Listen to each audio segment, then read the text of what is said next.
Good morning. Good morning, DDJ. Good morning, everyone. Please bear with us. We're just continuing to admit people. We should begin at 10:05. Thank you. Thanks, Anita.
Good morning once again. I want to begin the session. Want to thank you all for joining and joining promptly. We actually had people joining in from 9:30 this morning. So we're very pleased with regards to your enthusiasm for the session. I want to just start off by saying that maybe I need to just hear a little bit about the participants. So if you could maybe in the chat box indicate the area you're from and what is that area famous for. So I will start off. I'm from the KwaZulu-Natal South Coast in South Africa, and in a small town called Poshepson. And Poshepson is famous for the sardine run. Sardine are these little fish that come out during winter, in quite large numbers. And yeah, so that is what we are famous for. So would you mind just typing in the chat so we get to know a little bit more about the participants? In the background, my colleague Sibongile will be admitting people that are coming through, and I just want to indicate that you have been muted unless you are a speaker. Then you will be, if you need to speak, you will be unmuted by the host. So we are going to start the session, and I'm going to beg the indulgence of Mr. Imran Patel to actually start the discussion, as Patrick has been slightly delayed in a board meeting, and he will join us shortly. So I'd like to introduce you to Mr. Imran Patel, who is the Deputy Director General for Socioeconomic Innovation Partnerships at the Department of Science and Innovation.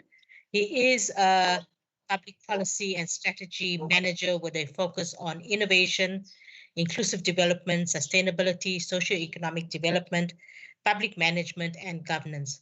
He has served on he is serving on the board of the Water Research Commission, Trade and Industrial Policy Strategy Board, and he's been the past board member of Mintec and SASCAL.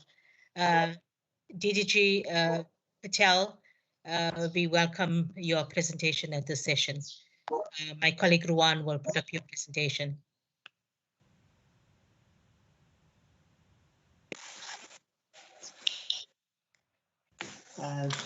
Thanks. Good morning, Anita. I hope everyone can hear me. And also good morning to all of the participants, including the many people who have been able to join us from, I see Patrick is joining us, who's been able to join us from our partner countries in Africa, in Latin America, in Brazil, and then in our from Europe. It's good to see that kind of spread and represents the kind of partnerships that we're trying to develop. I assume that I can continue, Anita, now that Patrick is available. Maybe he has other commitments and would want to go first. I'm fine with that. If not, I can just make a few comments. Let me be guided by you, Anita, now that Patrick has joined us. Thanks, DDG. I will just allow Patrick to maybe just go first, as he was doing the official welcome. So Patrick, I will just introduce you first. So Mr. Patrick Krappi is the acting CEO of the Technology Innovation Agency, the agency that is hosting this webinar today. He is a strong proponent of innovation for inclusive development and its agenda. The program that's currently where the Living Lab is sitting is actually reporting directly to him. Patrick has been involved in the establishment of TIA. It was a mammoth task, merging 7 entities. Patrick has vast international experience. He's been a diplomat for 8 years at the World Trade Organization. He's been part of the presidential task team as a deputy envoy in negotiation for establishment of the BRICS, and that led to the establishment of the G20. Mr. Patrick Krappi, we'd like to hear from you. Thank you.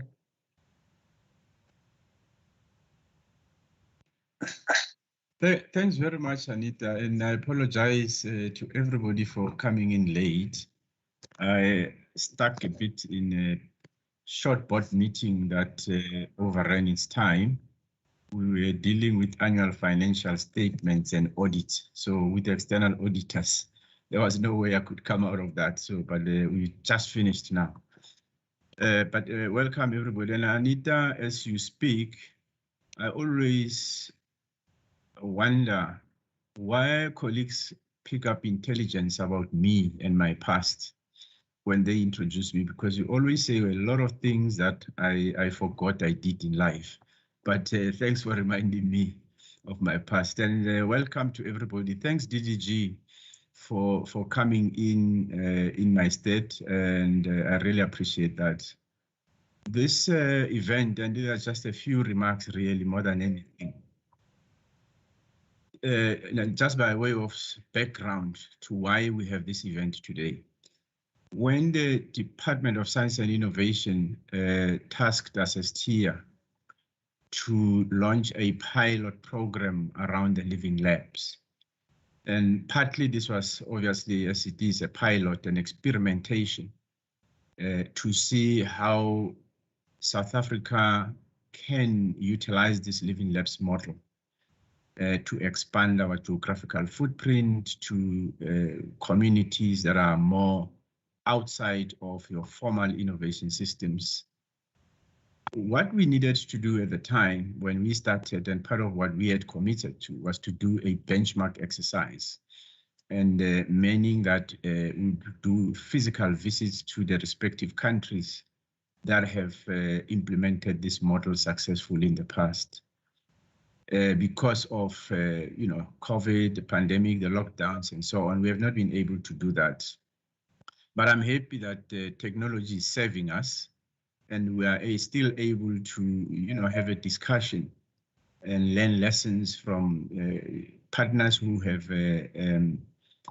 implemented this model successfully. And I think we are looking forward to learning from you. What we've done in TIA so far, we have provided support and funding to a couple of institutions in South Africa with whom we are piloting this model. And the essence of the exercise at this point, after at least about 2 years of doing this, was to reflect a bit and say, are we doing this correctly in the manner in which the Living Labs model is understood? And perhaps we thought that by this webinar, we'll be able to derive some lessons from that, because that will inform how we implement this model. And this is how we understood it when we started. And I think it's always important to say this. It's a co-creation model, which is intended to have either an innovator working with users of technology within the community, one, to identify challenges, two, as they embark on the journey to create a solution, they do that working with the potential users of the solution to be able to get feedback and continue improvement. So it's a collaborative model, fundamental. And the question that I would ask from the team that I'm working with, Anita, Sibongile, my colleagues from the DSIs, Pusisiwe, is to say, let's reflect and say, of those institutions that we funded to do this, are we doing it correctly in the manner that we understood? Are we living to the intention of this? So we are in a reflective mode, and in doing that, we thought that it's appropriate to talk to our international partners who've done this in the past. And let's get some feedback from yourselves. So I'm happy, and I thank you all for accepting our invitation. I think this is the beginning of a journey of a long partnership. We'll be knocking on your doors to seek counsel on a whole range of other issues regarding this model, including how we perform M&Es around this, how do we effectively implement this model. So that's the fundamental exercise, I think, of the day. From TIA side, we remain committed to making sure that the Department of Science and Innovation succeeds in delivering this model. And I think with this, we should be able to reach a greater number of our communities and innovators, especially our grassroots innovators, providing them on-ground support to be able to develop solutions that respond to their local existential challenges. And I think for me, that is important. So this is one model that is very close to my heart. And as Anita says, I am a big champion of innovation for inclusive development. It's just my nature. And I want to see all of these things through.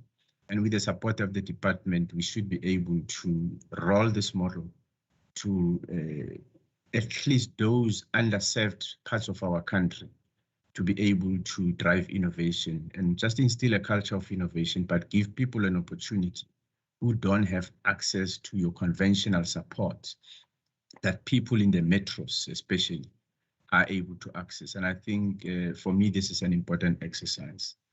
Thanks very much, Anita, and thanks to the organizers of the meeting. And DDG, thanks very much for also blessing us with your presence. Me and you, I know, we always meet in these events, but it's always for 5 minutes and then we run to other things. It's just the nature of our business and our responsibility. Thanks very much, and welcome to everybody, and wish everybody good luck.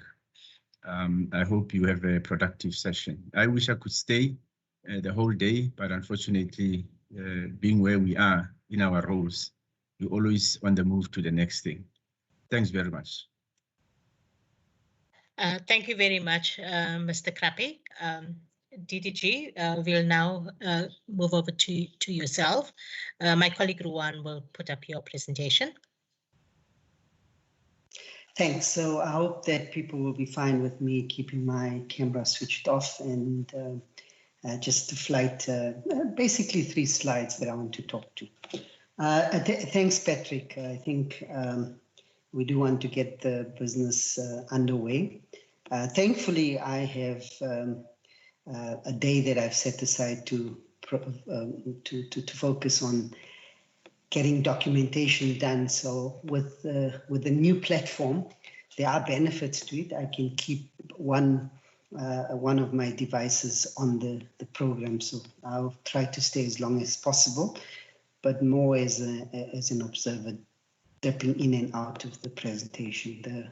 I am very keen on some of the experiences from our international partners. So thankfully, I've been able to do that today, and thanks to Busi and Sibongile for inviting me.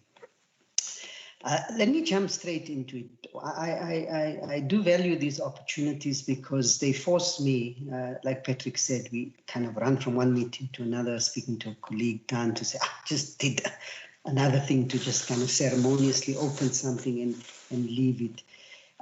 Unfortunately, it does create a gap between senior leadership and what is happening on the ground. So I try as far as possible to kind of keep up to date with that, and also to use these opportunities to enhance my own thinking around certain concepts. And so I want to address 3 issues. I'll come to this slide, but before that, I want to just kind of talk about this concept of co-creation, which I hope we will get a better sense of, just to highlight 1 or 2 issues that I think are quite important in the context of where we are globally and where we are as a country. I mean, prior to this, just doing my own preparation, I do the normal thing, go to the web and type co-creation and find out what's coming up. 2 things that struck me from a very, very limited engagement, and hopefully would be more of this, because this concept of co-creation is gaining resonance, particularly in DSI, around how we do things. 2 things. One is it's acknowledged that it's new. It's a useful concept, but it's new. What was interesting is most of the references I came across came from the angle of a business utilizing co-creation as a strategy to maintain its market share. So this is in fact very different, the co-creation at the level of the kind of inclusive development. So I'm hoping that we would also encourage people to do some scholarship and to start balancing that out, and not to be shy about sharing what we have learned, to make sure that the recording of today, any documentation that comes out, actually goes into the web, so that there are others who may be grappling with the same issues are able to do that. I think it's not balanced. There's a big debate globally around the role of the state and what the capable and developmental state means, and what does co-creation mean in the context of developmental state. So hopefully we can contribute in a modest way to that scholarship, and whoever's inclined, whether in your own academic endeavors, if you're doing your own postgraduate work or whatever, or if you're a researcher, to encourage that, and hopefully DSI will look at how we enable that to happen, so that we're building on the scholarship. So one of the things that I wanted to leave people with around the co-creation is I would call it transformative co-creation in a sense. I'll come back to this area. And I think it's also to be purposeful about certain things. One of the areas that I'm really keen to see how it unfolds, hopefully as we drive the Living Labs project, we can start up front.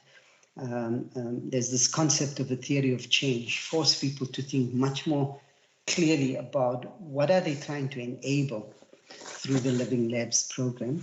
I'm quite confident that the team at TIA and DSI have either developed such a thing or is in the process of developing such a concept. And I'll come back to this when I talk about the transformative innovation policy very briefly.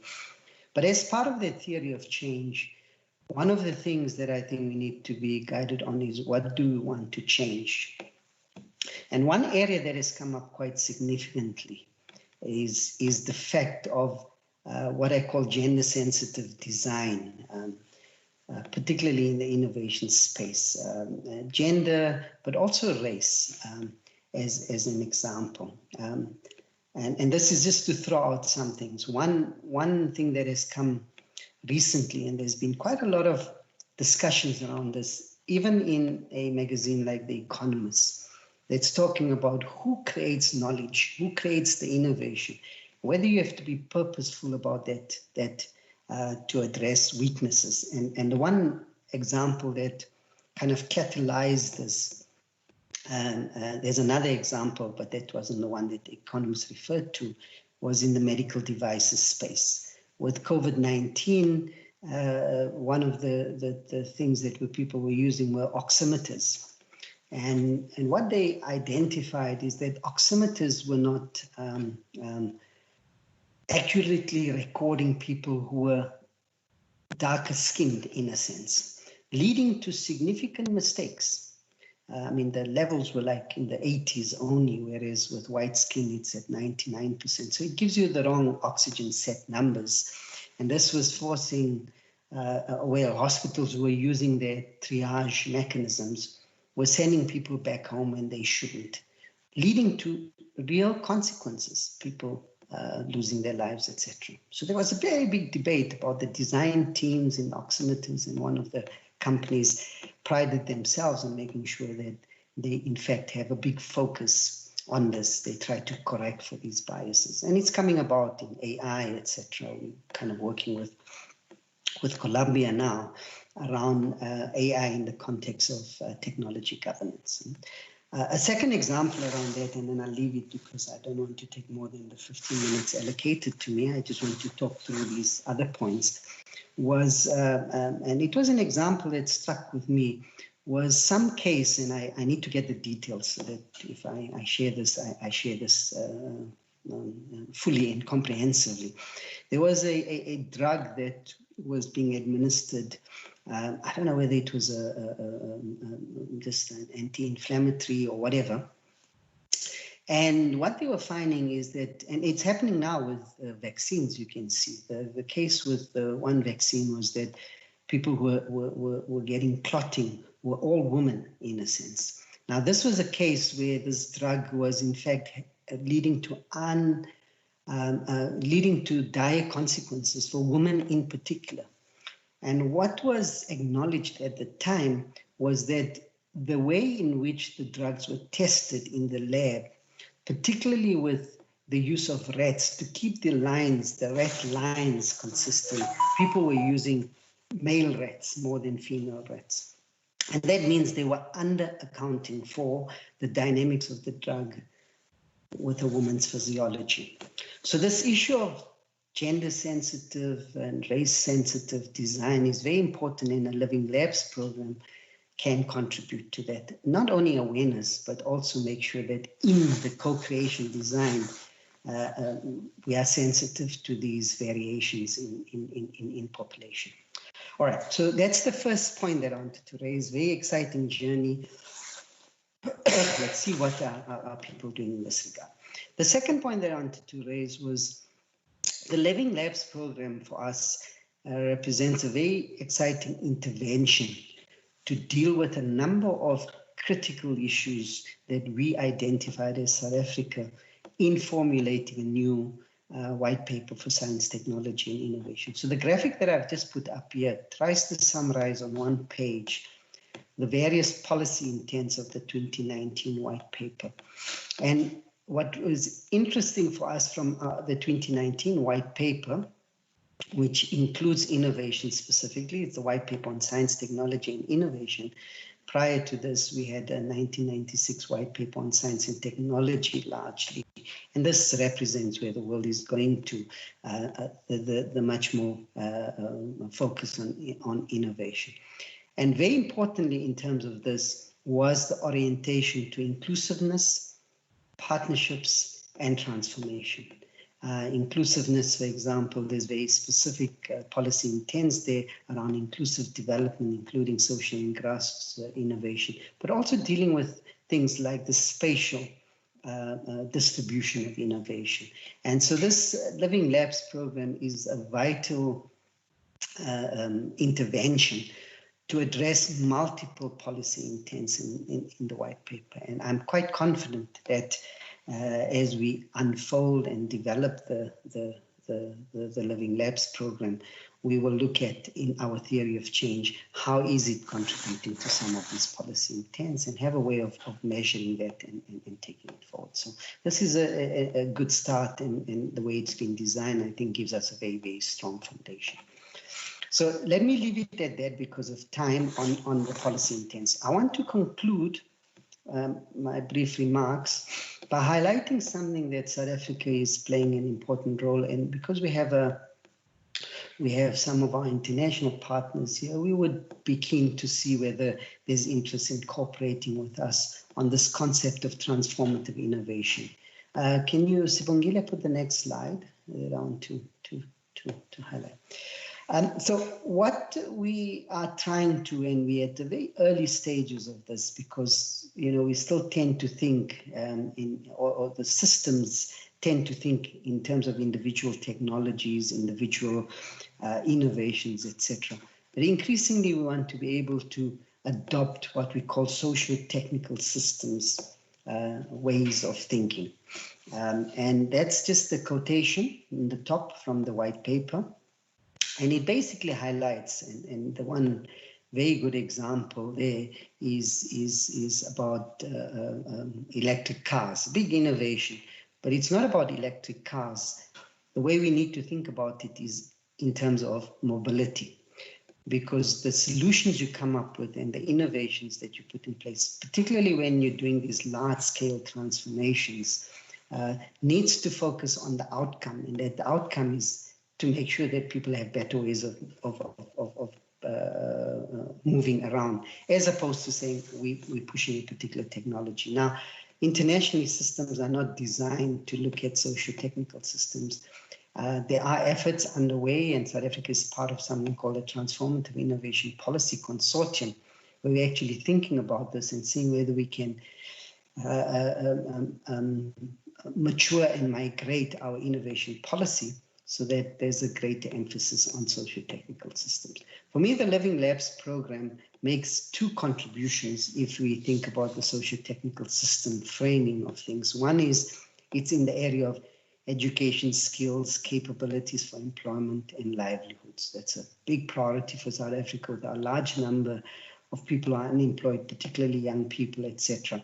And is this a way? How do we design this that we focus on the outcome, and the outcomes are about giving people opportunities for sustainable livelihoods and employment. But there's also secondary socio-technical systems that the Living Labs program can contribute to, because some of the innovations will be targeted. And I like your question, Anita, what are you famous for? What are your local challenges? Because the intention, as I understand it, of the Living Labs program is to focus on local challenges. And those local challenges could be about water, about food, etc. And to look at how those technologies, how individual innovations can help build socio-technical system change. Last slide, and then I'll leave it at that, just because there's a second concept here that I would want to just leave with people. And that is, in terms of the work we're doing with the Transformative Innovation Policy Consortium, the whole focus is on transitions, long-term change, long-term transitions. And how do you do these transitions? And this diagram, which is something that you need a couple of hours to really go and talk about this, is that change happens through these things called niches in some ways. Things that are happening at localized levels that are not completely enabled by what is called the dominant regime. That's the top, area that's shaded. So if you think about mobility is a good example. Currently, mobility is influenced by the internal combustion engine car and other cars. Public transport is there, etc. But if you want to fund them, and that comes with particular technologies, user preferences, cultures, regulations, etc. And that remains dominant, whether it's energy or whatever. But on the sidelines, you get people trying new things. And eventually it builds up where it can to alter the way that those things change. And the basic concept, the basic philosophy behind the transformative innovation policy work is currently many of the regimes that we have. And when we talk about regimes, we talk about things that get provided for human beings, whether it's food or water or energy. If you think of all of those, transport, those are either unsustainable, not fair, not just, create its own intended consequences. So they're not necessarily ideal. And how do you then ensure that you get more fair and more sustainable systems by encouraging the niches? So I see many of the individual living labs that will come up with as very important niches that hopefully we can protect and nurture so that they actually give guidance on how things can be done differently in ways that are more fairer, more sustainable, more just. So let me leave it at that. Like I said, I will try to stay on for most of the day, and it just kind of tap in and out and hear some of the issues being raised. And I hope you have a very intellectually stimulating and productive webinar. Thank you. Thank you, DG, for leaving us with those very profound thoughts and actions. I've actually summarized 3 main actions from what you've said, and that was about looking at scholarship around co-creation. How could we co-create on transformative innovation with our international partners, and some long-term transitions, looking at change that happened through these niches. Just like to inform all participants that a recording of the session would be made available for you at the end of the sometime this week. We also will be sending you presentations with the permission of the authors.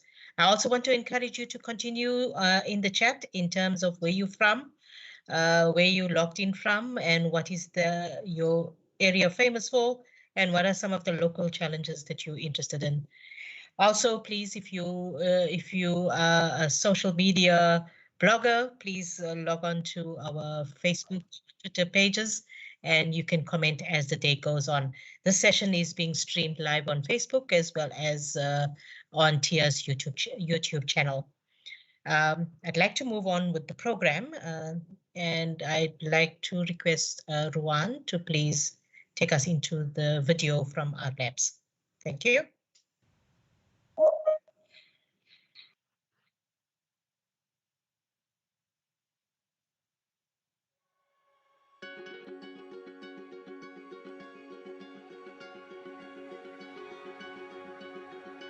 My name is Renee Parker. I'm the Managing Director and CEO of Art Labs. Art Labs is a social enterprise. We focus on empowering and equipping individuals. Our main focus has been on youth development, creating economic opportunities, at the same time using innovation to reconstruct communities. I started ThinkD in 2018 with the help of Art Labs, and Art Labs has been behind me all the way since then. They've been helping me with resources, platforms and opportunities to grow my business And something that our labs has been encouraging is that I must be innovative, exponential, and always continue learning. Is that it's going to give community members, individuals, whether it's young people, whether it's more senior people, an opportunity to dream again, to create again. In many of our community members, these opportunities have been taken away from them for various reasons. I've been given the opportunity to work on a digital project called Yoma. This is in partnership with UNICEF. This was quite a big opportunity for us, being able to, especially for me, to be able to create content and learn new things as I go. Yoma gives youth around Africa the opportunity to take on challenges and opportunities that they might never have had access to where they are. I am able to work from home, and with the help of my team, I'm able to communicate, create, and push through challenges that I myself may face. It's been a massive opportunity for me, and I'm honored to be part of this because of the program that I've been through. And yes, I'm excited to see where this goes. The main focus is going to be driving economic change, driving opportunities for entrepreneurs, for young people, for individuals to upskill themselves, looking at digital skills, looking at trade in a different way. We are really hoping that we could actually create new industries, and we are able to birth it right here.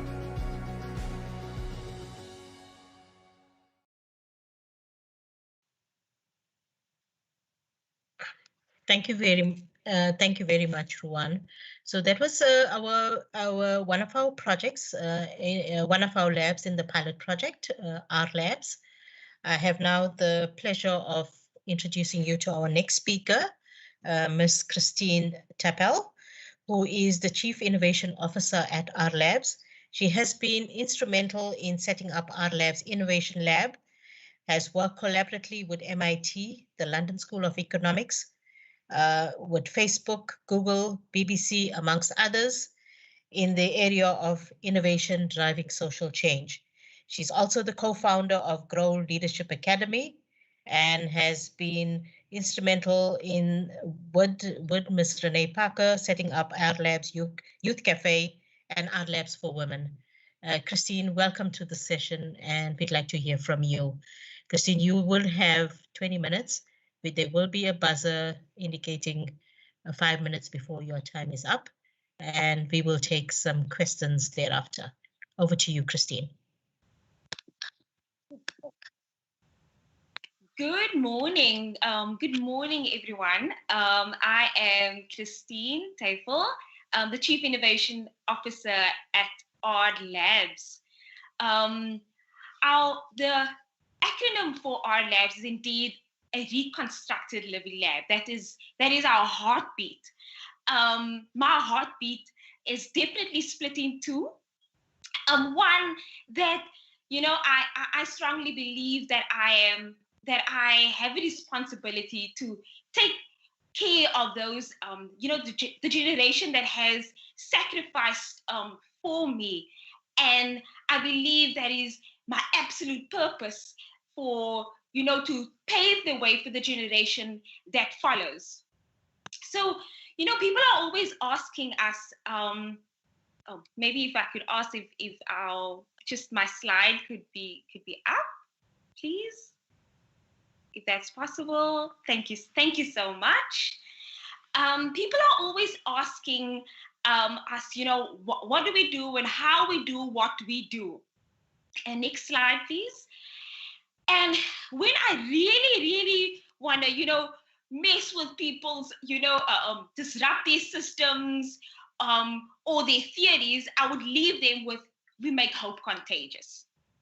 Of course, on a day, or at least in a setting where I understand, you know, maybe this is just not the audience, I would leave them with, you know, we reconstruct communities through innovation. Why do we do this? Why? Many years ago, Our Labs have you know, discovered that a fact indeed, our world's most underutilized resource is indeed people. And Art Labs' mission is to unlock their potential. Next slide. So how do we do this? You're welcome to play the video.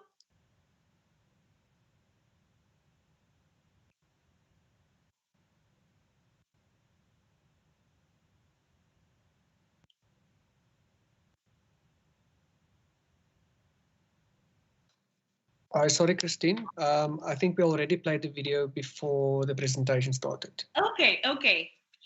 This is indeed a different video.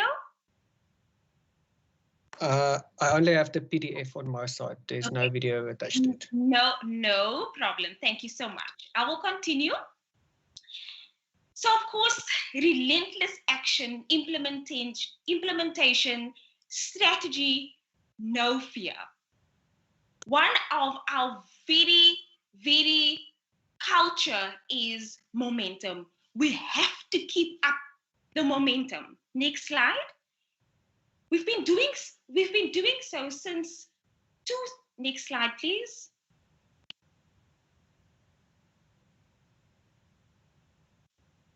We've been doing so since 2009, which makes it that at the 11th of December, we'll be at least 12 years in operation.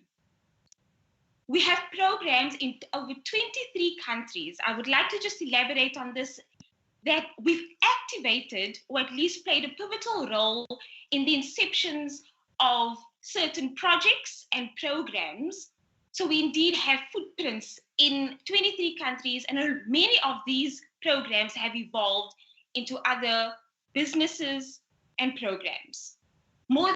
We've graduated more than 125,000 graduates, impacted over 12.5 million people, supported more than 3,000 enterprises, more than 90,000 jobs were accessed and created, and more than 1 million hours of community work has been activated. Next slide.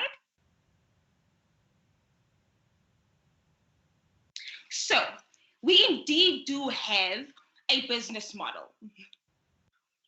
Our very first point of impact is the person, the very person experiencing the problem.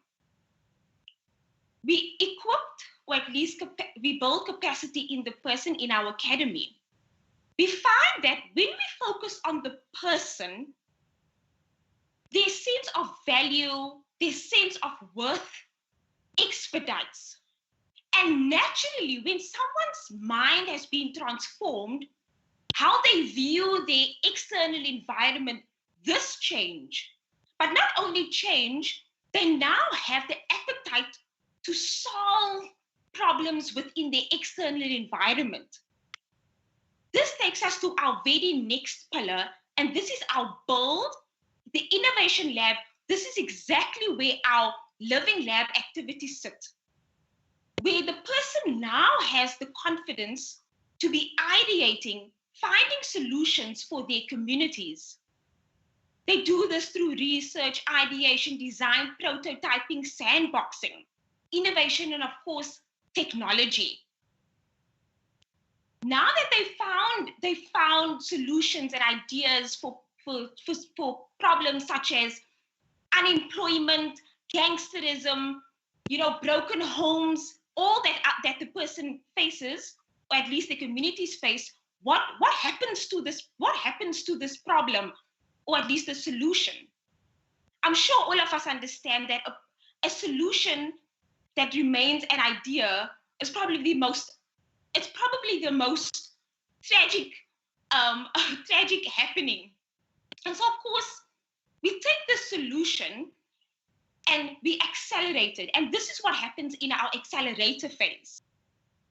The problem is, at least the idea is now incubated and accelerated, where we provide SME support, training, and mentorship. And of course, what is a business idea? What is a business without finding a strategy, a sustainable strategy? So of course, in our scale, at least our group arm, this is our for-profit arm, we look at businesses that of course generate an income, which we can of course take further. Next slide, please.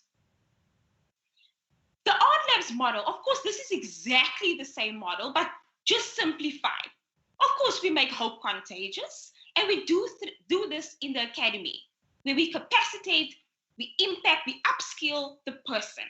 In our innovation lab, this is where we develop products and services. In our Innovia and Venture Studio, this is where we build businesses. But importantly, we don't only build the businesses, these businesses now need to be taken to market. So we take these businesses to market. Together, we find and create new markets. And in turn, we build new industries. Next slide, please. In our academy, these are the number of programs that we run. Art Labs U, Art Labs Learn, Skills Accelerator, Art Labs Connect, Next Gen. And these are the programs that we run, at least to capacitate our, or at least the person. Next slide. Within the Art Labs Academy, our main objective is to ensure that this person is upskilled, not only to be upskilled for themselves, but of course, to increase their appetite for learning. So many of the young people, many of the people that we capacitate would either find themselves doing further studies, or they would find themselves economically empowered. As mentioned before, 125 people has graduated through our training programs, and 90,000 people have been economically empowered. One very important aspect in our business model is that all our training and development programs that we offer to our communities are free. Free, it comes at absolute no cost. We do indeed have paid for services, and these paid for services to clients, nonprofits, universities, agencies, private sectors, we of course offer as a specific fee, or at least for a specific fee. We also provide internships, placements, develop content, all at a cost. Again, for our community, this is free. Next slide, please. The Innovation Lab. The Innovation Lab have two moving parts. Next slide. The sandbox as well as the studio. Within the Innovation Lab, our Living Lab is our main vehicle through which Art Labs drive social innovation, research development, as well as technology and design. Next slide, please. So we have a number of offerings within the Innovation Lab, within our Living Lab. In the studio, we conduct and host co-creations, workshop hackathons, design sprints, learning journeys. In our sandbox, we provide rapid prototyping and lean methodologies to build products to test in the moment, for products to become product market fit, and of course, business model. In the in our Skills Accelerator program, this specifically focuses on upskilling young people, with specialized skills, digital skills, from animation to videography to UI UX design. This is what happens all in our Innovation Lab. Next slide, please. Again, this is what it looks a day in a life within our Innovation Lab. High impact digital skills, and of course, community engagement is of integral importance. Next slide. In our Innovia phase, we have three moving parts: the SME Boost, Accelerator, and Venture Studio. In the SME Boost, we support mentorship and incubate businesses. In the Accelerator, we specifically focus on high impact businesses. It's a 10 to 12 week program, or at least 12-week decentralized program, where we look at, taking this business to the next level. In the venture studio specifically, and most of our innovations that happens or that sits in our venture studio, these are specifically high growth and high impact innovations co-founded by Odd Labs. Next slide, please. You can move on to the next slide. Odd Labs Women. This is, of course, one of our integral, all of them are really integral, but we understand the role that women play in our society, in our socioeconomic settings. Women play a huge role. And so Odd Labs have kick-started a couple of years ago. We've focused mainly on women, and we have 5 main components or moving parts. Our very first pillar within Odd Labs is the Digi Women, and here we specifically focus on digital, upskilling our women with digital skills. Startup Women is where we mainly focus on providing women with business skills, innovation skills, providing them with resources where our women can, of course, participate in economic opportunities. Our virtual reality component is specifically the platforms where our people, where our community, or at least our women, our network of women can engage with us. Our Jump Fund component is a crowdfunding platform where we raise capital and to invest in female-led businesses. Of course, live. What is life without media in this time? This is our networking as well as our platform where we inform and inspire our women. Next slide, please. So, of course, as I mentioned, and of course, this is always a question that comes up: how do we, of course, make money? And this is our for-profit arm. Odd Labs has a non-profit arm as well as a for-profit arm, Odd Labs Group, which we name our Odd Labs Ventures, which most of our innovations, Odd Labs innovations sit, built, and this is Zlato, Capex, and Aware, just a few of the innovations which we've taken to market. Next slide, please. Our Odd Labs Innovation Consulting arm, how do we do this? We do this by providing technology, design, and product services, market validation and innovation services, as well as market research and data services, and my absolute favorite, co-creation training and design services. Below are just a few of the partners that we've worked with: Media24, ShopRite, UN Women, Google, Facebook, Sanlam, Naspers, just quite a few. Next slide, please. During the pandemic, this is just some of the highlights that we've obtained. We've managed to graduate over 500,000 graduates during 2020.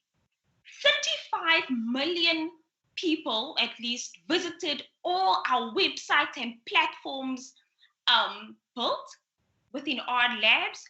1 million people were impacted through campaigns, through our technology, through our social media. 120 SMEs were supported. 50 platforms were built. This took place mainly, in some of our design thinking workshops that we hosted throughout the pandemic. This was built by young people, and 160 partners were activated in this time. Next slide, please. How do we do this? Our Living Lab is indeed, these are the values that drives us. We are absolutely obsessed with hope. We believe that everything we do it is imperative to reflect hope. So whether we engaging with our community, whether we engaging with a client or building a platform, it has to reflect hope. We indeed lead with love. We put people first. And whatever we do, it has to be with love. Be exponential. We always create exponentially and with excellence. We operate to unleash potential in others and ourselves. Just to pause, 99.9% of our staff, it has graduated through our programs. We understand that people grow. So as our organization, as our Living Lab grow, our staff also grows. And so of course, we ensure that we make room for our staff members to grow. We make room for developmental opportunities. We make room that, people, it's imperative that every staff member in our organization either has a side project, a side business, whether it's social, whether it's making money. We also have culture sessions.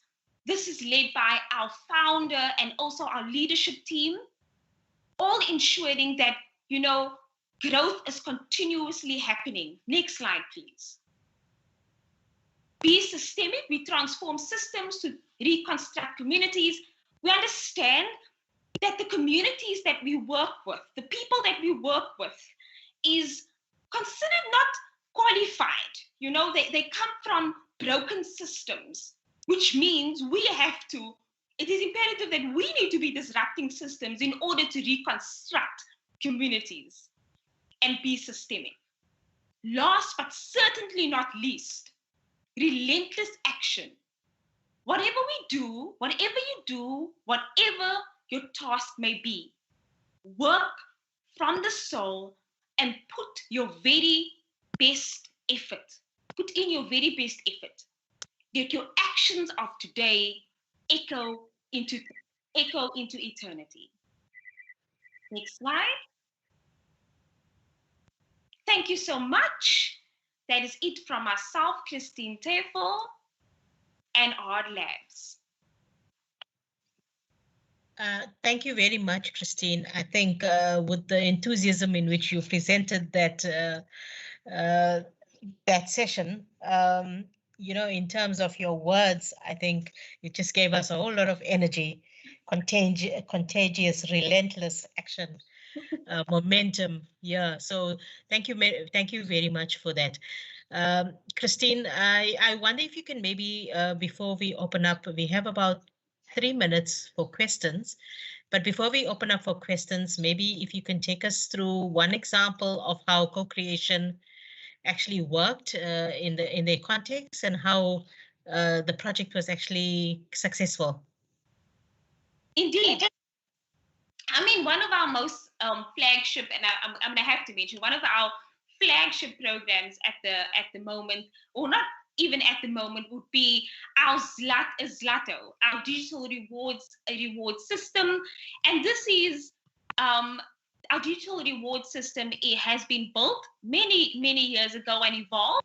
It's basically a platform that uses blockchain technology to increase engagement amongst youth, track positive behavior via our live dashboards, and encourage certain or at least positive behavior. And how we've managed through this, we've really gotten firstly the team that runs at least the operational team, the innovation team around Zlato is young people. So the very first point of action, or the very first decision that we've made is to at least solving some of the problems, is getting different stakeholders, young people on board. And they've built this technology in aid of course, for the community. And how this platform works is that you do good in your community, and of course you will gain rewards for this. And with these rewards, we have a marketplace where our community, of course, can purchase, whether it's airtime, whether it's goods, immediate goods, whether it's bread, whether it's mud, butter, whether it's, these different basic needs where people can actually, they can use this rewards with. But then also on the very same platform, we have micro task, nano courses, which has been created through this platform. Also through, some of, they complete surveys, they're able to complete their learners and licenses through this platform. But one of the very important aspects of this platform is that they can actually generate a CV, a curriculum vitae of the good that they've done, of the programs that they've gone through, and they would actually they would obtain what do you call it? They would obtain a sort of reference, right?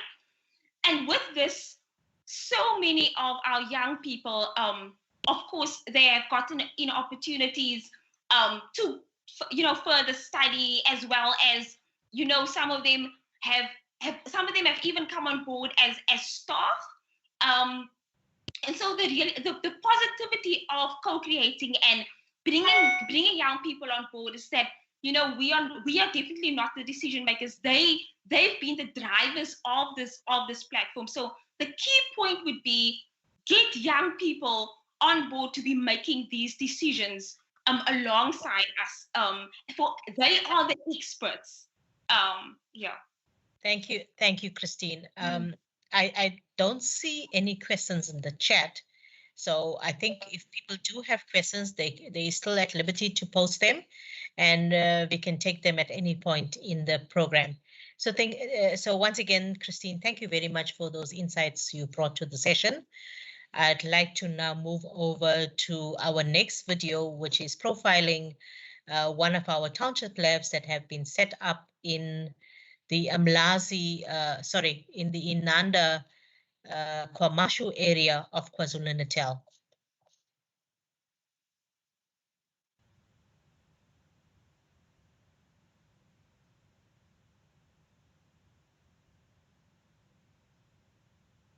Over to you, Ruan.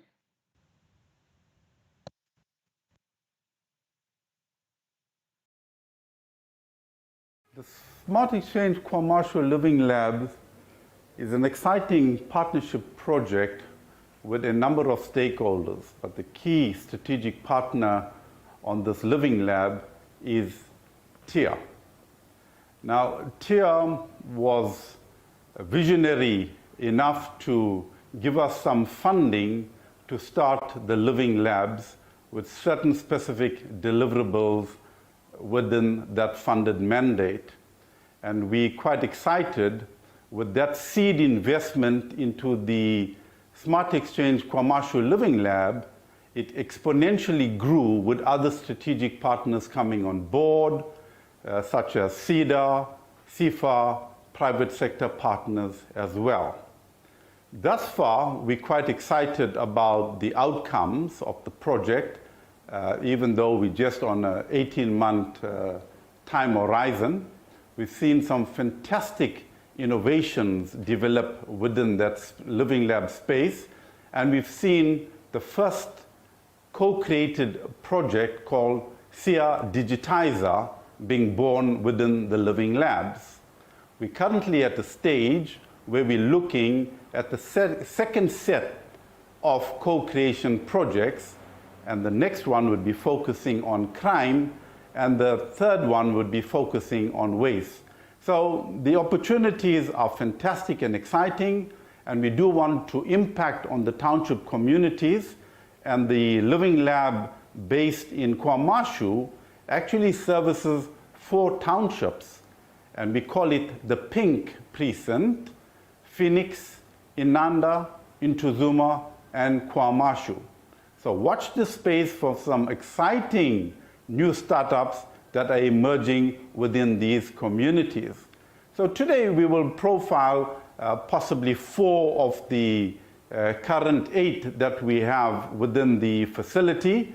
Though we are incubating 13 companies, only 8 are currently linked to the infrastructure associated to the living labs. I'm Shakila Maharaj, and our company is Shazasyn Accessible Media, SAM. We are part of the Smart Exchange KwaMashu Living Lab initiative. Our company creates access to the visual media for persons with visual disabilities. We enable people with visual disabilities to exercise their basic right to accessing information. We do this through audio description, which is an art form and an access tool. We use language to describe what we see to people who cannot see. We make the visual verbal. Smart Exchange has helped us by providing us with startup funds to create this company that develops content. But more importantly, Smart Exchange has enabled us to create an application, a mobile application that delivers audio description to persons with disabilities. Through Smart Exchange, we have a 360-degree solution. We create content and we deliver content. Greetings, my name is Praise Kumalo from a company called SMA Plus. We are very grateful with the support that we got from Smart Exchange KwaMashu Living Labs.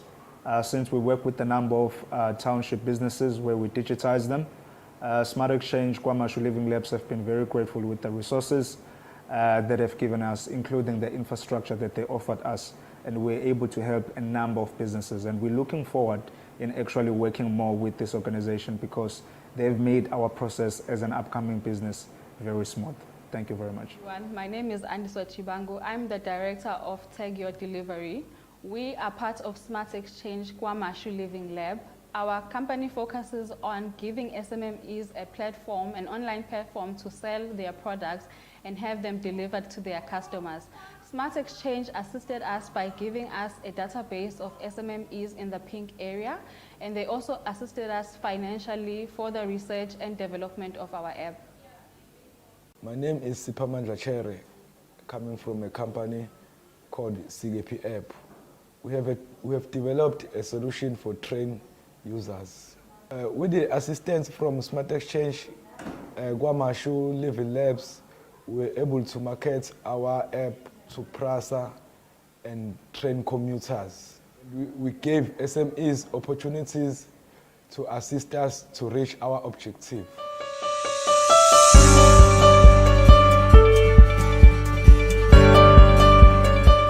My name is Nati Mbele. I am the COO at EdNote. EdNote is an internet service provider which is focusing on providing connectivity in remotely located areas.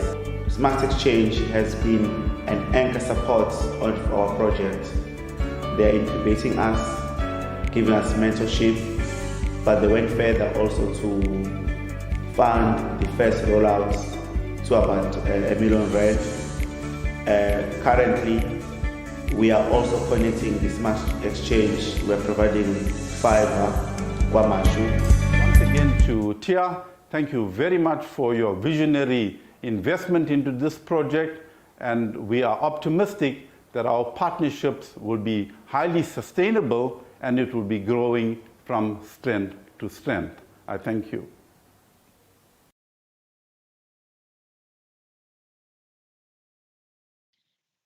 Thank you. Thank you very much, Ruan. And the CEO of Smart Exchange is in our session. Thank you very much, Jonathan, for that video.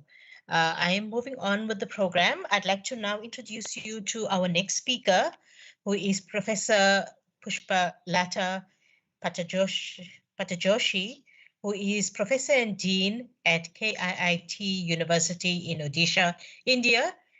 Prof, I've seen your chat. Odisha is known for its temples and its rich heritage. It's good to know. We are with you in terms of the tragedy that's actually facing India regarding the pandemic.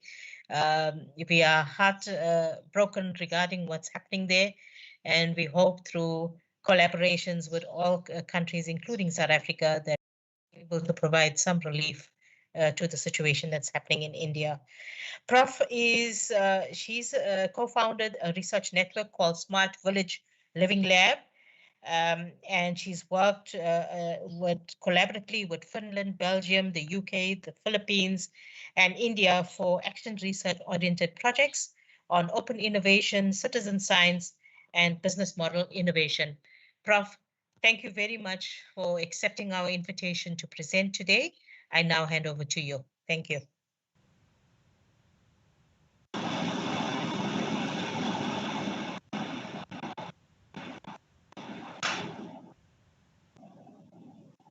Thank you so much, Madam Anita. And thanks the entire team of Technology Innovation Agency and the Science and Innovation Department, Republic of South Africa. A very good afternoon to you all from India, and a very good morning to all organizers, speakers, and participants from this platform.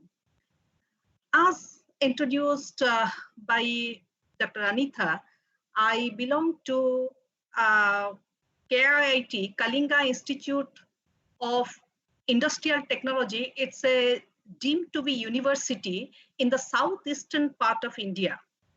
And I am also a co-founder and a member of Smart Village Living Lab that is accredited by European Network of Living Labs in 2015. Also, I'm a member of the research group of Open Innovation Living Lab and Citizen Science of KIIT University. And when we begin, let's go to the backdrop. Can I have this next slide, please, on KIIT University? It's a good platform to introduce the university. The university, KIIT University, is a deemed to be university. It was established as a university in 2004, and now it stands as the institution of eminence declared by Government of India, the 20 fortunate ones from the private sector. With 100 academic programs, 28 schools of excellence, one of the school I represent, with 2,500 faculty and researchers, 30,000 students, and the equal number of alumni, it is a vast landscape for all kinds of innovation, because we come across many different diverse academic programs, starting from science, engineering, medicine to fashion, films, and all. So that's the big landscape of innovation. Can we move to the next slide, please? Now, this photograph which I am showing is the human face of Kalinga Institute of Industrial Technology University, which is called Kalinga Institute of Social Sciences, which is an exclusive tribal university. Here, about 27,000 tribal students, they are offered education, skill development, boarding, lodging, fooding, everything free of cost. And that is declared as a specific university exclusive for tribal, and probably the first and the only one in the world yet. The photo which shows all the students, 27,000 students, starting from the age of 5 years to 20 plus, who are pursuing PhD, they are engaged in the morning prayer. So that is again and one more important landscape for innovation. Can we move to the next slide?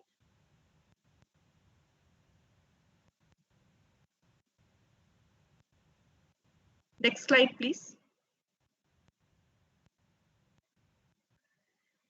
Can we move to the previous one?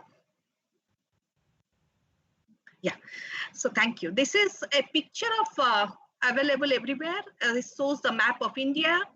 And in that, towards the right, in a rust color, you can see Odisha, southeastern coast of India. This is Odisha, where Bhubaneswar, Odisha state capital is Bhubaneswar, where the university belongs to. And when we come to India, now 1.39, 1.4 billion population, 64.8% lives in rural areas, and 35.2% lives in urban areas out for the 2021 statistics. And we have 624 million internet users, and internet penetration starts at 45%. Can we move to the next slide? And in Odisha, which is the southeastern state of India, we have 448 million social media users, 1.1 billion mobile connections. Probably most of the users are having more than one mobile connections. And it is almost 79% of the total population I am speaking on for India. And in India, we have 19,500 languages of dialects, which is spoken as mother tongue, and 121 languages spoken by 10,000 or more people of India. Towards the right, you can see the diversity, cultural diversity of India. Each and every state is very diverse as far as its culture, food habits, everything is concerned. But they are united together, where we co-create together. The India is the best example of co-creation. So this is a backdrop. Next slide, please. Now about the Smart Village Living Lab. In Odisha, the capital city of Odisha in Bhubaneswar, we have Smart Village Living Laboratory, which is accredited by ENOL 2015. Since then, or before that also, we had been pursuing. It's also have established one special interest group in humanitarian technology, currently with 100+ students, and it is recognized by IEEE Special Interest Group in Humanitarian Technology. We are supported by them also. Then this is the Living Laboratory. Back to that, we have this research group of Open Innovation, Living Lab, and Citizen Science.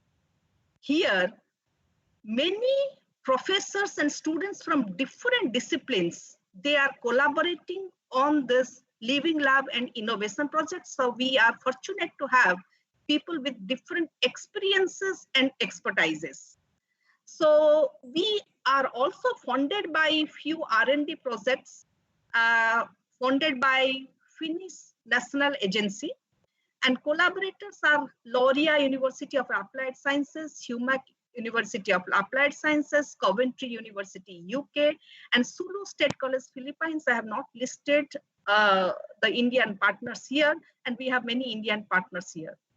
And our research areas are youth inclusion, digital inclusion, education, crowdsourcing, living laboratory, labs for public communication, societal, government policy, technology, and knowledge innovation.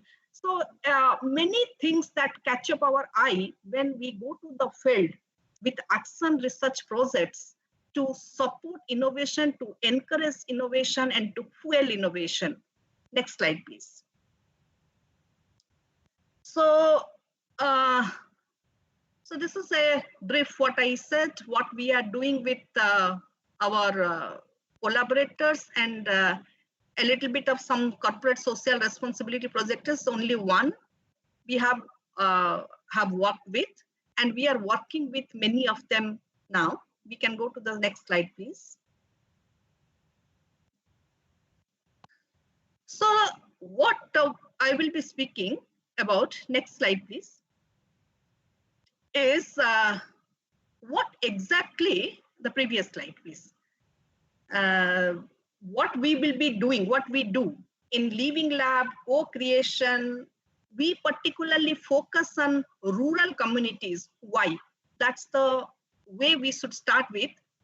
In India, we have 70% of population who live in rural areas, and 12% of the world's population, they present a huge untapped market. Most of you might be knowing about that. In all the 4 billion people in the world, if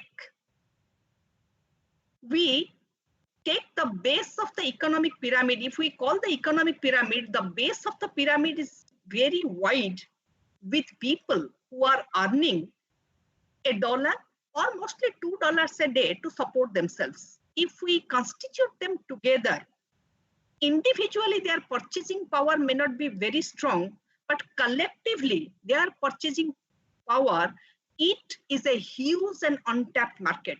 So whether we are seeking or talking about bottom-up innovation or top-down innovation, whether companies are promoting innovation or the bottom of innovation we can start, it's a huge untapped market which can drive any innovation we believe.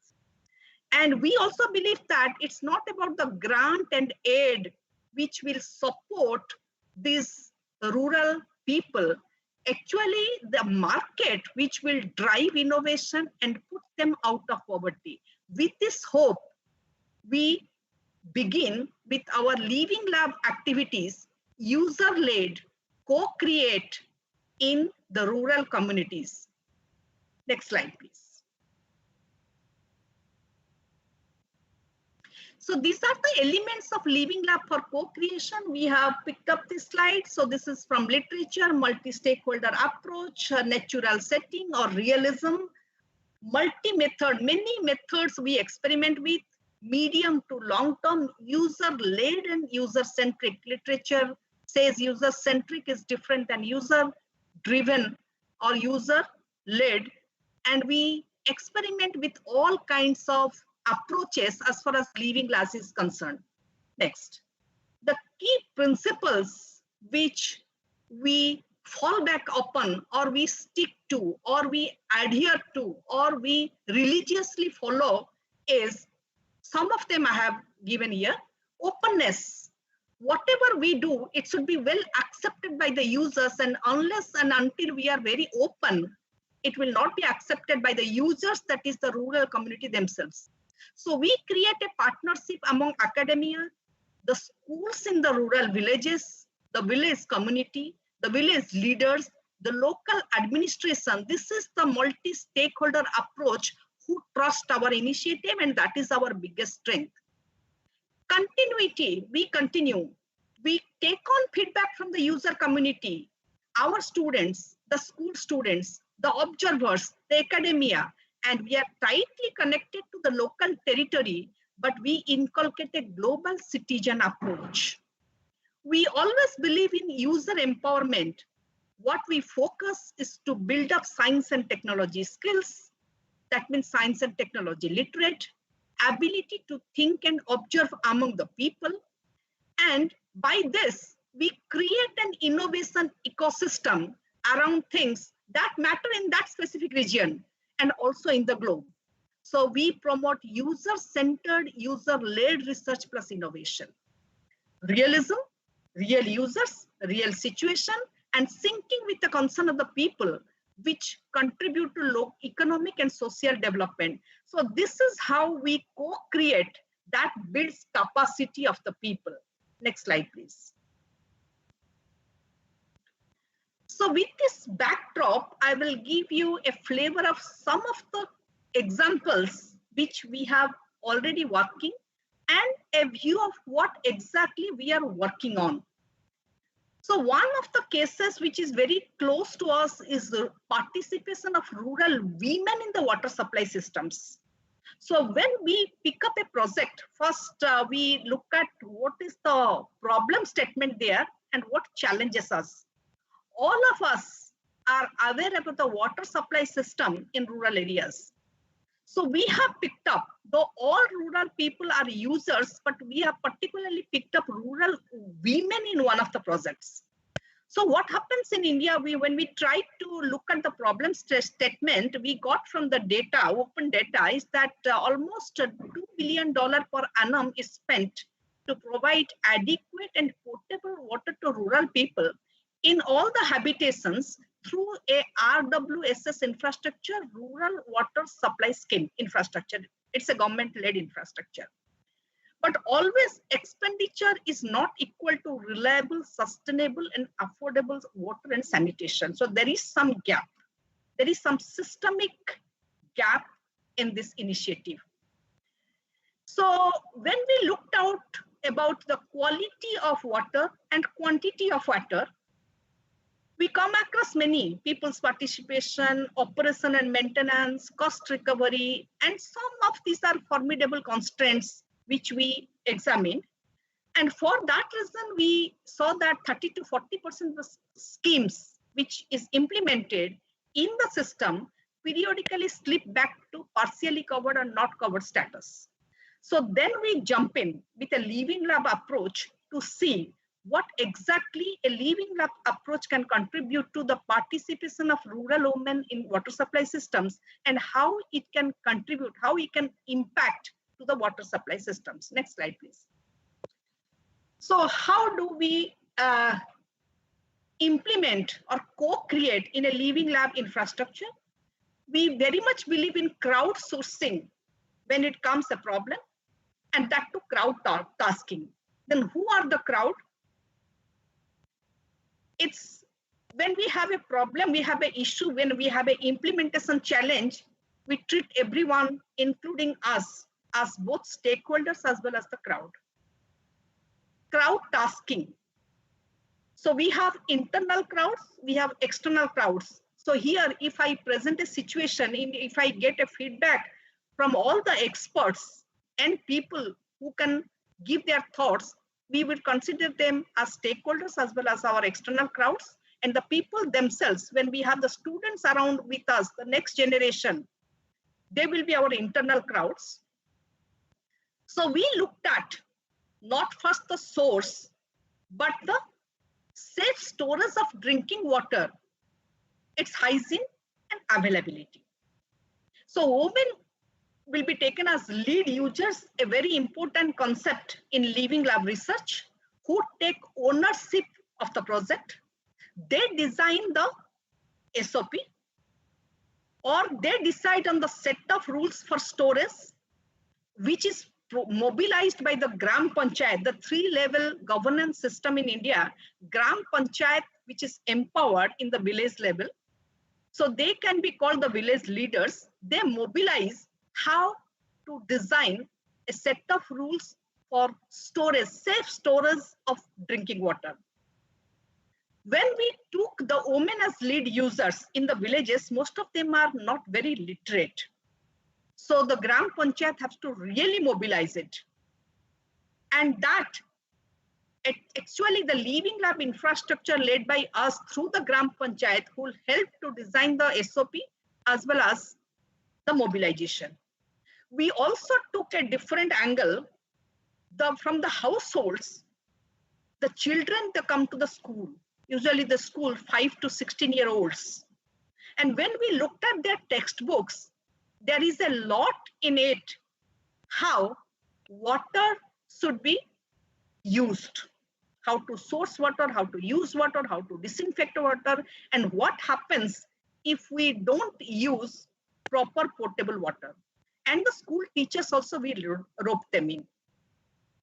Apart from the school teachers, there are also people in the governance system, which is called ASA workers and Anganwadi workers, who looked after the nutrition of the expectant mothers and also look at the pre-primary education of the children.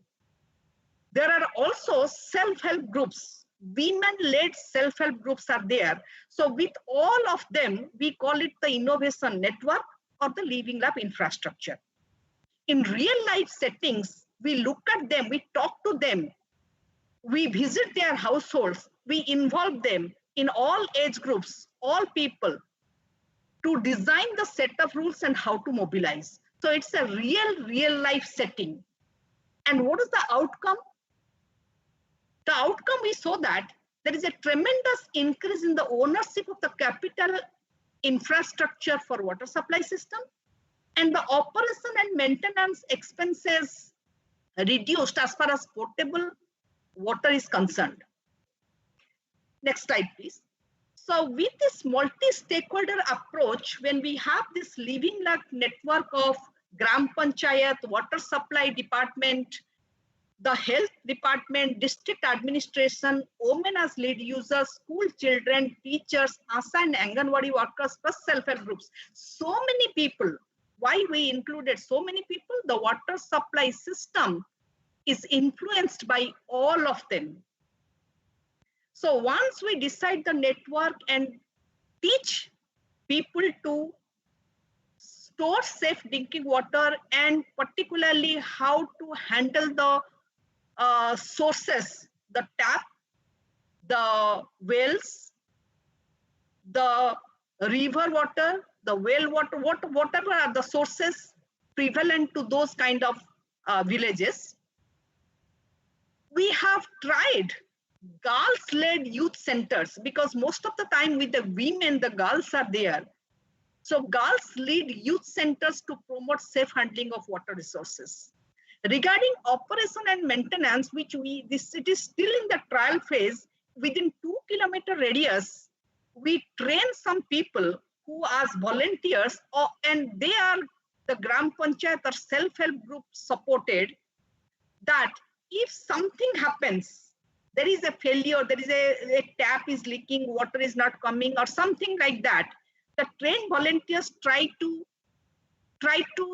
they address the issue. And if it is serious, they go to the concerned department, water supply department or health department or Gram Panchayat or district administration. So in this way, the lean time, the time for fixing the water problem is reduced. Now, as a living lab, the problems and suggestions from the people, all components of the living lab network, it is monitored and consolidated. Whatever they send their problems in Twitter, WhatsApp, all those things, our students have a website and they try to include all these people through that website, and whatever feedbacks and suggestions we receive through different social media channels. So in fact, we work on digital inclusion and it is working very well. So with the co-ownership of resources, we are still working on the business model, which we are developing, which we are confident that we will explain it to the stakeholders, and that whatever cost they put to support this water supply infrastructure, which can be offset with the health of the family, as well as the cost associated with the medical treatment of the people. So this is one of the examples that we are co-creating with the rural people. Can we go to the next slide to have a look at our next case? So I'll give you a second example about the science education in the schools, government schools in rural India. Some of the schools we took up.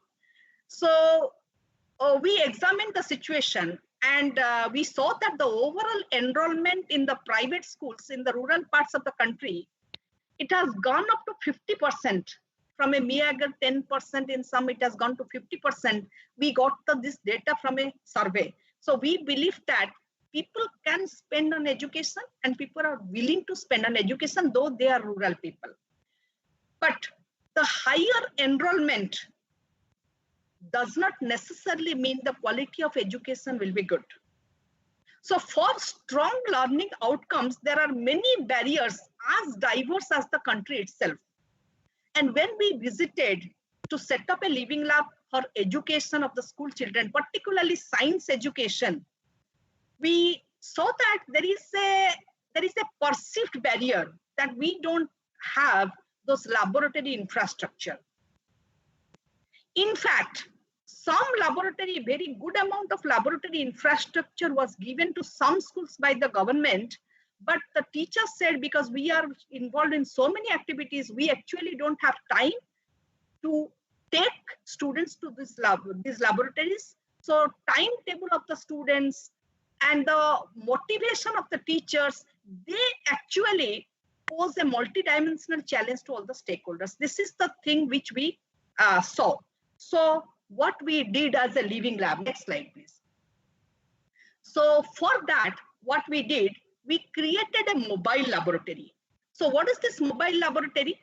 To address the lack of infrastructure, laboratory infrastructure perception by the school teachers, what we did is that whatever is left out, because I belong to the applied sciences, so we have physics, chemistry, biology, mathematics, all streams, and we have a good command over the engineering divisions in the university. So we collected all the left out equipment, like a prism, like a motor, like something. So we fixed some equipments and systems to educate the children about energy, domestic fuel use, environment, point of use water and its quality, communication technology, what is meant by low-cost housing, waste management method, health, hygiene, killer diseases, internet, and we try to merge them with regular textbook experiment through computer simulations, movies, charts, posters, etc.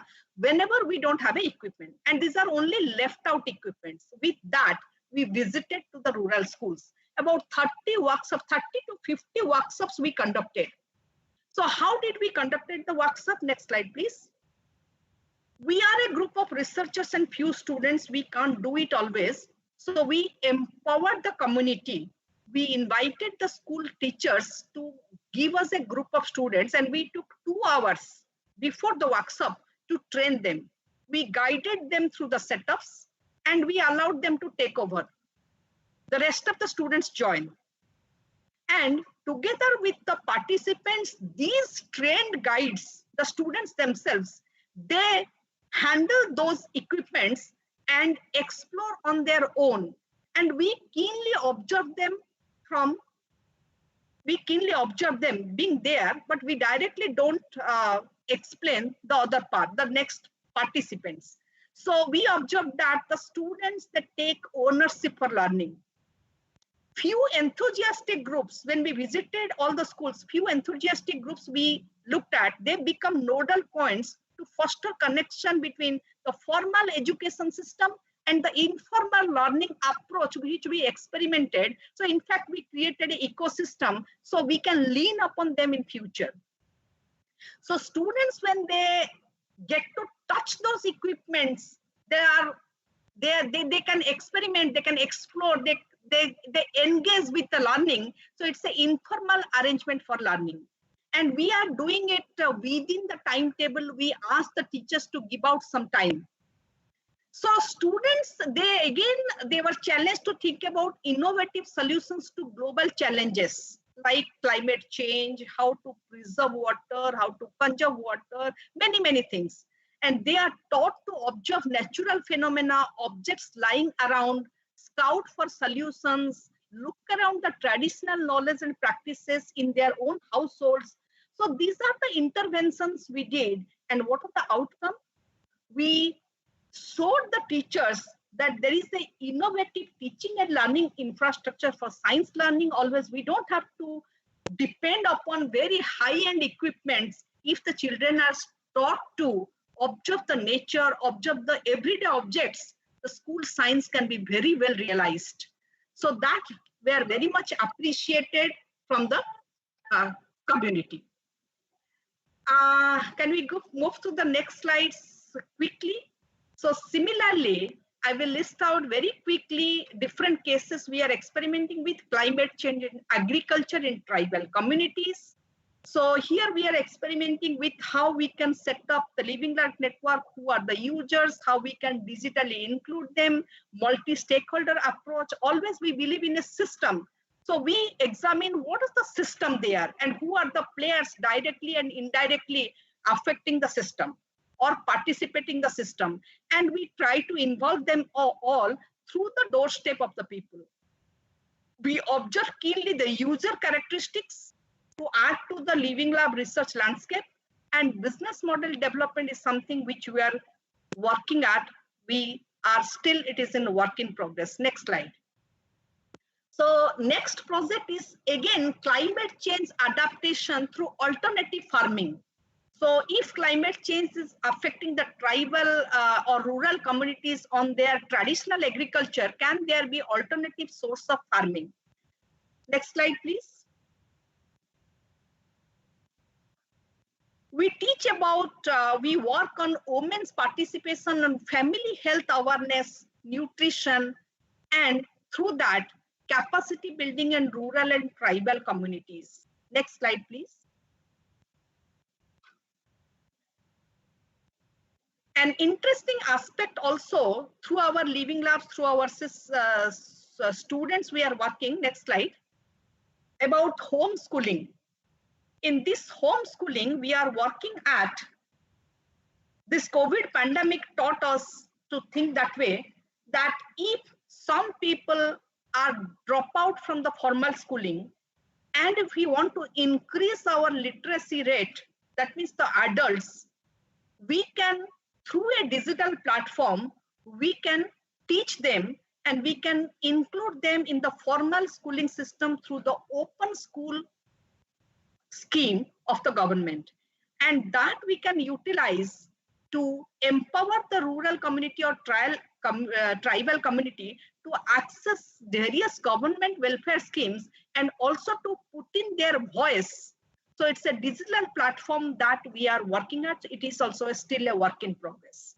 Next one, please.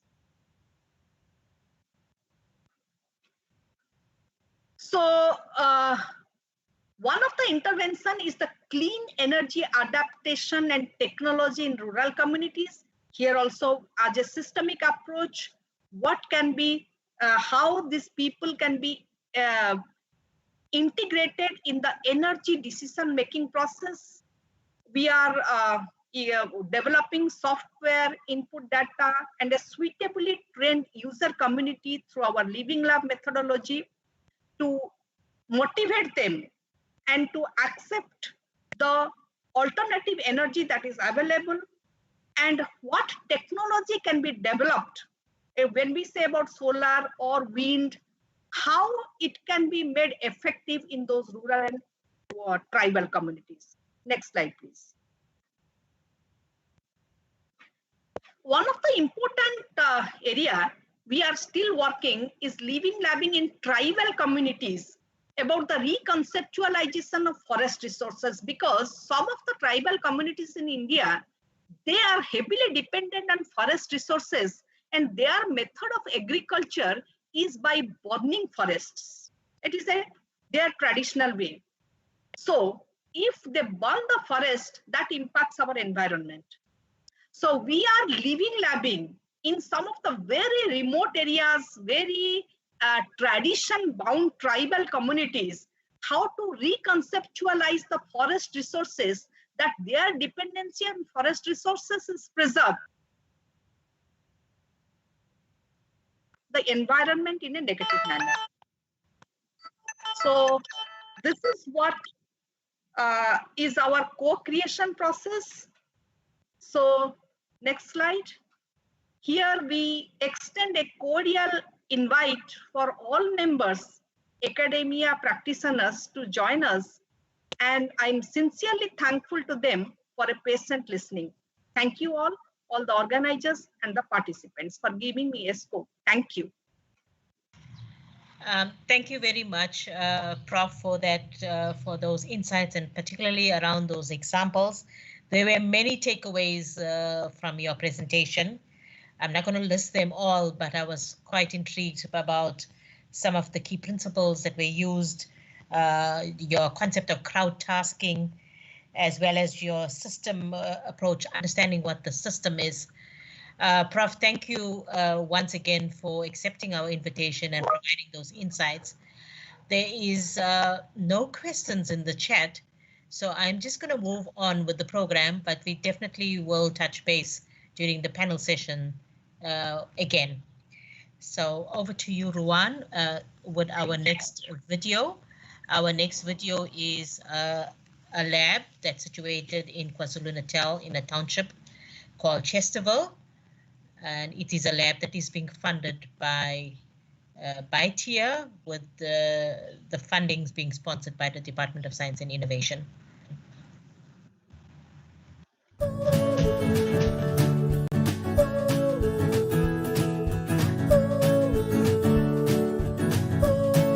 Hello everyone, my name is Aurelia Albert and I'm the CEO of Innovate Durban. We launched our newly established Innovation Collab in the region of Cato Manor. And this is really a township development program aimed at democratizing access to residents within the area and providing them with a safe space which they can come in and use the relevant tools and technologies that are available to them.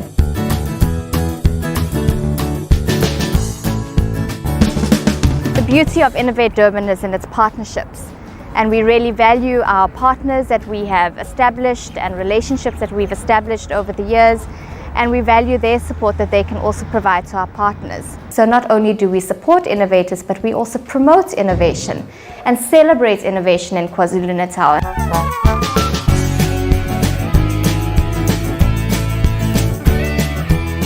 Our vision for Durban as Innovate Durban is to ensure by 2030 that Durban is placed on the map as the innovation hub in South Africa, not only South Africa, but the continent of Africa.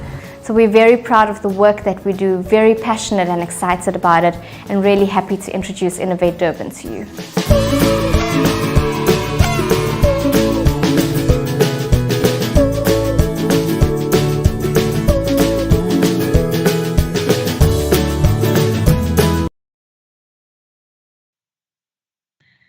Thank you very much, Ruan.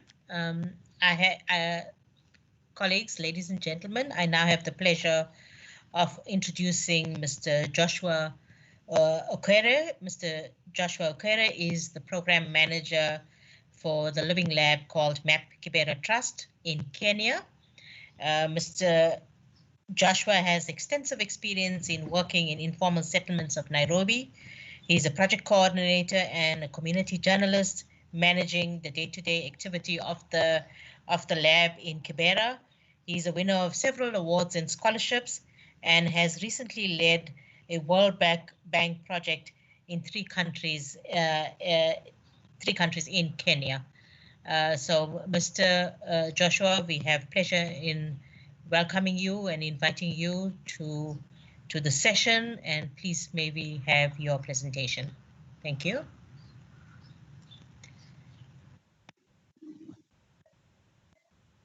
Yeah, thank you very much, ladies and gentlemen. My name is Joshua Okwere. I hope you can hear me clearly. I live in Kibera slum, Nairobi, Kenya. This is one of the largest slums in Africa. And I'm so glad to be here today. Could you please bring my slides up?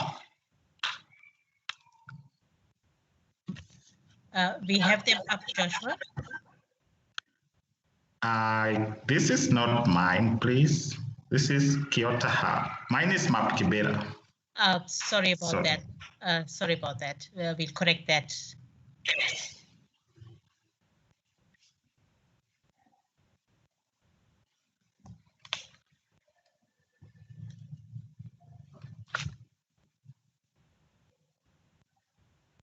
Yes. Yeah, thank you. Thank you very much once again. So I just want to share with you how our MAP Kibera has been operating and has been working over the years. So MAP Kibera is an organization that started way back in 2010. 2009, when we realized Kibera, as I said, is a big slum in Africa, and that's just an overview of shanty houses of Kibera from an aerial view. So in 2009, we realized that Kibera is a blind spot in the government map. Next slide. It was a blind spot in the government map, and this kind of triggered us. We said, how can our home be represented as a blind spot in the government map? And we say, this needs our action. We need to do something. And at that time, we met a team from OpenStreetMap who had just visited Kibera slum. And we had a conversation, we had a discussion of how can we put our community, Kibera, on the map. And they had this expertise on how to use OpenStreetMap. And we said, guys, we need your help. Help us put our Kibera on the map. Next slide. And a group of 13 youths representing 13 villages in Kibera came together and decided that we want to map our home. We want to put Kibera on the map. And using GPS gadgets, we could walk around mapping anything we felt was of importance to us. Anything we felt like this needs to be mapped. We mapped shops, we mapped schools, we mapped churches, we mapped roads, we mapped just anything, health facilities and stuff. Our interest was just to put Kibera on the map and show what is there in Kibera. because we didn't want Kibera to be seen as a blank spot anymore, but we wanted to tell the world that this is our home and this is what we have and this is what we don't have. Next slide, please. So using OpenStreetMap, we tried to develop a map of Kibera. OpenStreetMap, for those who don't know, is a platform where people can contribute. You can add or remove from any part of the world. So we decided to use OpenStreetMap so that people could contribute to it. People could contribute to the map of Kibera that we were developing from wherever they are, and adding anything they felt was of interest to them. And OpenStreetMap is a free open source software, so it was easy for us. We didn't have any issues of licensing and stuff. Next slide. And we mobilized ourselves within the community, Kibera youth, because we know and we understand that locals understand, local communities understand their areas better than anyone else. They know their problems and they have the solutions within them. It's just a matter of giving them opportunity or giving them the tools, the right tools to try and fix some of these problems. And we wanted the process to be as participatory as possible, like engaging the community members from step one to the last, so that everyone or a lot of people or different stakeholders would understand what we were trying to do and would also take part in the mapping exercise. Next slide. And so after engaging these people, the locals, we eventually produced the first digital map of Kibera. And it had a lot of things to show. So we were so excited to have put Kibera on the map. And now we were proud to show the world that this is our home. We are no longer black spot, like the government was trying to present. So it had a lot of things. It showed clinics, it showed hospitals, it showed roads, it shows water points, it showed so many things that we felt were of interest to us. But then again, we felt like the map was so congested. We needed to break it down. And we engaged community members, holding different community meetings, asking them, what else would you want us to map? We intend to break down this map into different thematics, but what would you prefer to be the first topic for us to map? Next slide. So Kibera guys, Kibera people started giving us different ideas of what they wanted us to map. Some told us we want to map unemployment, we want to map insecurity, we want to map health, let us map education. And so we had a long list of what to be mapped. And we could not map all this at the same time, at one time. So we decided, let us prioritize and start with the first four. So together with community members in community meetings, we prioritized and ended up having a health map, a security map, an education map, and a water and sanitation map as their first priority. So health map would just show all the health facilities in Kibera, and security map will show different places, which areas are safe, which areas are not safe, where do we have security lights, where do we have police posts. And education map mapped all the schools in Kibera, both primary school, preschool, secondary schools, and even vocational schools.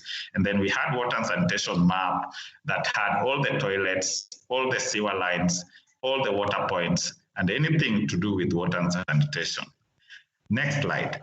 So after mapping all this, we asked ourselves, how can we do? We have mapped Kibera. We've put Kibera on the map. We produced the first digital map of Kibera. We've broken it down into different thematic areas. What next?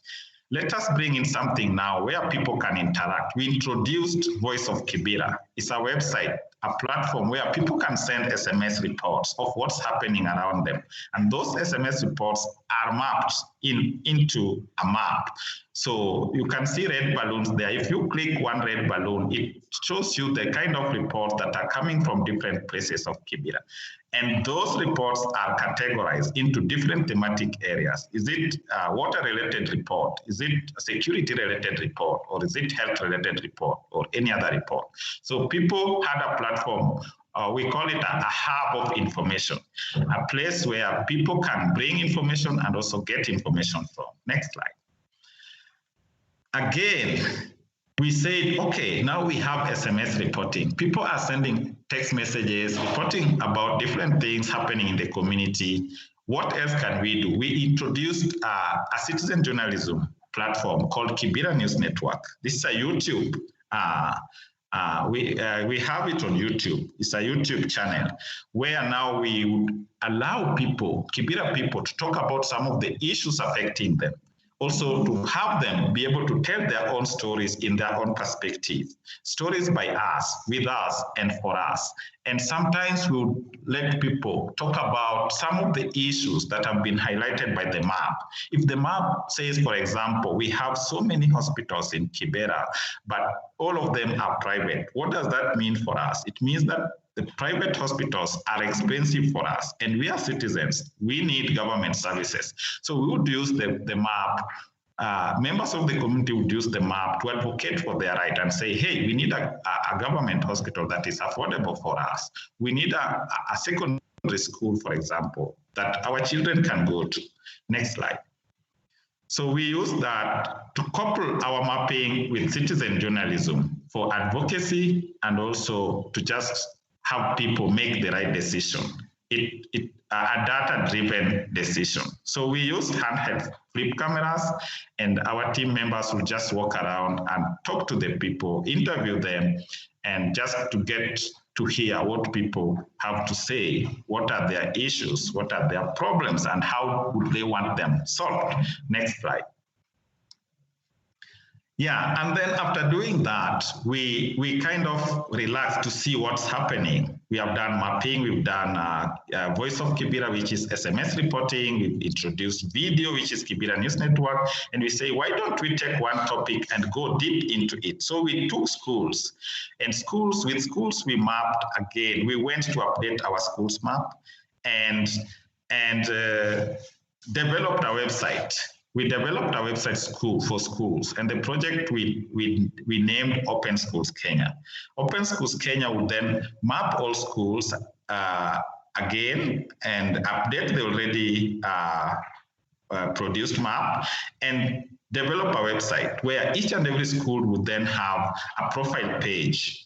If you go to that website, you'll be able to see every school that you are looking for. You can search by name or you can just click randomly. And every school has a profile that will show you how many teachers are in that school, how many are male, how many are female, how many students do they have, how much school fees do they charge, what programs do they offer, what are their contact information.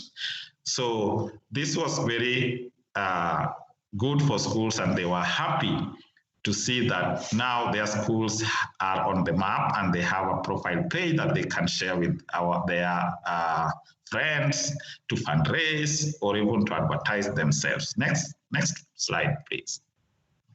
Yeah, so this was the process, walking from one school to the other, talking to the school heads, collecting this information and putting them into the map.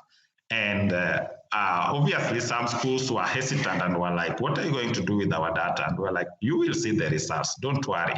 So some were hesitant, but we would convince them. But a lot of them were happy to hear that they were being mapped and they're going to be put on the map. Next.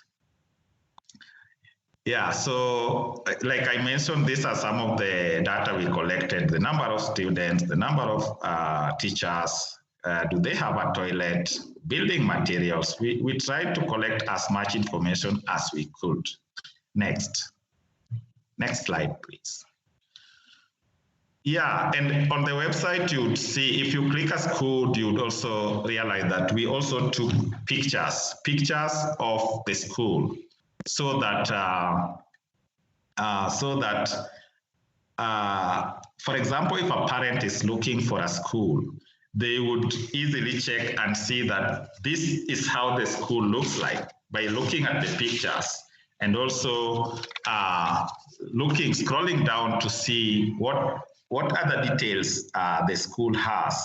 For example, they check at the school fees and they look at the environment. So parents would make informed choices depending on their capabilities because of school fees or preferences because of how the school looks like and some other issues like security and others. So that was good for parents, and schools would also use this platform to check what other schools are doing, and hopefully this would trigger a healthy competition. And government would use this data to improve schools and maybe support them in different ways. And next slide. Yeah, after doing the mapping, we decided to give back to the community, take the data we had collected to them, and we issued a copy of the map, a copy of printed map to each and every school we had mapped. We mapped around 350 schools in Kibra alone. Being a slum, it was hard for the government to access or even to know the existence of some of these schools. So when we presented this data to the government, they were shocked.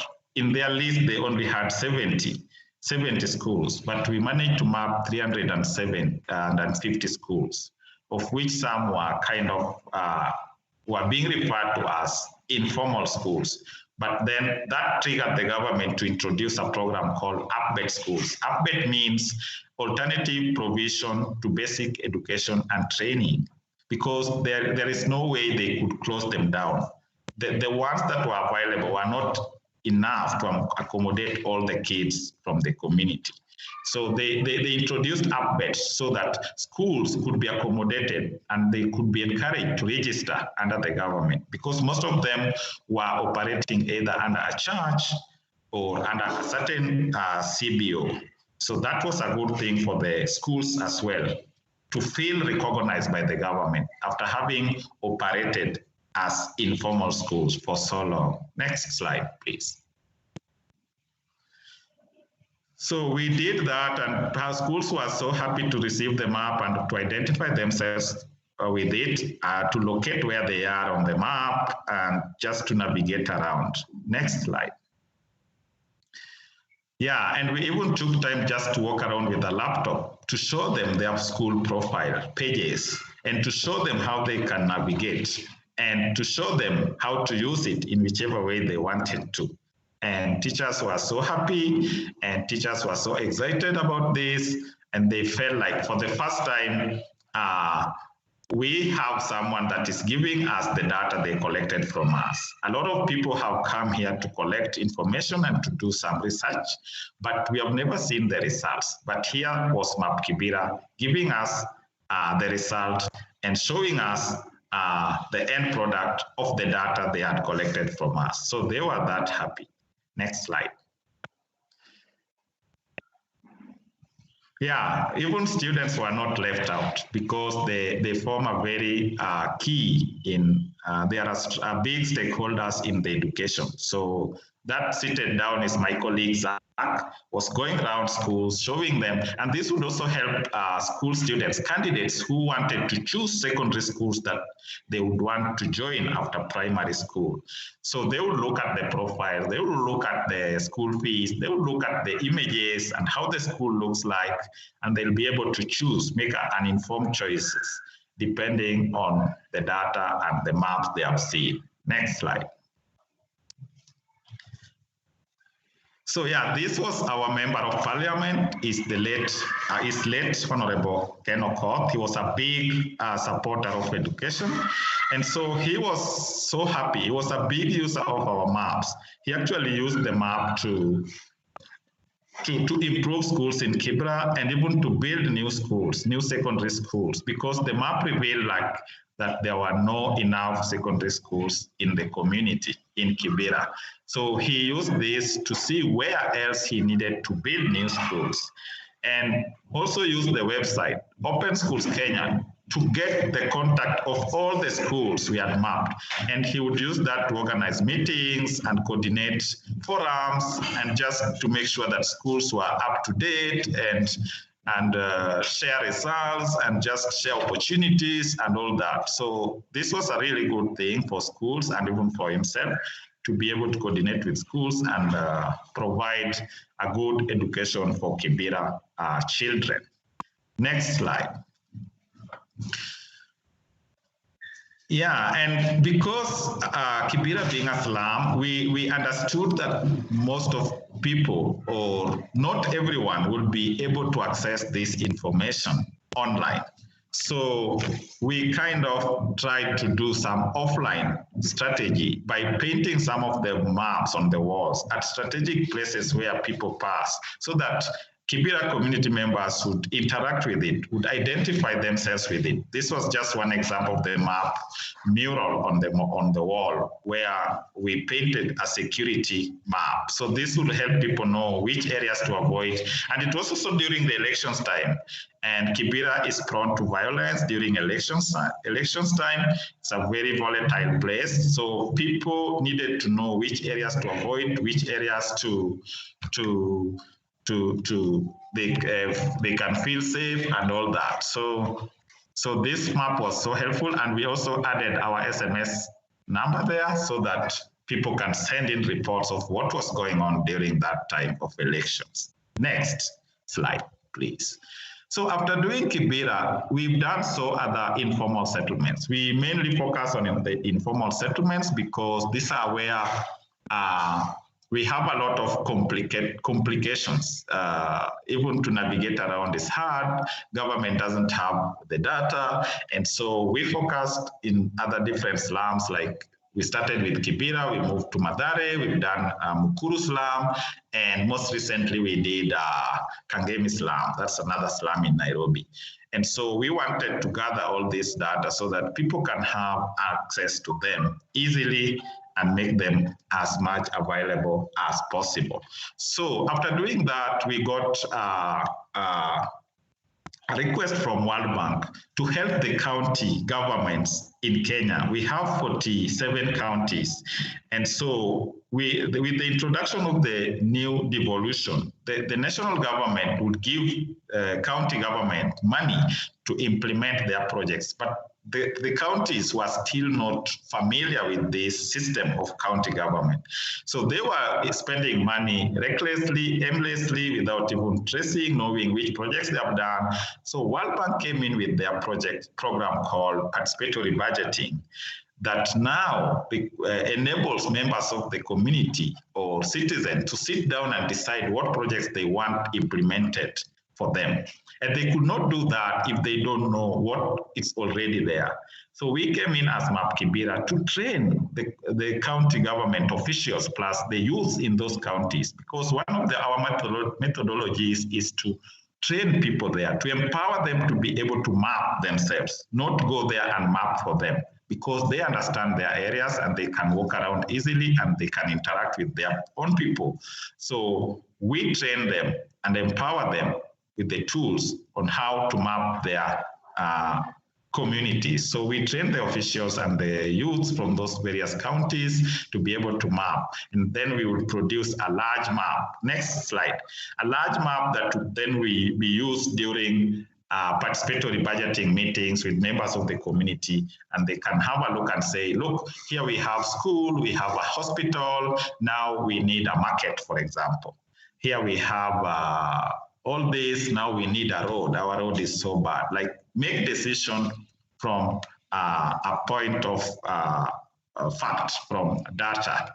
Having looked at the map, they can then be able to make an informed decision to see what they need and what is already available. Next slide.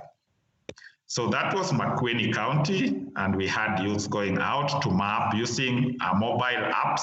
We used ODK and Kobo Collect, and sometimes would use GPS, especially to map the roads for accuracy reasons. Next slide. So it's more of participatory and involving the people or different stakeholders, different youths, so that everyone can feel involved and everyone can take part and everyone can understand the process. So this was also in one of the counties. This is Baringo County, Chura Amaya Ward, where a participatory budgeting meeting was ongoing, and you see people trying to suggest which projects they needed at that particular time. And we also joined them to just see how the participatory budgeting meetings are happening and going on. Next. I think that is it, and thank you very much. This is how we do it in Kibera as MAP Kibera, and we have also trained a number of youths in Kibera here, Mathare and Mukuru, different slums, to be able to map their communities. And we've trained a group of reporters to do citizen journalism for Kibera News Network and also some in Mathare, so that people can feel empowered. People can talk from a point of fact, having MAP as a baseline, as a point of reference. Even as they do their journalism, citizen journalism, they can have somewhere to refer to and say, look, this is what the MAP is saying. It's more of a data-driven citizen journalism where people can show something and have the government or policymakers or policymakers or authorities to respond. So we basically try to make the invisible visible and trying to empower people to tell their own stories in their own perspective. Stories by us, with us, and for us. Thank you very much. Thank you.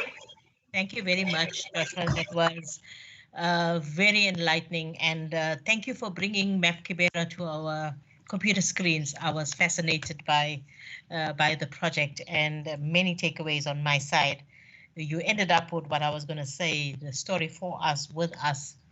And yes, so Joshua, we have two questions in the chat. One has been asked by Mr. Jonathan Naidu, who is the CEO of Smart Exchange, and he wanted to know how was this exciting MAP Kibera initiative funded. And the second question came from Ms. Busiwe Ntuli from Department of Science and Innovation. And her question was, are community members incentivized in material ways to participate in the mapping? Yeah. Okay, thank you very much for those questions. Yes, so actually when we started, our main aim was only to put Kibera on the map. We didn't have any much expectations or missions to even start an organization or a hub like this. But as time goes, we got like attention, and our first attention was UN Habitat. So our first waters and how we had mapped Kibera, and they were interested, like, how could you map your own community like this? So, so they actually funded us. Our first funding was from UN Habitat to be able to map water and sanitation in a more comprehensive way, in a more intense way. So yes, we have gotten funding and support from different donors. The first one was UN Habitat. We've also worked with Gates Foundation to map schools and to develop that website.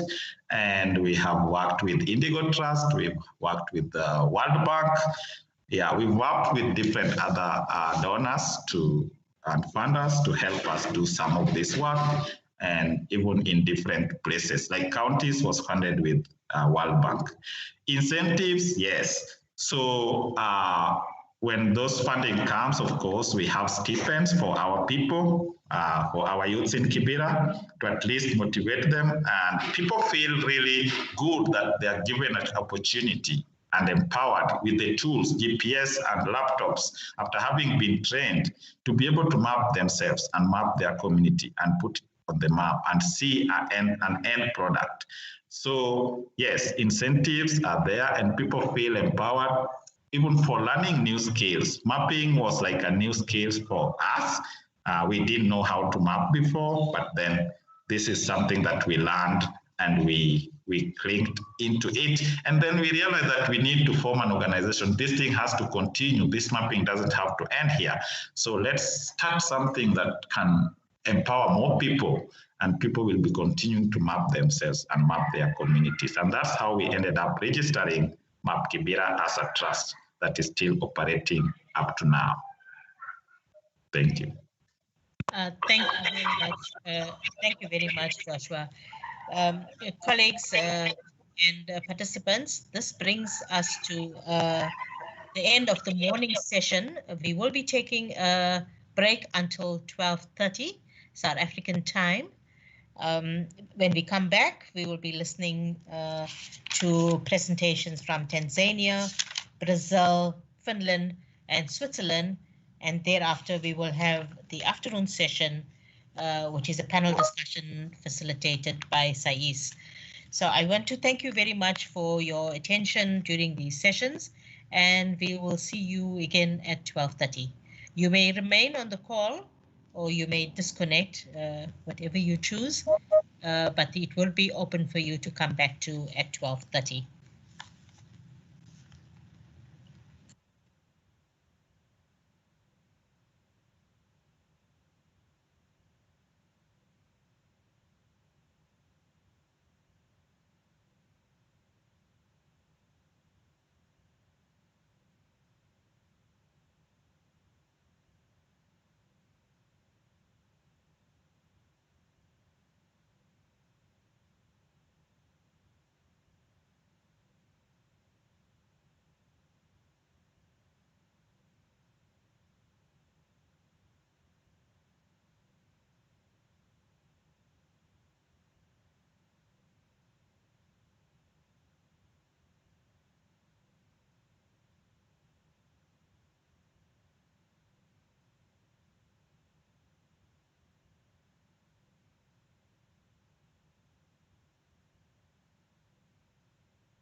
Welcome back, participants and speakers. I'm just going to allow for 2 minutes so that we could just have those that had disconnected to be readmitted.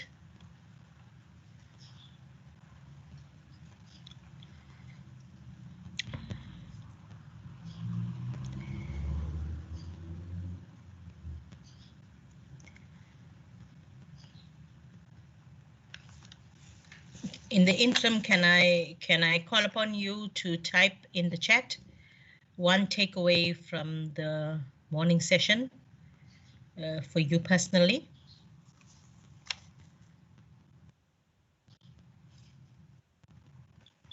And Ruan will begin the screening of our next video, which is the MIA Living Lab in the Free State,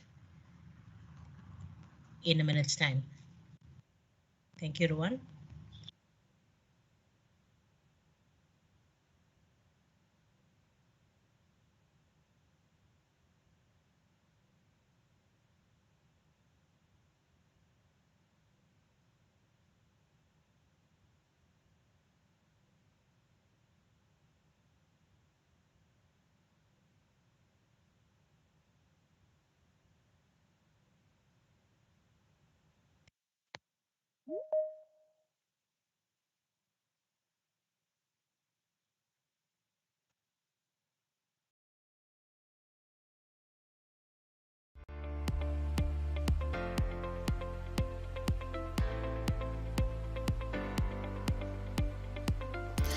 MIA is a non-profit company established in 2009.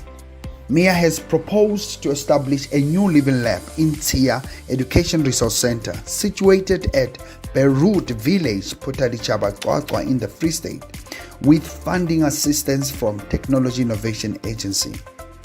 MIA Living Lab mandate is to use ICT as an enabler to develop innovation that tackles challenges faced by the Eastern Free State disadvantaged communities. The core purpose of the Living Lab is to enhance the use of ICT in various economic driving sectors, while also providing an innovation support for local innovators who will stimulate the development of simple, cost-effective prototypes created by the user responding to the community's problems.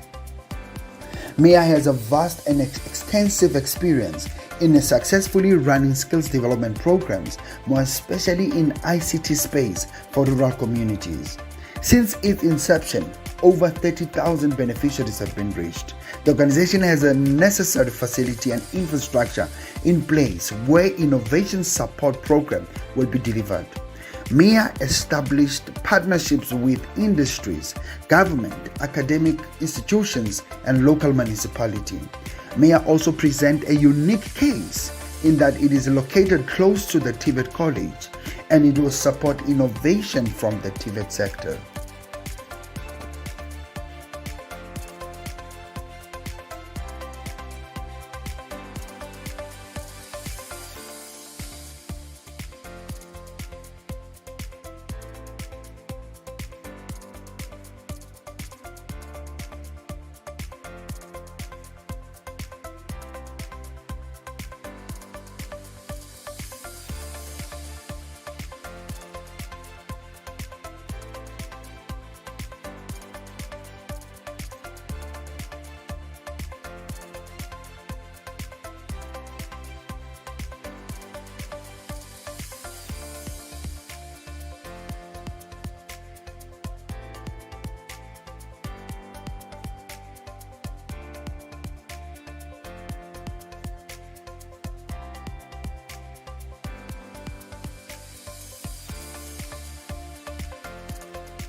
I had a comment by Jonathan indicating the visuals were not showing.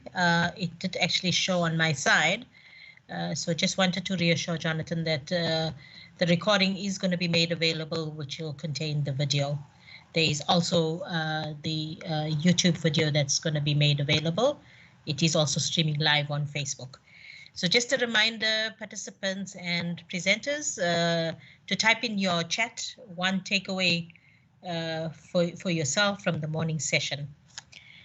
Okay, so it now gives me pleasure to introduce to you Mr. Dio Sabakwijina, and please accept my apologies for mispronouncing your surname.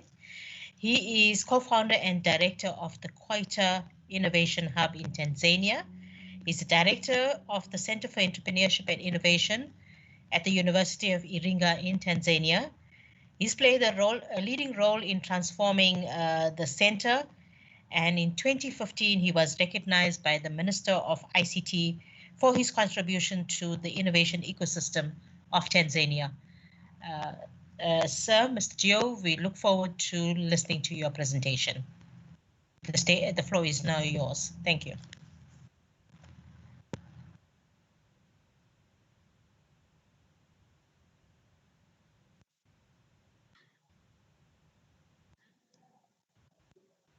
Thank you very much.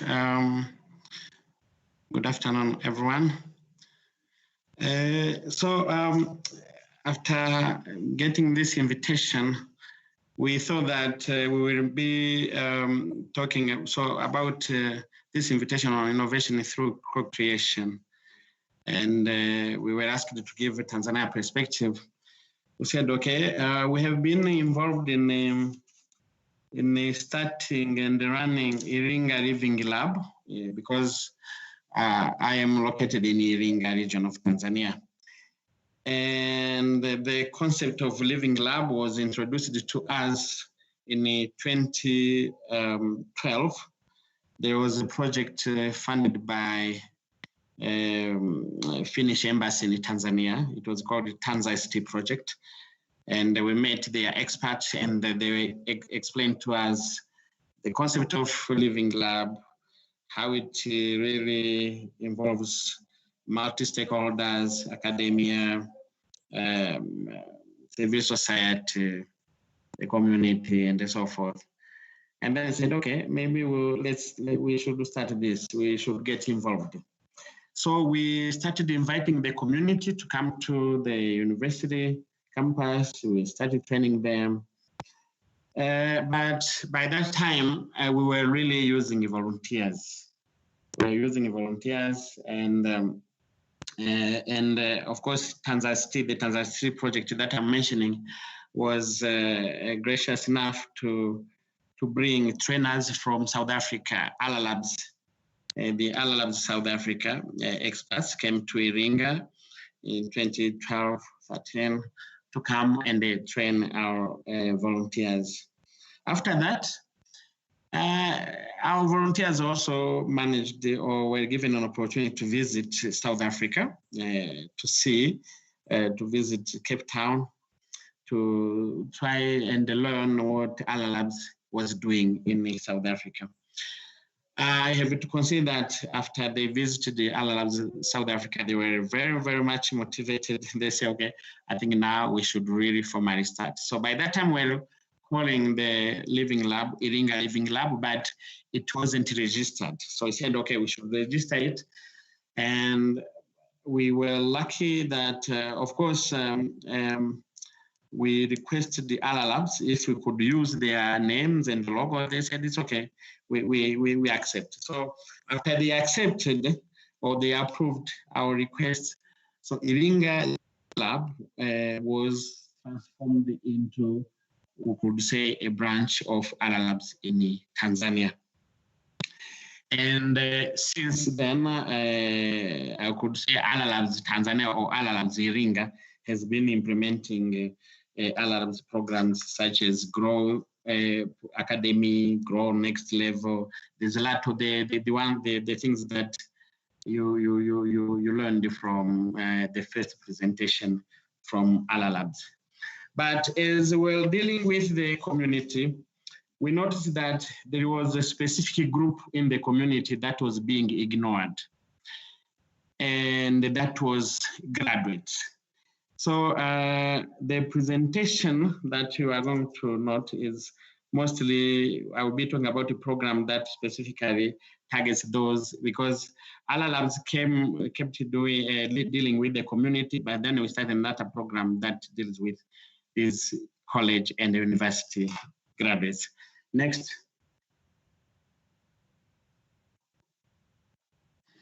Yeah, so in Tanzania, I would say that there is approximately 800,000 youth graduating every year, and the chances for formal employment are very, very limited.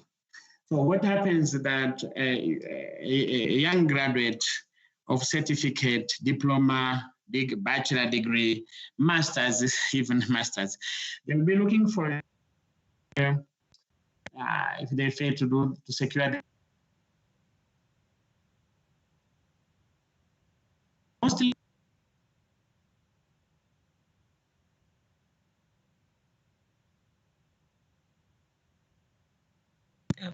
Dio, we seem to be losing you, and I'm suspecting it's probably a connectivity issue.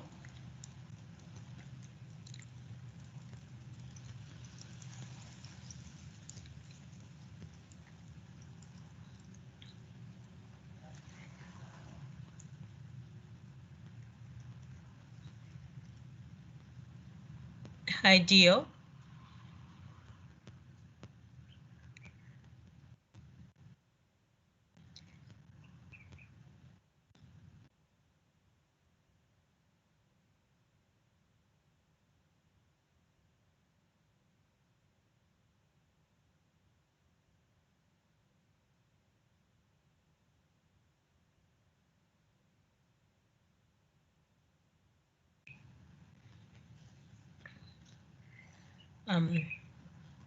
Participants, if you could just be patient. He has disconnected, and I'm sure he'll connect again shortly.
We have, I think we have Dio back online. Okay. Yes. Okay, please. I'm sorry. So I think I had the initial of internet disconnectivity. Sorry for everyone. So I was saying that after looking for a job after 3 years, most of the time they will consider entrepreneurship as a fallback option. Unfortunately, you find that the education does not prepare them for that option, and they end up failing. And I was saying that we noticed that in the community, because for sure, someone who has spent all the time on a university, on a school and university desk, and then eventually they graduate, and then eventually they notice that they can't get employed, and they go into the business, and then they fail. You find them smoking weed. Next. And the problem is that if you look at the youth seeking to be employed or start a business, they face the common challenge, which is a lack of skills. They don't have job skills, they don't have business skills. The problem is that the school system most of the time does not prepare them on the option that, you know what, if you don't get a job, you should start a business, and this is how we do it. So you find that the school system, even the university education, does not prepare them for the fail. But the other problem is their mindset. I think they have really been grown into getting jobs in a way that you find that they are getting a negative mindset towards starting a business. Next. So this, what you see here is a picture, and this was in 2014 actually, and in 2014 the immigration department 70 new employees, so they advertised the jobs, but then they were surprised to notice that for the 70 vacancies, they received 10,816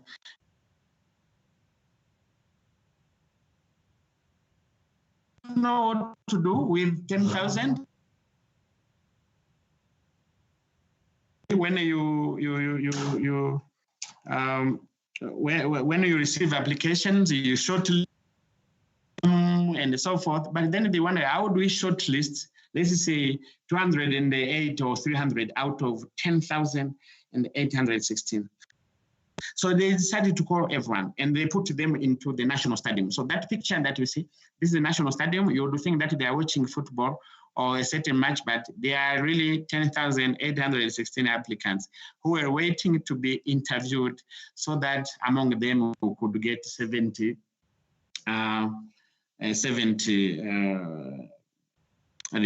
employees to be recruited. Okay, next. This is another scenario. This one was in 2017.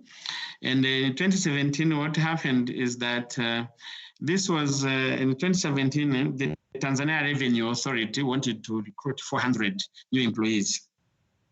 As usual, again, they advertised the vacancies, but 56 applicants applied for the 400 vacancies. Of course, TRA did not, or the Tanzania Revenue Authority did not put them into a national stadium. They did their best to shortlist 30,000, and the 30,000 were given really interviews. I think the first one was a written interview.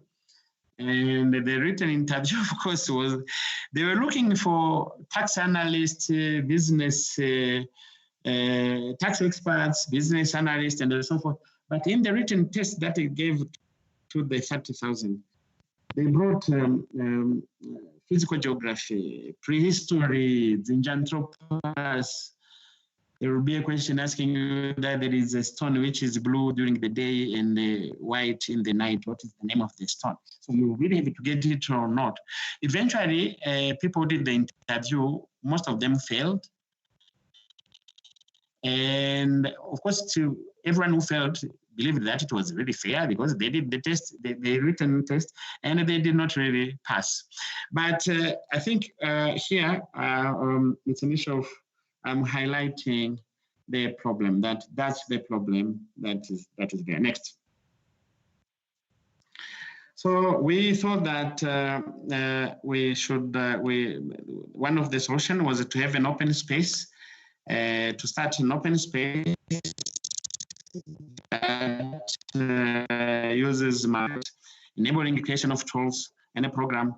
And the space will be there for nurturing business ideas, for the students and the graduate youth, mindset transformation, networking, facilitating networking, and co-creation as well for community empowerment. As I said, the main target of this space is college and university students and the graduates.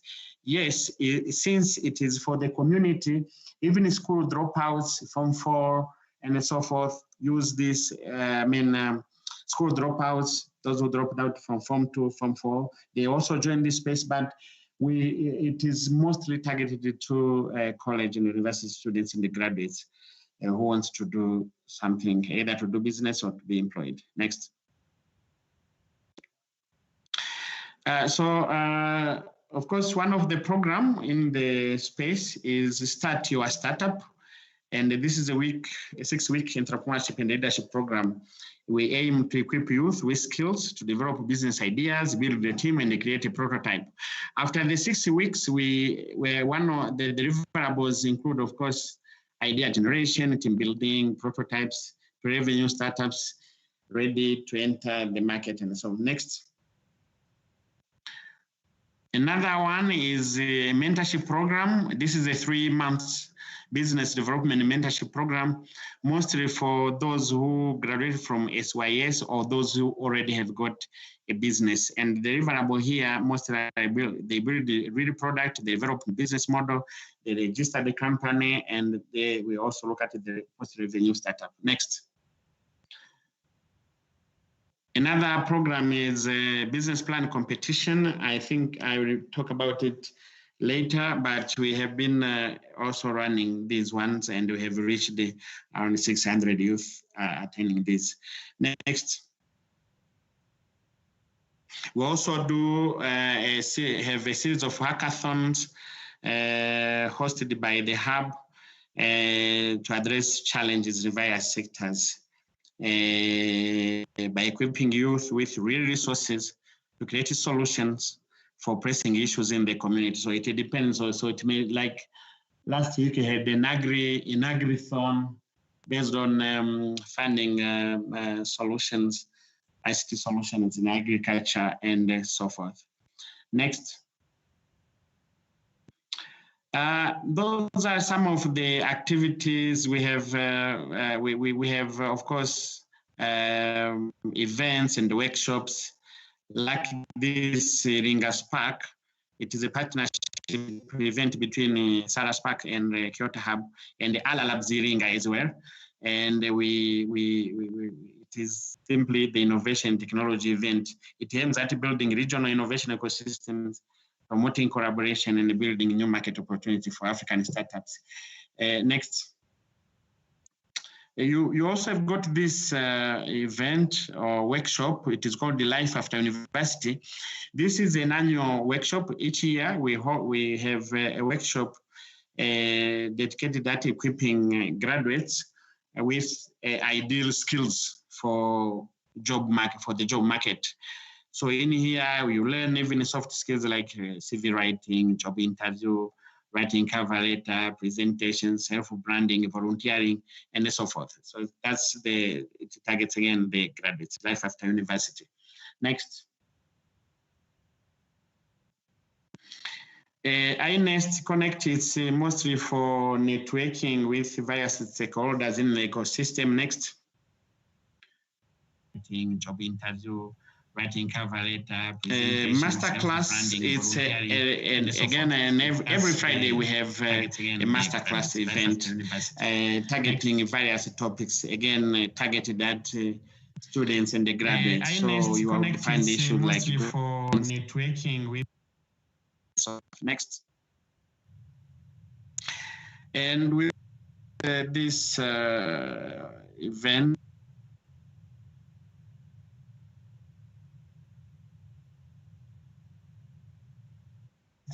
Targeting various topics, again, targeted at students and the graduates. So you will find issues like for networking.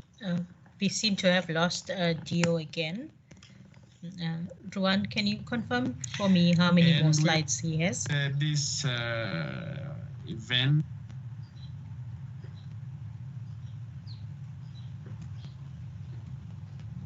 Seems about 5 slides. Okay, so I think what I'm going to propose is that we will allow him to reconnect, but we'll take him completing that just before the panel session. Ruan, could you now move over to our next lab?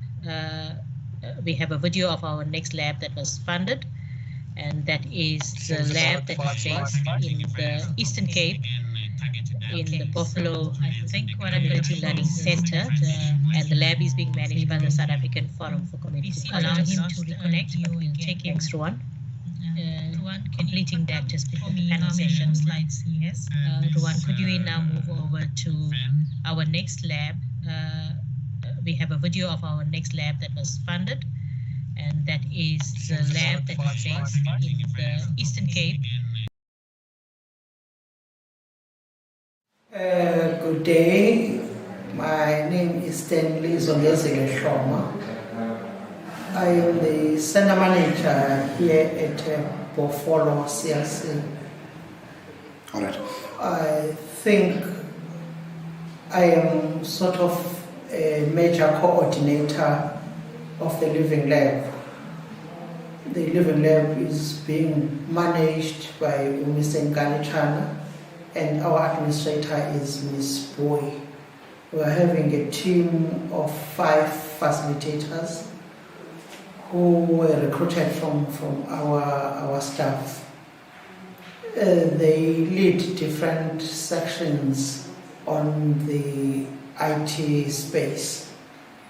Our project was born as a result of the calling from the community of the need of exploring their innovations without really leaving the small town of Fort Beaufort. Through the intervention of SAFCC, DHET and DHI, the lab was put together. It is copied from the reconstructed labs in Cape Town, and then we are piloting it as well here within the community education and training space. The program unfolded as follows. There were about 5 community champions recruited from the community, who then recruited about 5 beneficiaries each. The 25 beneficiaries were gathered together from different walks of life based on the study which was done by DUT. They were taken into steps of developing their own business prototypes. Their programs started with introducing them to end-user computing, because computing is a must. That is what they will be utilizing throughout the project. After the modules on end-user computing, they were separated into different specialized areas: coding, animation, videography, user interface, web design, web publishing, and including the social entrepreneurship. After that, they were grouped according to the certain business niches, which is travel and tourism, wholesale and retail, and agriculture. Now, they were taken further into training on developing their own business prototypes, which they were facilitated and coached to do the sandboxing, which at the end result was them giving us the 3 different business prototypes, which they will be presenting to the project steering committee for approval. And once approved, they will be entering a stage of being coached and mentored into small, medium enterprise development program, which after they have done and graduated, will see the ones getting funding support and others getting mentoring, so that they put their innovative business into practice. And we are looking at a longer relationship with our beneficiaries. Hi, my name is Tembelihle Lusu. I am the community champion. So what my responsibilities entail is to gather beneficiaries that would be fruitful from the program. I have also done the courses so that I am clear with what I need to get across to the champions before they come on board. The experience that I've gathered in the whole process was that it was a bit of a challenge because in the community people are job stricken, people want to earn, and in the process where you are in a mission to try and get skills across to the people, it becomes a bit of a climb, but then we managed to get beneficiaries that are committed, that have a better vision to their own businesses than people that seek to make a quick buck. Good morning, my name is Wabalo Karamakaka. I was in a small town called Fort Beaufort. I started working with Living Lab on basically animation and a bit of videography, but then mostly I was using Canva because it helped me out, whereas I have to compile a poster for each gym, which is a business me and a couple of friends of mine run. And also when it comes to editing, like action shots, and compile a nice little video for like the community to watch. My experience is that so far my time in Living Lab has helped me manage my craft better when it comes to editing photos and creating posters for events and for making programs for people who want to go work out. Basically it helps us come off more professional, get clearer quality instead of just good quantity, basically. My name is Momeka Yangobo. I'm from Fort Beaufort, as the location, and I joined the Buffalo Lab last year. I was recruited by one of the champion members. So the program I was doing here, it was for retail and it was a wholesale and retailing. And then in this program, we were taught about how to have your own business, like a shop, how to run your own shop. Because sometimes we do have a businesses we are running, but we don't have a skill on how to run our businesses. Here we were taught how to run it, in the sense that this shop of yours, how is going to help the community, or how is going to help the people around you, or the local or the older people, I can say. Because in this program, what we were taught is that we create the app how to market your business also, because by marketing your business, you are just advertising yourself to the community, to the villagers, and how are going to reach you. So we created an app here whereby we use a design thinking, like how to design an app that will suit your environment, because we are in a rural areas. So, and how also this app is going to reach to other people which are far in the farms or in the far villages. So here what we did, this app, you have to learn how to do logging, and then how to take your stuff from the shop. Now we are not going to go to the retail wholesalers. You can use your app. In that app, you can list all the things you need, and then you can pay via that app, and then they can deliver to you. When you go receive the stuff, the people also can use, the community members can use also that app to place their orders and pay your staff And then also we can take and deliver with a short notice. Since there's this pandemic, we try to cut everything that can cause a long queues, and then to cut everything that can take much time. So you go and pick what you choose, and then you pay for it, and then it costs time, you see.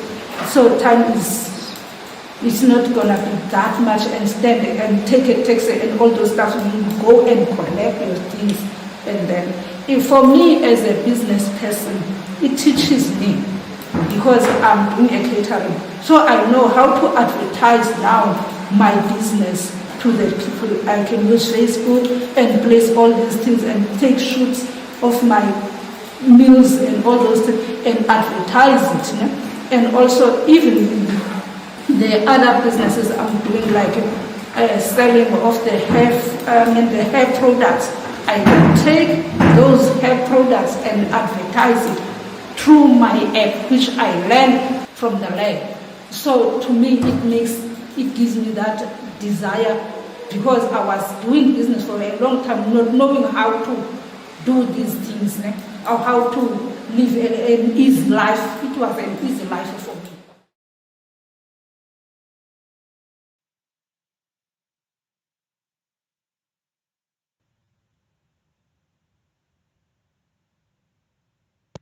Thank you very much, Ruan. Dio, we will take you next to complete the last 5 slides of your presentation.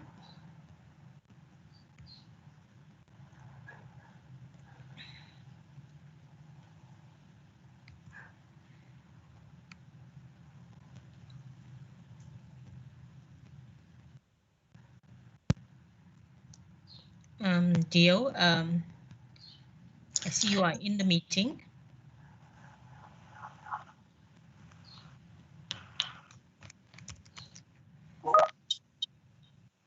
He needs to be unmuted, please, Ruan.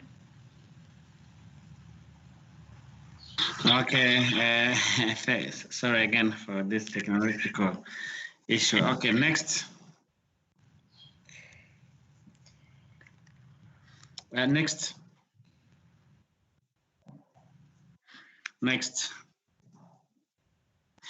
Okay, so you can see that this space operates at the bottom of the pyramid, meaning that you have we deal mostly on ideation, team formation, capacity, skills, planning, and so forth. But as you go up, we try to link you to other stakeholders in the ecosystem. I'm going to talk about them later. Next. So we are enablers, but we know that in this innovation ecosystem, we have all these players, the industry, or private sector organization, private sector in general, the academia, university and research institutions, the civil society organizations, including these NGOs and so forth, the government and the funders. Next. So in Tanzania, you notice, I think I wanted to highlight on the issue of hubs there. So we are talking about Living Lab and the co-creation and so forth, but in here we have a whole broad of spectrum of labs, hubs. They really, it's kind of, we use them interchangeably, labs or hubs. So you have all these maker spaces, the incubators and accelerators, co-working space, living labs, and the social impact hubs, the university hubs, donor program hubs, community and so forth. But in general, the living lab that I talked about at the beginning in the Kyoto hub, we are really at the bottom of the pyramid. Otherwise, you have these accelerators and incubators who are at the higher level. In Tanzania, we have all these other institutions there, the civil society, the research institution, development agents, the market facilitators, startups, private sector, and the government, yes. But on the issue of funding, of course, you expect to have a broad spectrum of funders as well, like angel investors, venture capitalists for those who have developed the really serious projects or serious business, a growth-oriented business or enterprises. You have these challenge funds and the competition, the capacity building programs, have the foundations, have donor-oriented, but they are really in the regions where we are, they are limited in nature, though in Dar es Salaam, the capital city or the commercial city, there are really many. So now, I want to give you one example of co-creation that happened. When I talked about business plan competition, I said I would come back and talk about them later, talk about it or talk about them later. We had a program, we had a program last year on promoting youth startups through business plan competition. And we have this guy called Salum who joined. And he noticed the problem that those who are impaired, hearing impaired, or the deaf, they are really facing challenges. Especially when they go to health facilities or in schools, whenever they want to get services. So they would go to a doctor. They know sign languages, but doctors do not know sign languages. So they will try to explain that they are sick to a doctor who does not understand sign languages. And then the doctor will ask questions. Can you tell him again how you feel? Normally by normal asking, but they will not be able to understand because he or the doctor is not using the sign language. So they thought that we think this is a problem and we would like it to address it. As innovators. Okay, so what happened, as a part of our facilitation and also their own initiative, we have a center here called the NemaCraft. That center is really employs deaf people, those who have hearing impairment. So they went there, they talked to those who are impaired in hearing, and they want to, and also we have a school here in Iringa called the Iringa Girls Secondary School. It is a mixed school. You have deaf students and these other students that are mixed. So the assumption is that when a teacher is teaching, there is someone in there who will help to translate using sign language to those who can't really hear or can speak. And we also have got a primary school just exclusively for deaf people. So for deaf students. So these guys went there, and the idea was to try to understand the challenges that they were facing. And after that, they also tried to gauge, to suggest that, okay, we want to come up with this solution, and we want to know that will this work? Of course, there was this individual who was able to translate using sign language. So they said, yeah, we think, yes, it will be of help to us. So a drafting system was developed, and the learning machine was,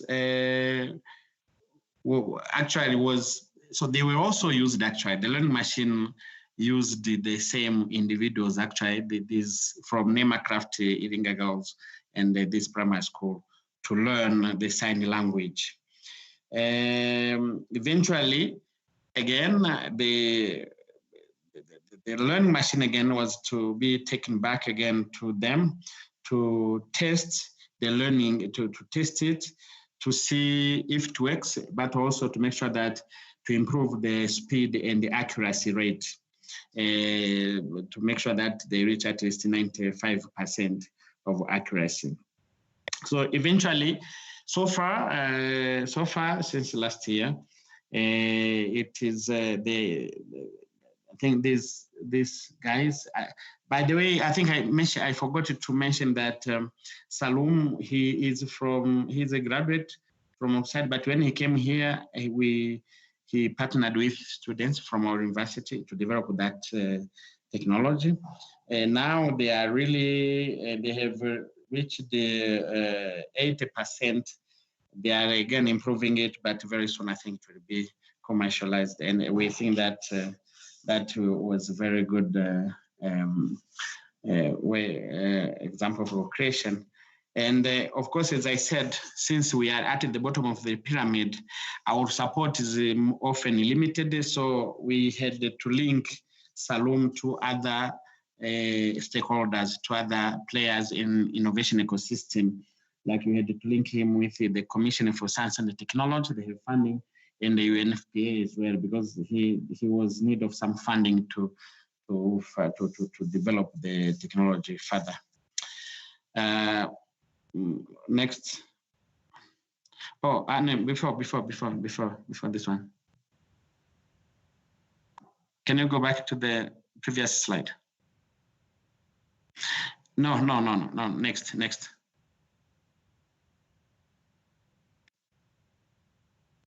Yes, I think as we are still here, I should mention that our funding mostly currently has been coming from COSTECH and HDIF and also USAID. But when we started, as I indicated, the funding came from Tanzania City Project, but also from NUFIC, the Dutch government, because they really helped us in a capacity building. That's all. Thank you very much. Thank you very much, Dio, for sharing your experiences and sharing especially the case around the unemployment, because it's a huge problem even here in South Africa. So there has been no questions, but I'm hoping that the participants will comment on the chat group. I want to move on to our next speaker, who is from Brazil.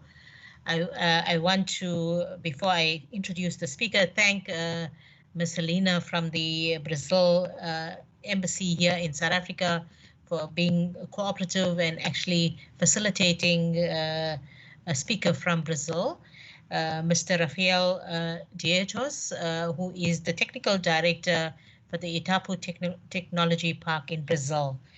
Mr. Dietos is the chairman of the management committee of a Sandbox program, which is the coordinating cities in the first public intelligent neighborhood in Brazil. He also has extensive experience in research and development projects in various countries. I know it's very early in the morning for you, sir. I think it's probably just about 8:15 this morning on your side. But welcome to the session, and we look forward to listening to your presentation. Good afternoon, you all. Thanks for the introduction. Yes, it's around 8:19 a.m., but it's all right. Well, thanks for the introduction. Can anyone please put the presentation on so that I can start? The idea here. So my name is Rafael Dietos. I'm currently technical director of Itapu Technology Park. It's PTI in Portuguese, so for short, I'll just refer to PTI from now on. I think it's easier. The idea here is everybody can hear me, yes? Yes, correct. Okay, perfect, thanks. So I'm going to spend five or more minutes just to talk about PTI, what's the idea, just to give a context on our initiatives regarding living labs. So what you can see in the picture is actually the technology park, PTI. On the lower side is the park itself. We are inside the Itaipu power plant area, which you can see on at the back of the image, like the spillway, which is closed, and the dam. So it's a rather controlled area, but inside this, inside the technology park area, we have startups, we have universities. I'm going to talk a little bit more about this, and our living lab. We have a living lab inside this area, and I think you can move to the next slide, please, and the next slide.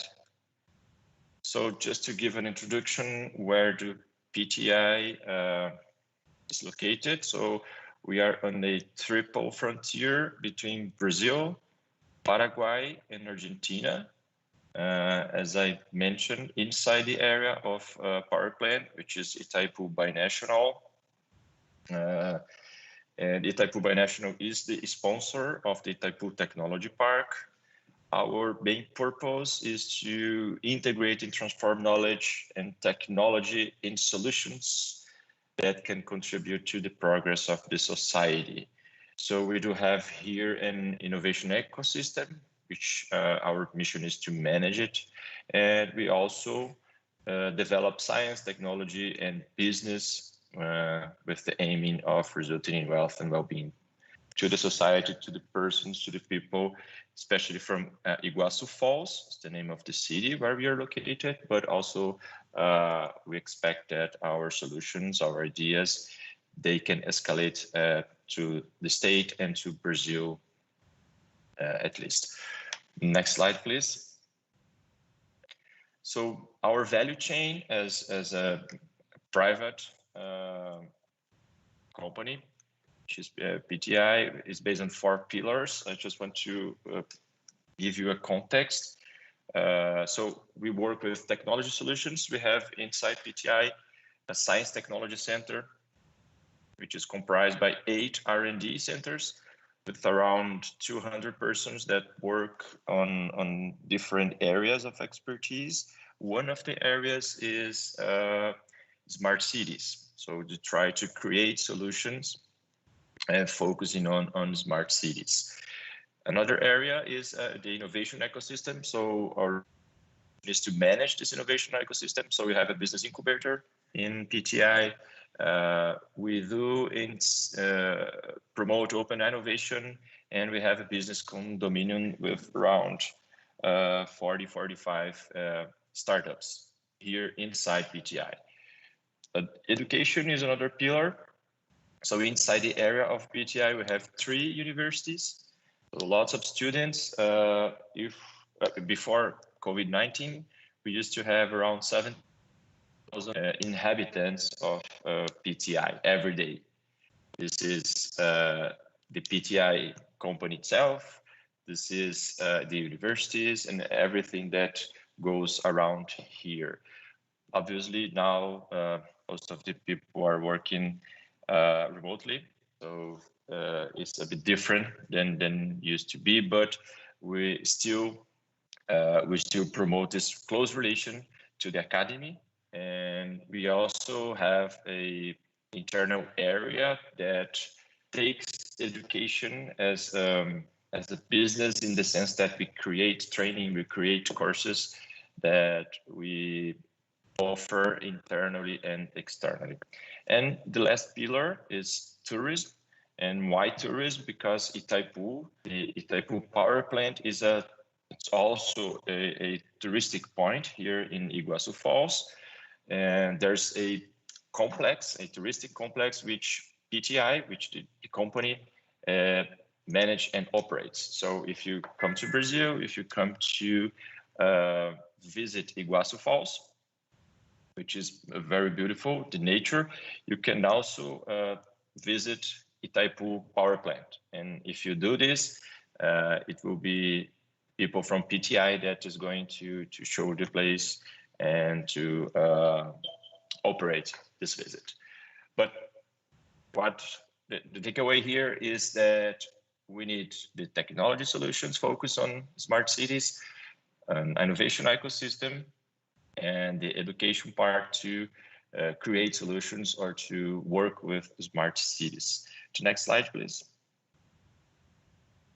So the relation between PTI and smart cities. Why we do it? So the digital transformation in the cities, I think it's not a trend anymore. It's a reality. It's already happening, and we need to do something about it. We need to make it happen. So we want to promote this concept of smart cities. We know that we have lots of problems in the cities, and we want to create this problem through technology, with the main objective of generating well-being and wealth for the population, for the citizens. And what are we doing? So we are creating integrated spaces. We are creating these living labs, which are areas in which someone can test, someone can debate, create, evaluate technologies, focusing on smart city solutions. And it works as a test base. And after using the solutions in the living lab, you can be sure that the solution works. And then you can move to the city, or move to a safe deployment in a real city, let's say. Next slide.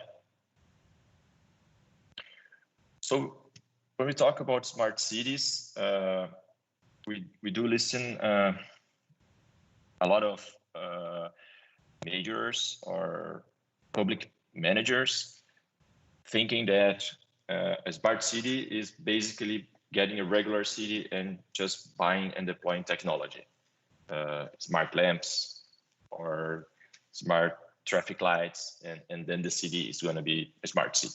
That's not what we believe in.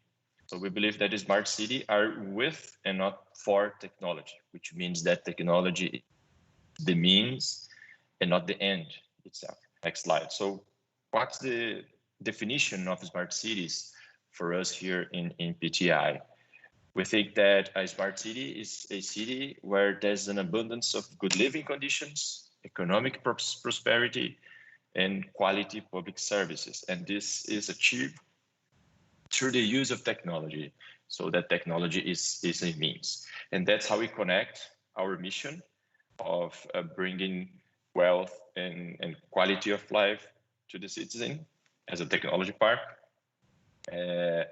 So we have to create new solutions here in PTI and get the solutions to the community, get the solutions to the city. Next slide. What we want to do? What we want to do, in essence, is to create replicable and scalable spaces for smart cities in the sense that we build local solutions, we solve problems that we have here, but these are scalable solutions, and we are also solving global challenges. So that's I would say one of the benefits of these ideas is to create small spaces and solutions that are replicable and scalable. You start small and then you scale to the whole state, you scale to Brazil, you can replicate the solutions. Next slide. So we have basically two initiatives, which I'm going to share with you. And they are called PTI Living Lab, first of them. And the second, it's called Vila A Inteligente. The name it's in Portuguese. I'm going to explain it a little bit later.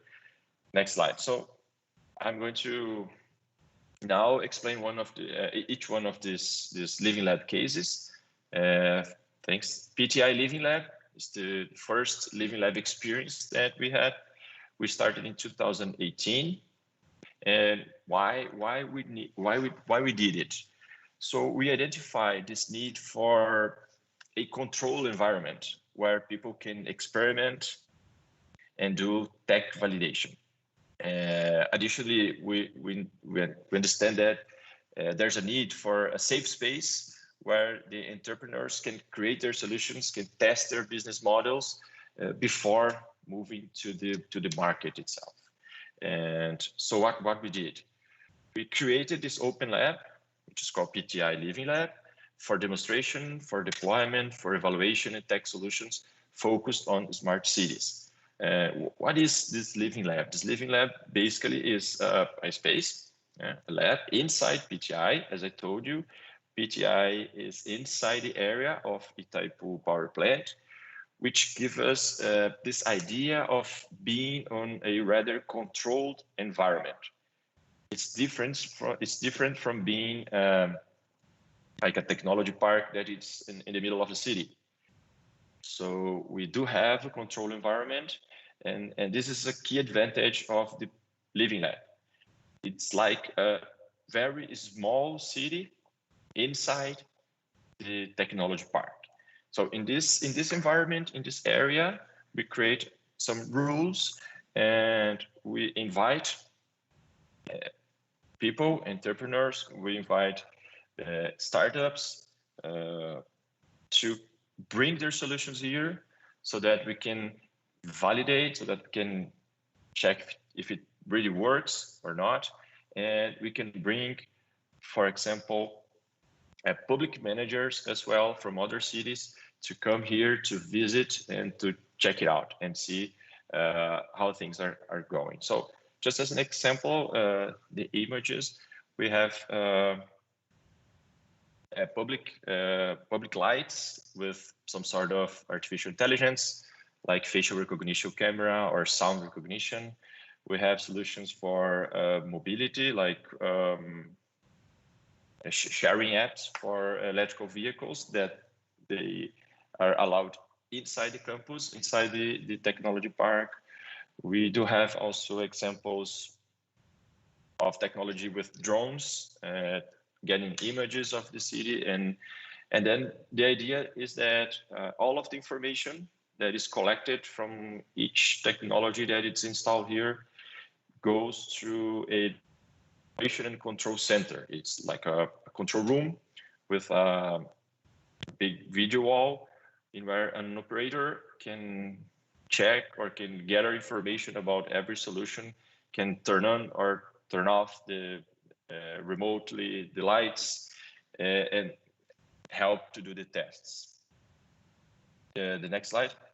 So what's the idea or the methodology that we use here? So basically we do a public call to invite together startups and entrepreneurs to bring their technologies to be tested inside our PTI Living Lab. So they bring it here. We have as I told you, R&D teams that validate this technology using a simple methodology. And another thing that we offer as a bonus for these entrepreneurs, for these business people, is that we have some sort of marketing campaigns where we invite a lot of external people to come here, like mayors of other cities, like governors, like owners of big companies. And they come here to check out the solutions being used in reality, in this small controlled environment. So this is a huge plus for the startups. So if they're starting here and they don't need to sell to their first customer in big city like São Paulo or Rio de Janeiro, but they can put it here, and we invite the mayor of São Paulo to come here, and the mayor sees things happening, sees the benefits, and then it's we try to promote this matchmaking between the startup, the small business, and the client and the customer, which in this case will be a manager of a city. Next slide. So it's rather simple, but it's very effective. Our second experience, it started in 2020. I like to say that it's an evolution of the first experience. The name we gave it is Vila A Inteligente. So Vila A is the name of the neighborhood, and Inteligente is the Portuguese word for smart. So it's a smart neighborhood. And why we did it? So it's an evolution of the first idea of the Living Lab. So we still want to stimulate innovation, but now through the concept of a sandbox, a regulated sandbox. And we do promote new technologies, new business models, new products. We try to connect academia, private and public sectors all together in what we call a Smart Cities Hub. So what is it? It's a Smart Cities program. So we created this technology testing and evaluation environment, but now it's in the city. It's not in the PTI control environment anymore, but it's inside the city. So it's permitted by a municipal legislation. I'm going to talk a little bit more later. And with that, we created this first public smart neighborhood in Brazil, which is here in Foz do Iguaçu. Iguaçu Falls is the name of this city. So to do that, in order to do that, we have naturally the support of some of our partners, City Hall, Itaipu Binational, which is the power plant, the company that also support the technology park. ABDI is a very key player that helps us. It's the Brazilian Industrial Development Agency, and also Copel, which is the local energy company. Next slide. Thanks. So that's a Google Map idea of the Vila A Inteligente of our sandbox. So as you can see, those are the limits of the sandbox area that we created with the City Hall by City Hall decree by like a law. So it's around 4 square kilometers in size. We have around 3,000 houses and business, small business. We have a hospital inside this area. We have large green areas. We have around 11,000 inhabitants, but much more people move around during the day. We have events area. We have a public market and also universities and school. All of it inside this area, which is called the sandbox. Next slide. So what's the concept of the sandbox? I'm not sure if you're familiar with the sandbox concept, at least in development, software development is rather common. It's a sandbox. It's a small part in where you can test, in where you can create things, and if they break, you're free to just recreate them with some sort of safety.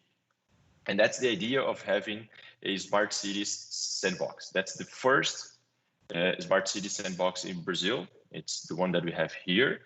So, which naturally created the first public smart neighborhood, which is Vila A, as I told before.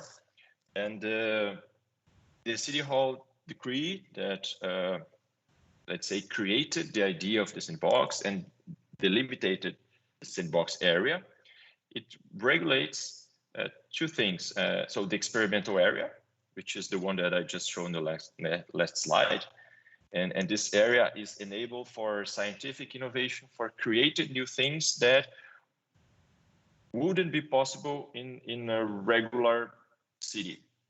So for example, if you have, if a startup has a new idea and the startup wants to experiment it, but there is not yet a specific law that regulates the use of this technology. In Brazil, at least, you cannot do this. You cannot put it on a regular city, but you can put it on a sandbox. So that's a key advantage of the idea we have here. So we have the commitment of several partners, as I told you. Of course, the participation of the City Hall is very important for us, and the sandbox decree, the sandbox law, created the experimental area, but also created what we call a management committee.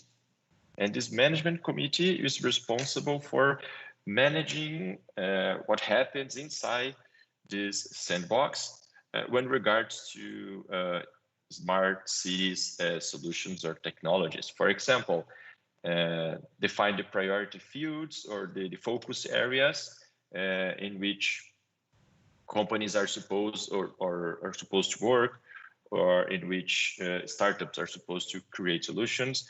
This management committee has also the objective of monitoring how the solutions are being tested and what are the results, presented to the city, presented to the citizens, and also approve new tests.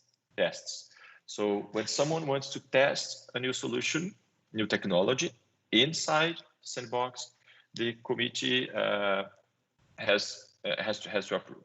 So that's the idea. That's in a sense how it works. So what we have in our solution in the Vila A Sandbox working now, it's operationally already. We have solutions for public security. We have solutions for mobility. We are working on solutions for the environment, like temperature or air conditioning measurement.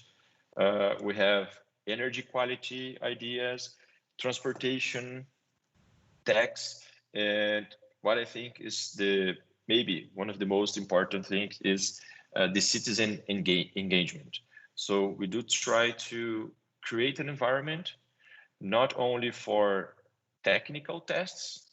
This could be made like inside a lab, but here we have a living lab. We have a real lab with people living on it. So we do need this citizen engagement.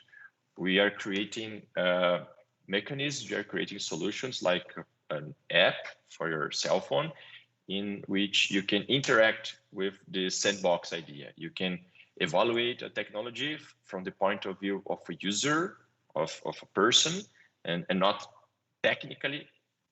It's not a technical evaluation, but an evaluation of how do you feel using it, if it's good, if it's not good. And the PTI, as coordinator of this environment, is gathering this information, and this is used to evaluate the technology that is being tested inside the Sandbox. We also have a view, a very important view of using this environment as a smart cities hub, like a one-stop shop environment in which business can happen. We do believe that it's true business that the wealth and the well-being of people are achieved. So we have plans to incubate startups and accelerate new business inside the Sandbox area, inside what we call the Smart Cities Innovation Hub. Next slide. So what are the opportunities that we see that are possible with both the ideas, the Living Lab PTI, so the controlled Living Lab idea, and Vila Inteligente, which is our real world sandbox area for testing and evaluation. So naturally, you can do testing and evaluation of technologies, you can do accreditation of solutions, business model validations, the connection between not only academia with public and private sectors, interaction with the triple helix, but also you can connect the entrepreneurs, the startups to the market, to the customer, and to the investors. We bring this idea of a user satisfaction index, which in my opinion is very important because it's not only a technical evaluation, it's not only an evaluation from a technical point of view, but also it aggregates the view of the user, the citizen, which is has to be impacted positively by a new technology, otherwise it's not a smart city. And a showcase for public managers. So if you see Living Lab in 2019, before COVID-19, we received more than 100 public managers inside PTI to visit the area, to get to know the technologies that we have here operating, to make questions, to live in it for a couple of minutes, and then with this experience decide, or better decide, if they want these technologies in their cities or not. So when you look to the Vila, which is a public neighborhood, it's a lot bigger space with people living in it. We do see a much more appealing showcase for public managers. So now, obviously, it's a bit difficult to bring a lot of people to be on the same space due to the pandemic. But we do hope that after the pandemic is gone, hopefully this year, we'll be able to make new events, to make workshops, to create hackathons, and so on and so forth. And people can come in here and can live this Living Lab idea, which is promoting solutions for smart cities. Next slide.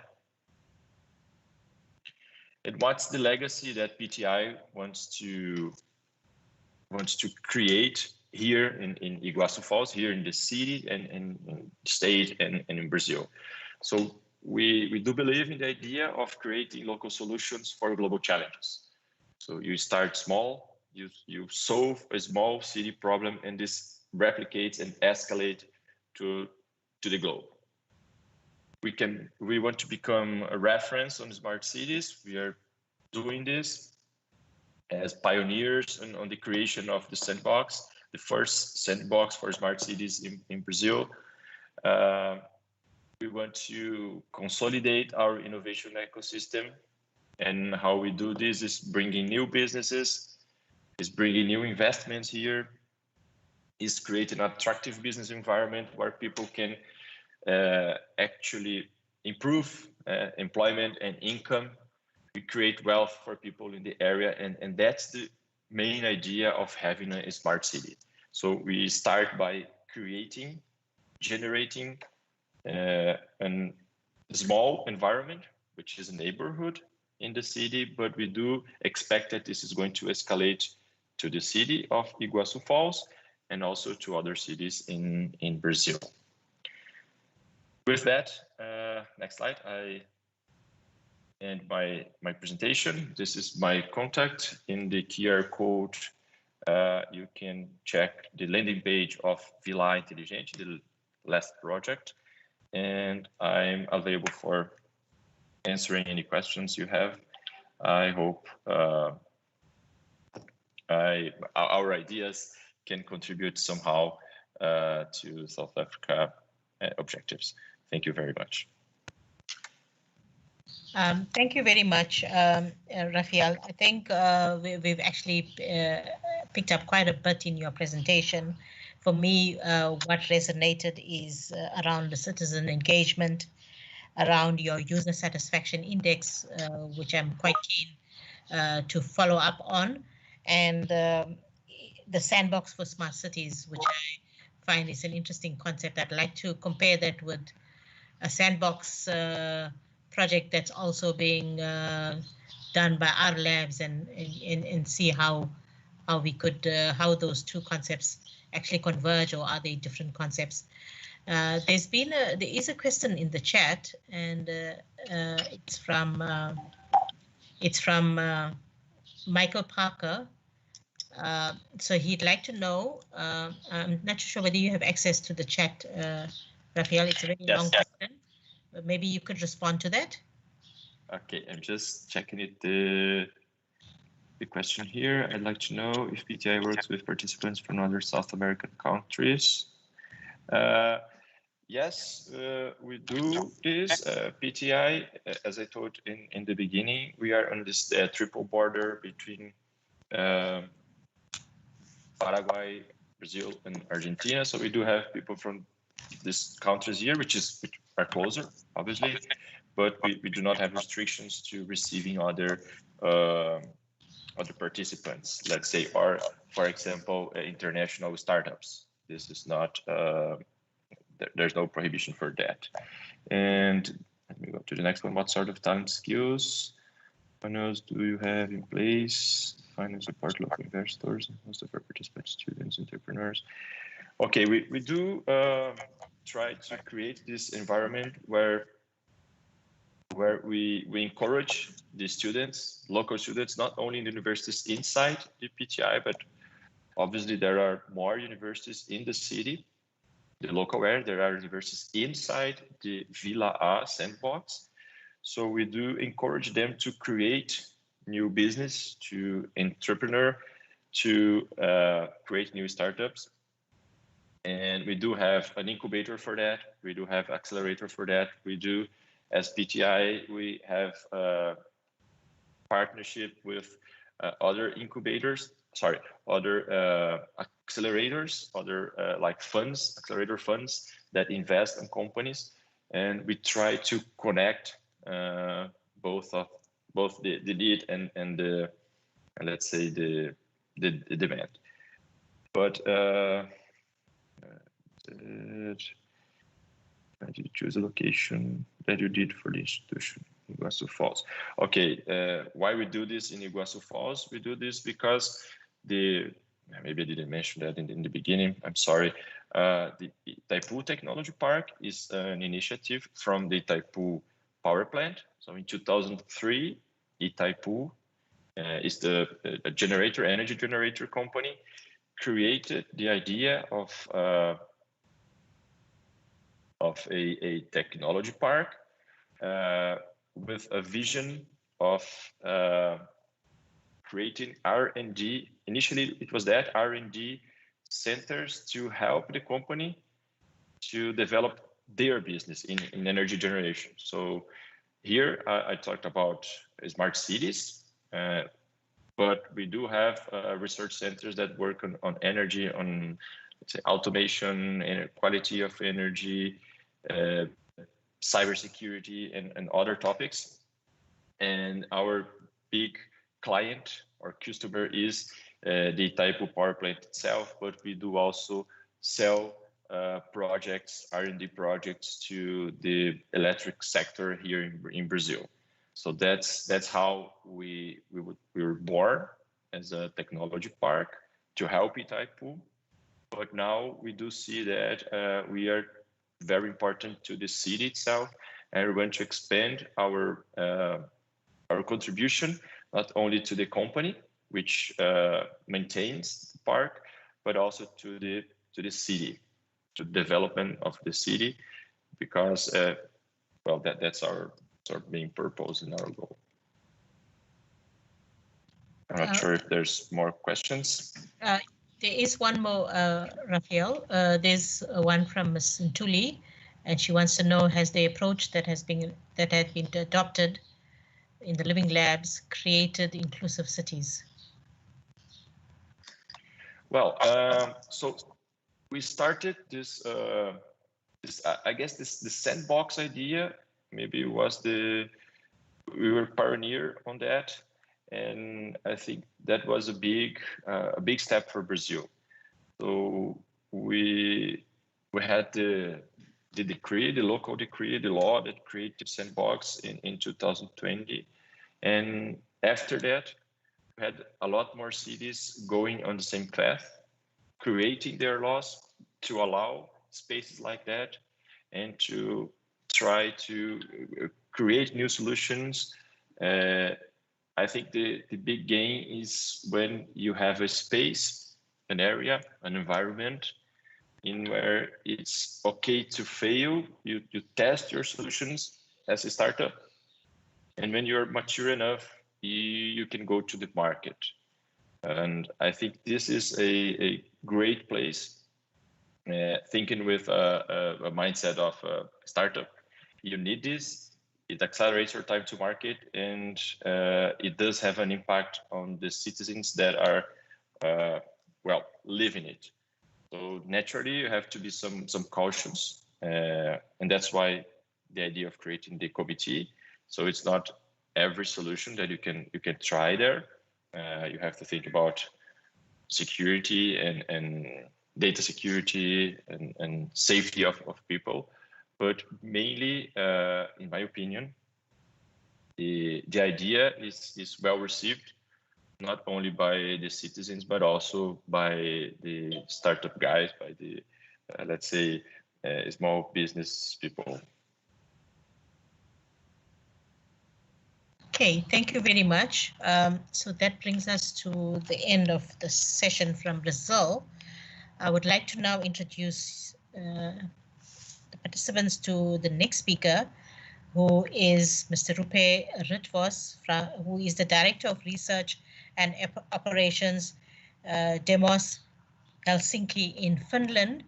And he's an independent, works as an independent think tanker working towards fair and sustainable societies. He's a designer by training, expert in design-driven open innovation, where they focus on emerging technologies, artificial intelligence, robotics, big data, and he's initiated the Smart Living Lab and the Mobility Lab in Helsinki. Mr. Ritvos, we're looking forward to listening to your presentation.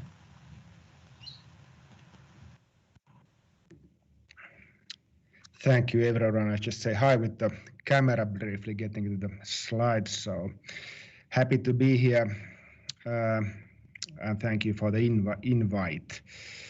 I have my slides somewhere. They're coming from the machine, I suppose. Right. So good afternoon from the rainy and dark Helsinki. So I'm Roope. I'm gonna spend half an hour of your time talking about Living Labs and co-creation Finnish perspectives. So thank you for that invite. Next slide, please. So briefly to set the scene where I come from. So 1.5 years I've been directing research at the independent think tank Demos Helsinki, 60 people working towards more fair and sustainable societies.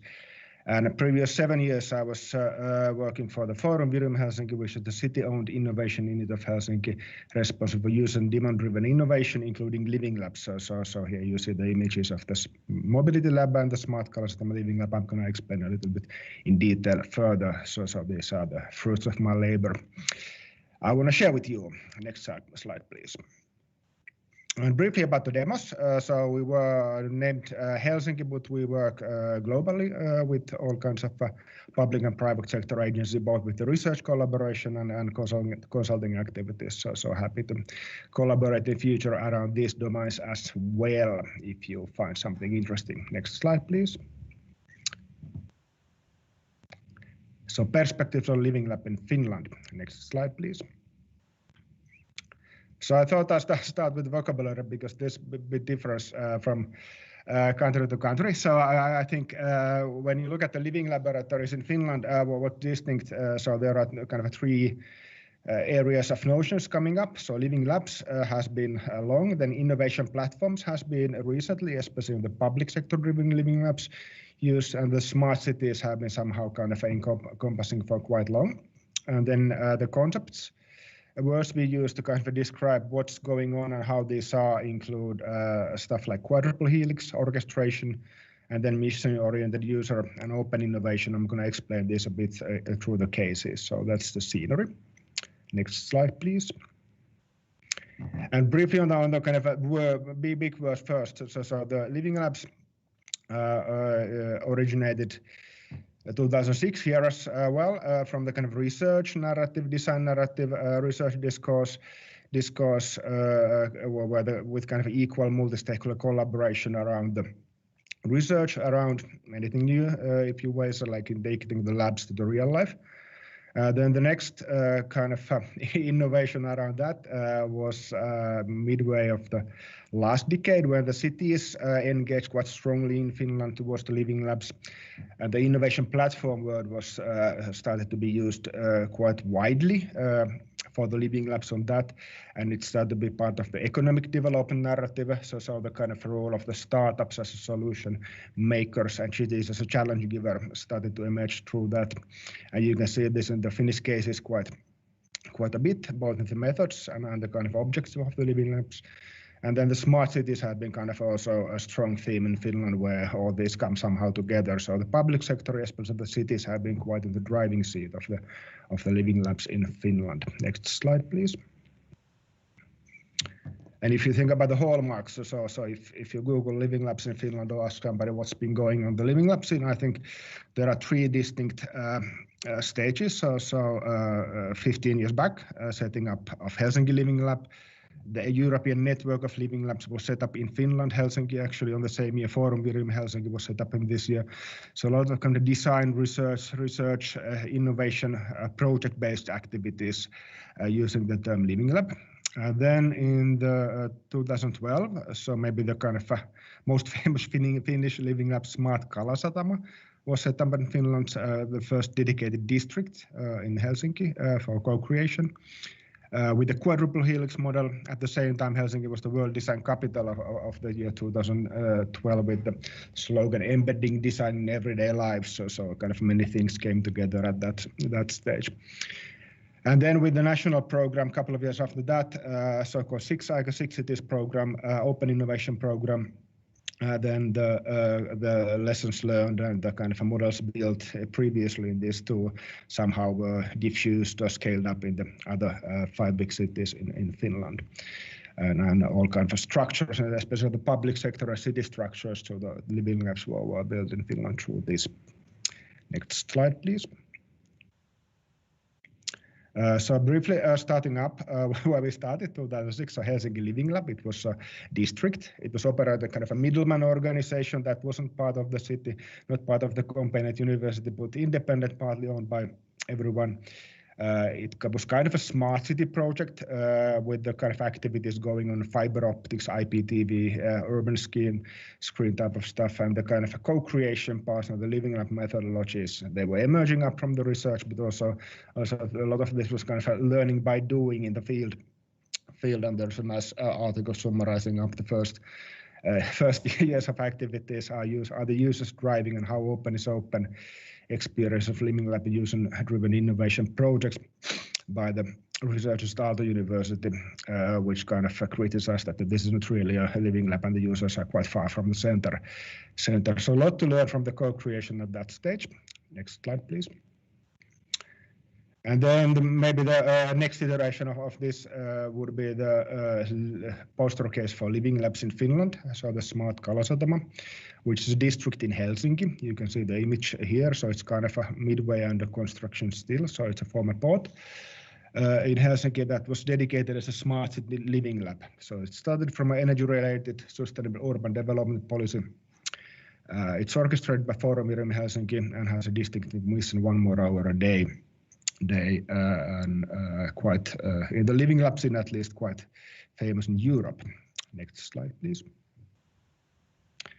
And the history of Kalasatama is that in the center of Helsinki there are 2 former ports. Next slide, please.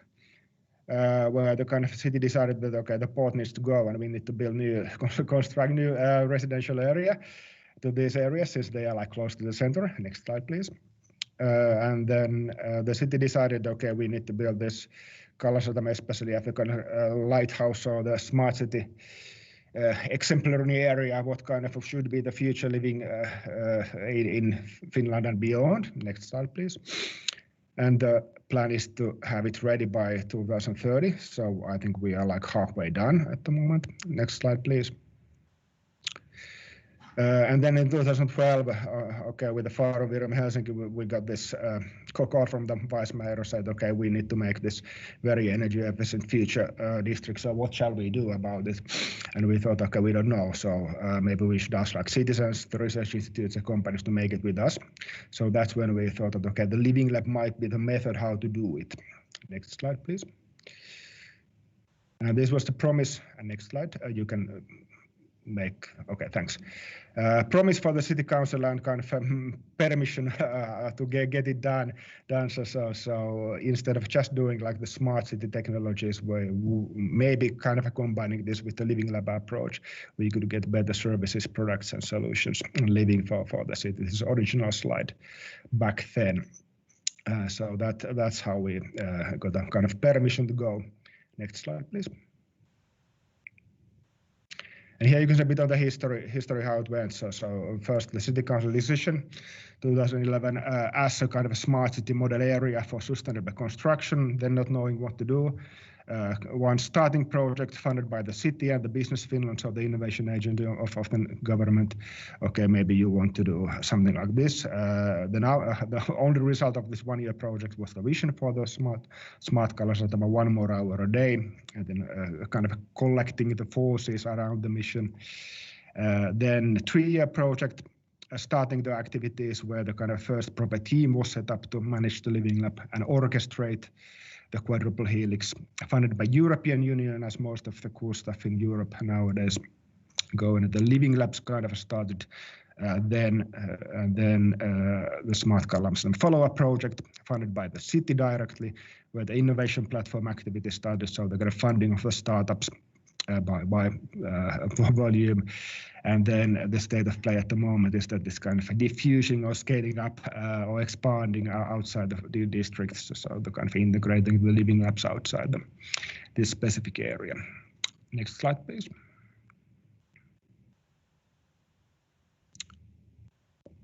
Next slide, please.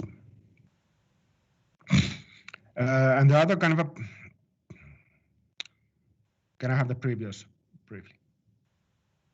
Other kind of example would be the Helsinki Mobility Lab in a different district in Helsinki. So kind of 5 years after the Kalasatama, we thought that, okay, this is really nice, this urban living lab, but does it create anything meaningful, and how we could make it serve the public policies better? So the next districts under the same process with the living lab methodology as such worked, but we need to maybe give a little bit direction to that.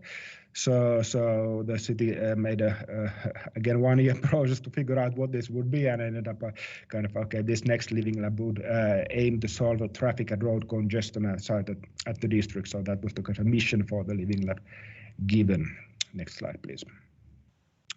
And then briefly, I'm going to show a couple of slides about the Smart Kalasatama Living Lab as it's presented today by the city. So the next 3 slides I stole from the city presentations.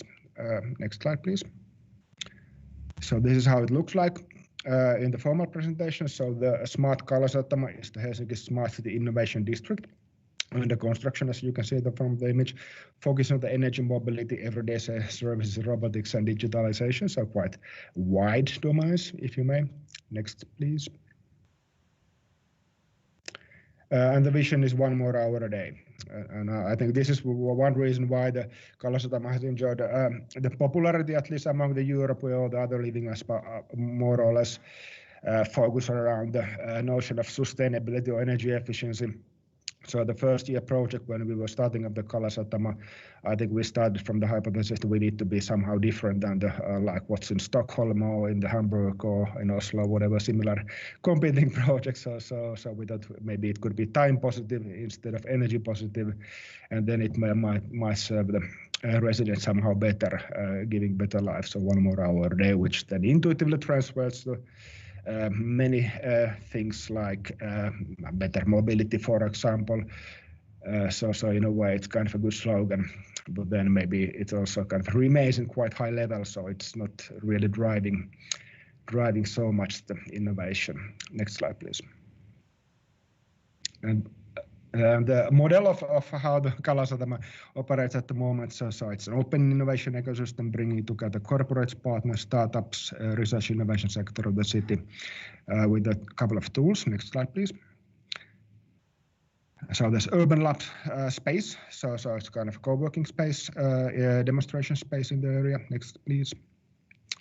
Then there's Innovators Club, which is a kind of a mission measures how the people around, so how the stakeholders of the quadruple helix get connected and talk to each other and figure out what to do. Next slide, please.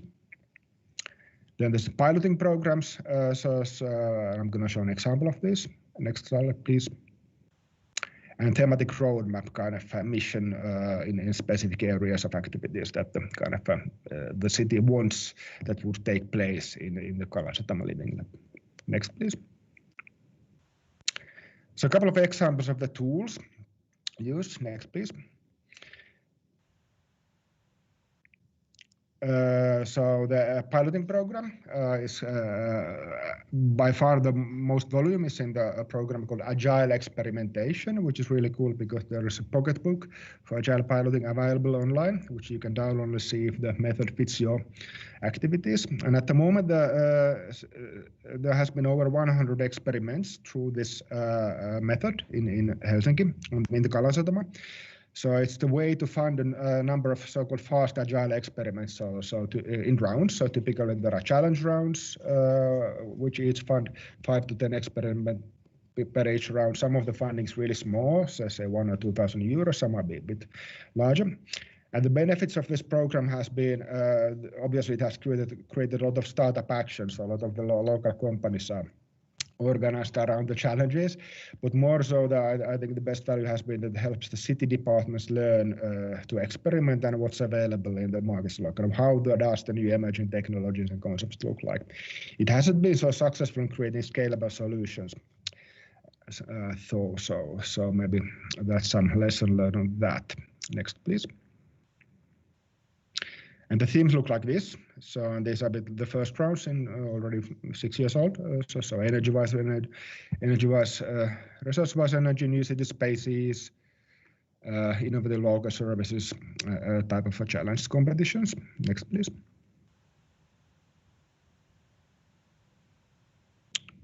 Next, please. Okay.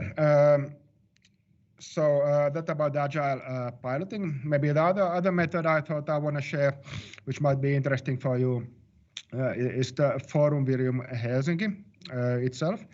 So it's currently an organization owned by City of Helsinki, so Innovation Unit.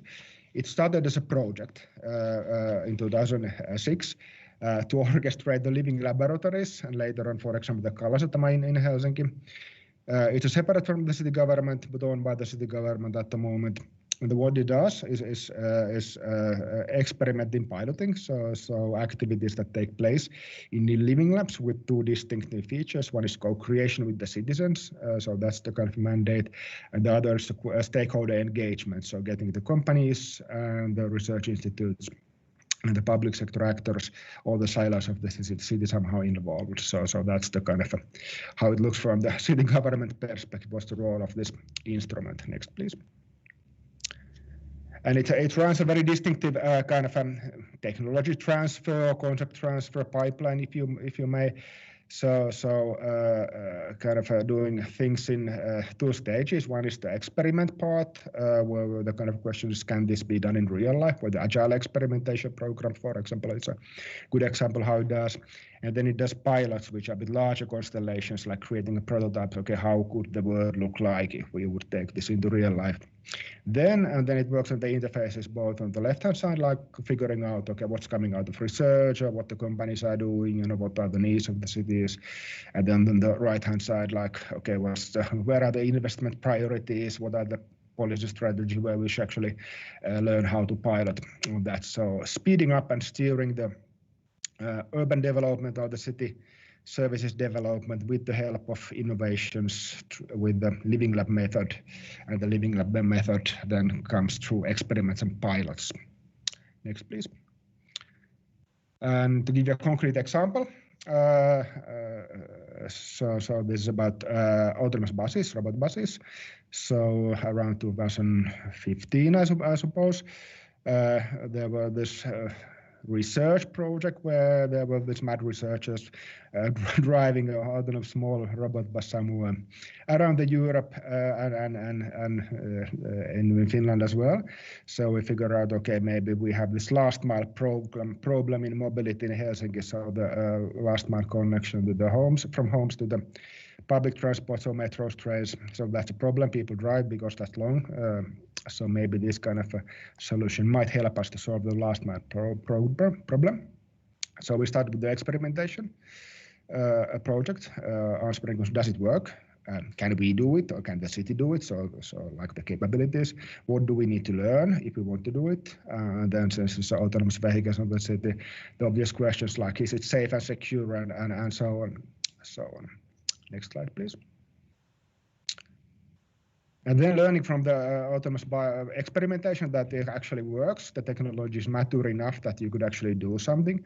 Then the next step would be run a kind of real service pilot, so figuring out, okay, what would be the actual societal benefits of this new technology. So the next pilot was to set up a scheduled service in one limited route, make it a proper bus, give it a code 94R for robot, and connect the transport navigators so people could actually use it as part of their normal transport journeys.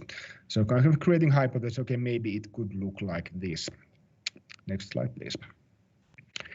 And then also kind of piloting in different use cases in different areas. Next slide, please. And the peculiar things in Finland, for example, we need to take care of the snow in the winter so that the mobility needs to work in case we have a half a meter of white stuff around. Next slide, please. Okay, maybe the question from the Living Lab perspective, and especially from the city-driven Living Lab perspective, okay, why this is super cool? Why do you put money on all kind of this stuff? But I think the argumentation is, and I think that how it's rather important how we think that how the emerging technologies or innovations come to the real life. At least in the Nordics, the cities are kind of a very crucial gatekeeper in how the things end up in people's life, including schools, transport, building, housing, healthcare, and so on. In the case of the mobility, so there was quite a lot of discussion of the autonomous cars before we started the bus project, that they probably will kind of kill all the urban transport because they will decimate the public transport, reverse the millennial trends of dropping driving and so on. And there's a really nice book by the New York Transport Commissioner, No One at the Wheel, which kind of explains that, okay, these Teslas will just destroy the cities. But then we thought, okay, maybe the technologies come to transport anyway, so that's a fact. We can stop the technological progress. And then if left to markets only, the technologies AI come to private and foremost private cars first. It could as well solve the last mile problem of the cities, but that's not what the companies were doing. So there was no focus on the market supply side for this, or the dollars were going for Tesla type of Google type of piloting that would destroy the kind of urban fabric more or less. And then we know from the research that the market first movers like Tesla usually create the sticky dominant designs that overshadow all the other solutions. So there's a high risk that if no one does nothing, then the Teslas will come, or the autonomous vehicles will come as private cars, and then people just use them, and then the congestion will explode. And then we realized, okay, no one will do this on behalf of the cities. So maybe that's the reason why we have the Living Lab place in first place. So we need to have a setting where we can explore with the emerging technologies, concepts, and figure out how these could be made as part of the future city, in a way that the future city would be functional, working, inclusive, accessible, and so on, instead of some American inventor trying to make it for us. Next slide, please. Okay, so that's the state of play looking back. There may be a couple of things identified from the daily discussions of this year or this winter. Next slide, please. So what's going on with the Living Labs in Finland? So a couple of things that seem to pop up in many places. One is the direction for the Living Lab activities. So the European Commission Research and Innovation has been talking quite much in the past. It's about mission-driven innovation, so everything needs to be focused around some societal mission, and you can see this in the Living Labs in Finland, for example, the Helsinki Mobility Living Lab, giving a kind of aim for the Living Lab that's beyond the generic creating a better world or saving the CO2, which means quite tight integration of the domain policies and the economic policies in the governance structures of the Living Lab. For example, the Jätkäsaari Helsinki Mobility Living Lab has specific KPIs, both regarding the number of companies and the number of innovations need to be tested, but specific KPIs also towards some transport indicators like amount of vehicles on specific roads or amount of CO2 to be saved from transport on specific route. type of indicator that then we try to evaluate, plan, and make the companies enthusiastic to create solutions towards these indicators. So missions, direction. The other big part might be in the role of the cities in these living labs, and as things started from the research and design research, living lab methodologies, as listen here in Finland, but then it drifted quite strongly towards the innovation platform dialogue, when it was quite trendy to say that the cities are the enablers of the innovation, kind of just giving out challenges and money maybe for the companies to solve that. I think that has been in kind of a end to its life in the discourses at the moment. So the kind of paradigm where the cities just present the grand challenges and then some startup comes and solves it. I think that's validated in many angles that doesn't work. So the agile startup experiments, they don't scale. They maybe create wrong answers to wrong problems, and the role of citizens has been rather problematic in this. So the innovation hasn't been very inclusive. The citizens have been more or less like ending up as test users of the company solutions, and the kind of a proper co-creation and citizen-driven and community-driven innovation hasn't been taking as much as was envisioned in the beginning. And then maybe the mainstream be a single district. So I don't know, maybe the living lab districts time is ending here more or less. Next slide, please. So this is about the district. So you can see the Kalasatama, the mobility lab district in the picture, and the newest project at the Forum Virum is about Helsinki Innovation District. So it's about how we now take these lessons learned methods to the all of the area. So how we somehow diffuse, scale up, integrate, whatever word you want to use for that, to all of Helsinki, to all residents, not just the new construction sites. Next slide, please.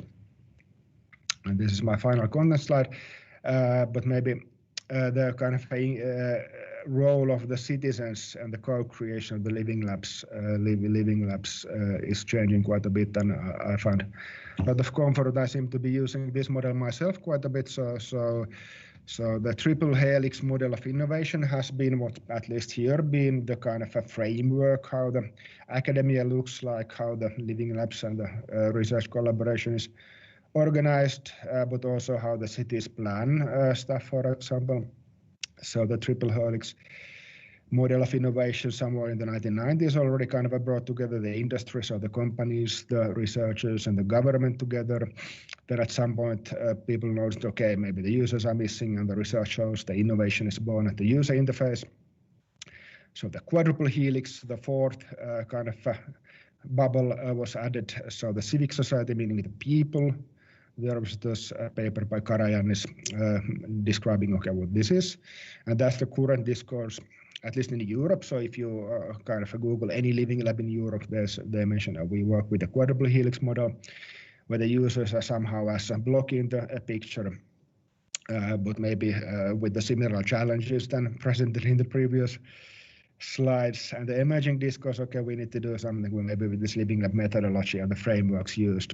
And there are two directions where the triple helix is going. One is quite obvious, the climate crisis is hitting us. So the Karajanis work continues with the area where the environment is giving us a voice in the method. It's really a bit vague still, like, okay, what this means in practice. But what I've been using in the recently quite a bit is how we think about how we empower the citizens or the people in the living labs instead of using them only as a consumer research target. The pentahelix model by Igor Kaltsada is something that we've been implementing quite a bit in the planning recently, which means that there's a kind of the missing block or the fifth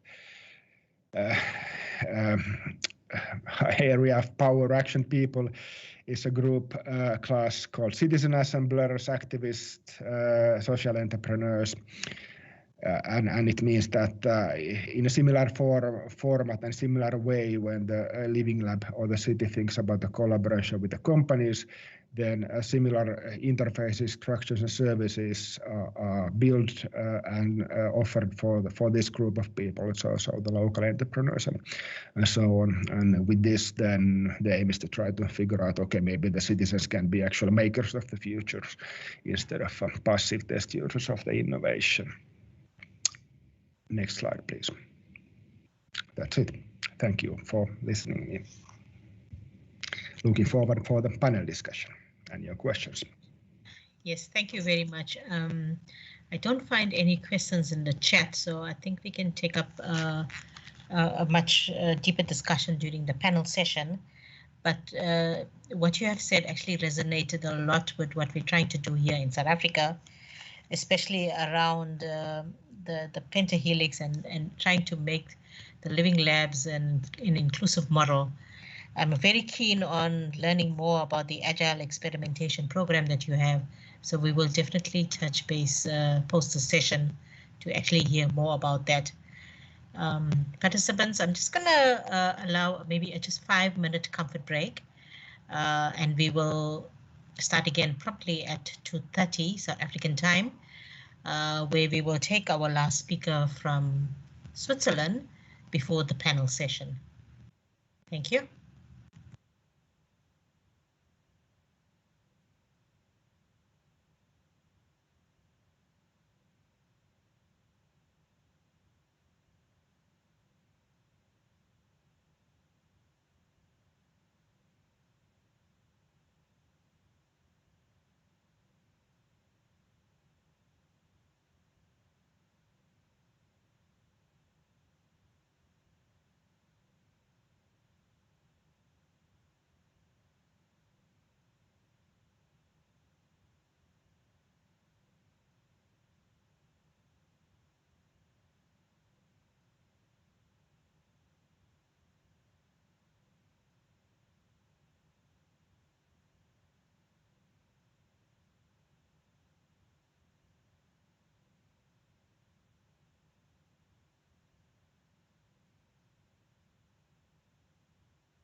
Hey, welcome back, participants and speakers. We are in the last session of our webinar, and I hope you found it interesting thus far. I would like to now introduce our next speaker. Thankfully, great thanks to Ms. Jackie Friedendahl from the Swiss Embassy for actually introducing us to Professor Joel Mastelik, who is the president of the Energy Living Lab Association and also the professor in the Institute of Energy and Environment in Switzerland. Her research focuses on use of living lab methods in the field of energy. In 2014, she founded the Energy Living Lab, which offers applied research projects and consultancy services based on social marketing and open innovation. She is a board member of the European Network of Living Labs and an expert for the International Advisory Board of UAS Laurea in Helsinki. Professor Mastelik, welcome to the session, and please can we have your presentation? Thank you. Thank you so much for the invitation. I'm really pleased to be here with you today. Thank you for the Swiss Embassy for inviting me. Can you please share the screen?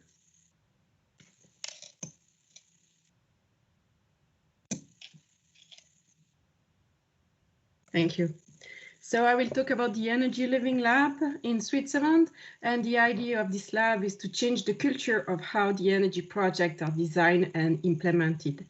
My colleagues have already introduced from Helsinki the history of living labs in Europe and the evolution these 10 last years. And I think thank you for this introduction because it sets the context of what we want to do in Switzerland as well.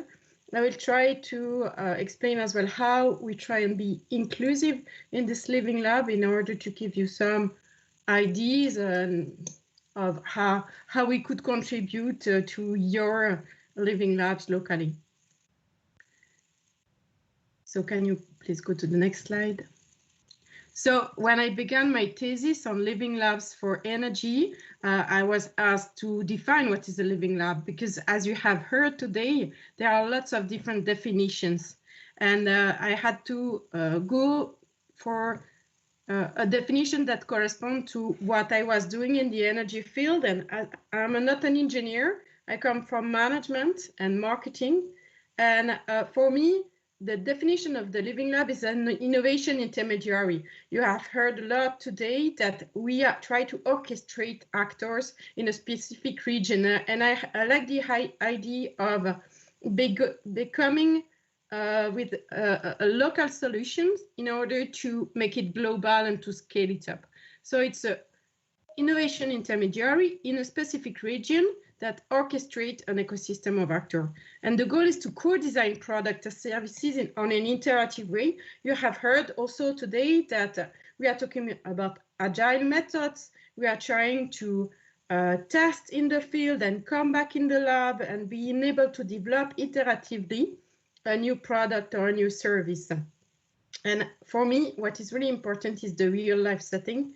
You can develop a test bed, but this is a controlled environment, and then you have to go in the real life in order to test if it works as well outside the labs. So for me, it's really important to be able to test in real life with real people in order to see what is happening. And the outcomes is the co-creation of value.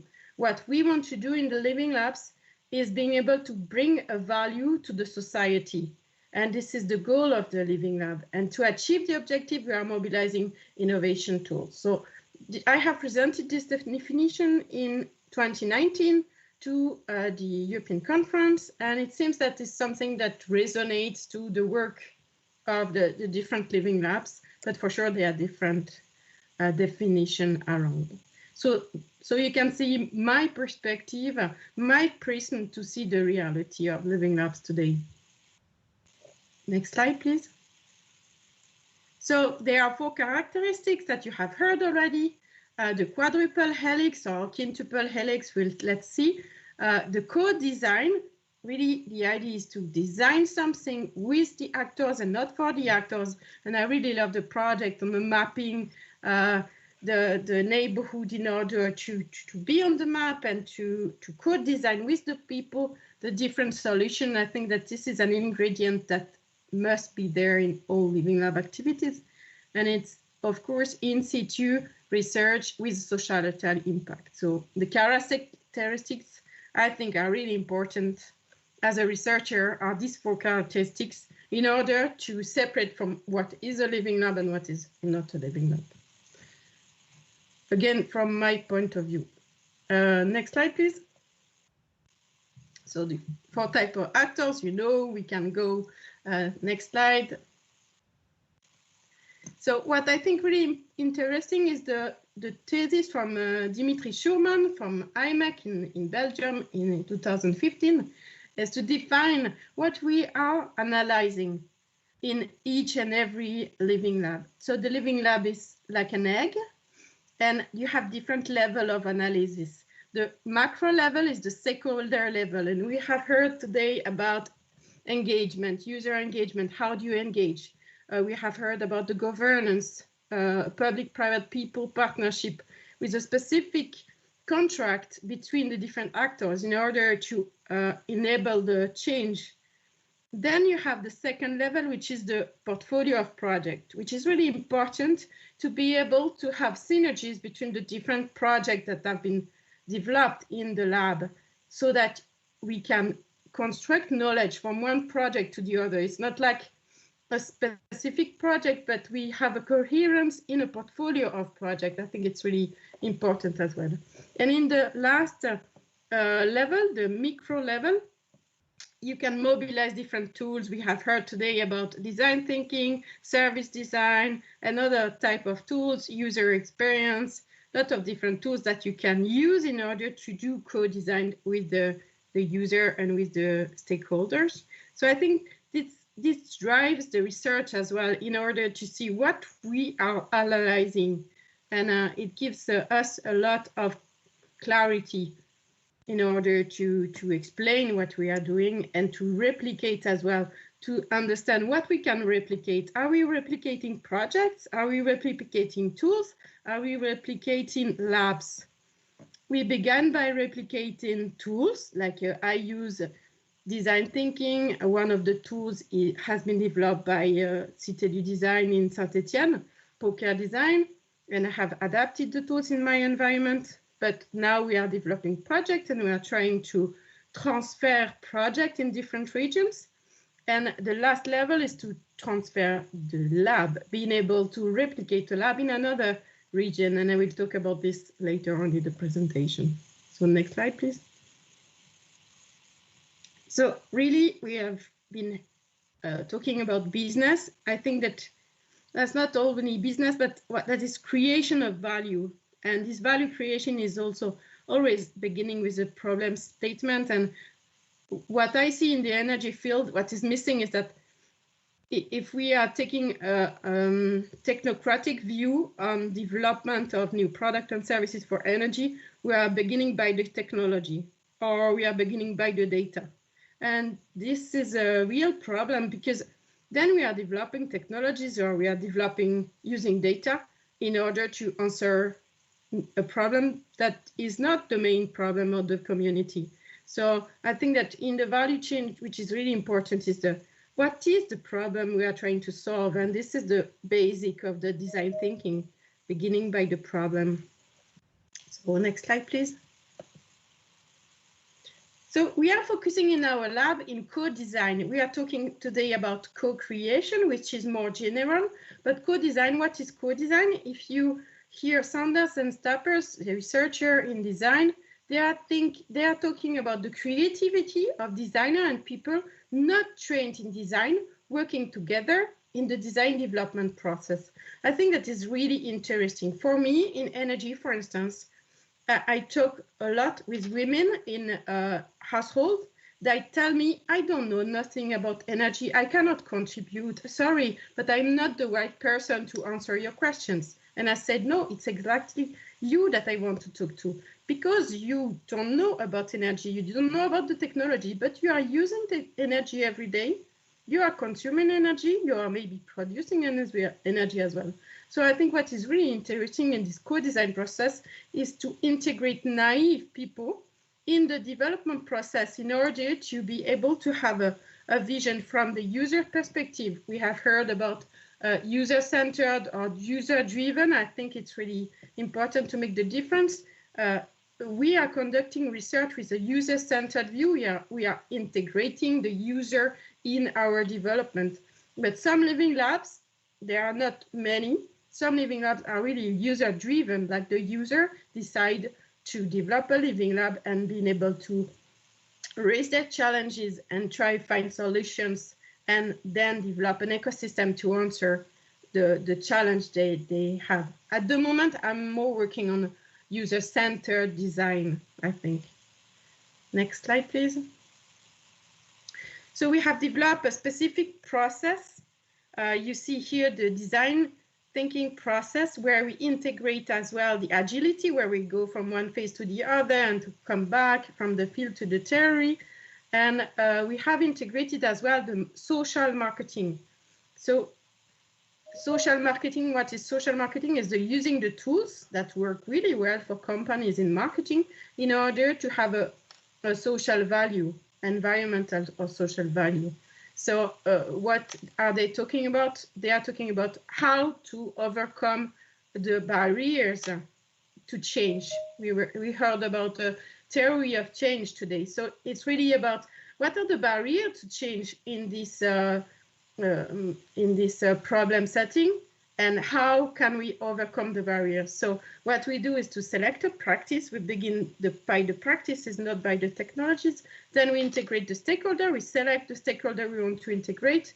We try and reflect on the barriers to change, and then we co-design a plan together, and we pilot it and we evaluate performance. This is a standard process that we use in all our projects. Next slide, please. So we work in a University of Applied Science. So we are using research in order to develop our project. And this simple research is an article on how, what to do when stakeholder matters. This is an article from Bryson, 2004. What he says is that you have to measure the interests of the different stakeholders for your product, your service, your development, and the influence that they would have on the project. And he's giving a classification, and if the people have an influence, you should keep them satisfied. Often the public authorities can help you or put barriers on your process. If they don't have an interest, you try to interest them in your process. So next slide, please. There are two movements in the Living Lab. One is with the people that are interested and that have no power. We want to empower them. So we try to raise the power of the people. For instance, I will give the example of the children we work with in the energy field. They have no power on the development of new energy, renewable energy. We try and empower them in our processes. Next. And the second movement is the engagement. We talked about how to engage the different stakeholders in our processes. So when the people have the power but are not interested, they can put strong barriers in your processes. That means that you need to engage them in order to develop something, to co-develop something. And when you have done those movements, you have integrated the people interested but with no power, and you have integrated the people with power but no interest, then you will be able to co-design a solution with them. So next slide, please. So instead of managing them closely, like in a quality management, you co-design a solution not for them, but with them. Next slide. So I would like to give an example in Switzerland, and I was asked to give an example of inclusion. are doing also projects such as autonomous vehicles in cities in order to test in real life how the technologies are accepted by the citizens. And here, this example is in a small village in the mountain where I live, in Vallis. And this village in the mountain, they are organized with a president, and this president came to our university and said, I would like my village to be autonomous in energy. Can you help us? So next. So the mountain villages at the moment, it's not like in Heidi, like an ideal world. They have specific challenges. I don't think they are, we could say in Switzerland that they are marginalized, but they don't really have access to the innovation system that we develop in universities. And we would like to provide an entrance door in order for them, for the president of the village, for instance, to come and ask for help and support in a research project, in consultancy, or in experiments in their villages. Next. So we see in these villages that a lot of people, they decide not to stay in the cities, in the villages, and go to the cities. Sometimes when they get older, that becomes more complicated to have a living environment that corresponds to their need. Sometimes with the children, there is no school and it's complicated to go to school. They have to go in the valley. So this village of Saint-Martin, they had a really nice project, a new house of generation, where they integrate a school for the children, and also they develop specific apartments for the senior people that live in this region. So that was really interesting to see that they wanted to develop something new in order to keep the people in the village. And they asked us for help in the energy sector because they didn't know how to accomplish this dream of being autonomous with this new building that they developed. Next, please. So what we have done, we decided to integrate the children from the local school and also our students in engineering and our students in management. And we put them together in groups, 2 children from school, 2 engineers, and 2 students in business. And we built these teams, and we gave the challenge of developing renewable energies in the village. So they have worked during 6 months together in order to build a solution for the village in order to be autonomous. And some of the projects were linked to the mini hydraulic power plants on the consumption water. Some were linked to biogas, and one was linked to the solar panels. And I wanted to explain more about this. So they developed this project, and the winning team, composed of children and students, went to the population and presented what their ideas about renewable energy and the projects. And they were able to be financed to have pre-analysis by companies in order to see if it was feasible, if the rentability was there. So it was really to the implementation. They went into the implementation as well. So next, please.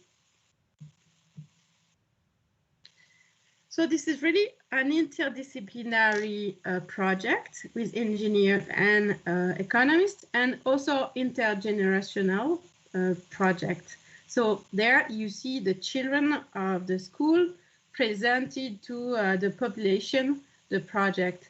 And what was developed was a public-private procurement platform where the people of the village could group in order to buy solar panels with advices from our engineers and specialists in the school, because they didn't know how to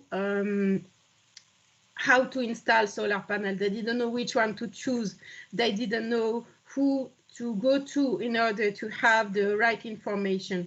So they were advised by this group platform in order to get the information they needed to install solar panels. Next, please. So at the beginning, we didn't have any budget or really small budget. So we work with the school and the students. But then, as a growing interest came to this platform, then we got budget in order to develop an autonomous platform that could automatically manage the process of receiving offers from the suppliers and also receiving feedbacks from the potential buyers, and to manage all the process with this platform. So from a need in the mountain, in a small village, to a big project that have been deployed in the whole French part of Switzerland. It was really interesting. Next, please. So, as you have heard today, replicability is really the key at the moment. I was asked last year how we could do the project in 10,000 cities in the world with mission innovation and the new missions that they have. They try to scale up all the initiatives that are interesting. So what we have done, we have translated the platform in German so that we can do it in the whole Switzerland. And then we would like to replicate it in other regions as well. There you see all the participants that took part in the platform being able to receive offers in order to install solar panels on their roof and contribute to the energy transition. Next, please. So we didn't want to stop there, and we reflected on a new research project that's called social franchising, where we want to develop new labs in other regions in order to develop those type of projects. We replicate the project, the GroupIT project, but what we want is also to replicate the lab in order to be able to develop new portfolio of projects in other regions. And we are reflecting on what type of contract do we need, what is open, what is transferable or not, how to do capacity building with Enol, how to do e-learning in order to train more people more quickly. So in this social franchises project, we try and be more efficient with the resources that we have in order to train more people and have more impact. So we began small in a small village, and then we enlarged it to the French part of Switzerland, and now we try and go internationally as well, but step by step, because we really want to have a controlled impact, and we want to be sure that we deliver qualitative work as well. So with a growing team as well in our lab. Next slide, please. So what does the Living Lab bring?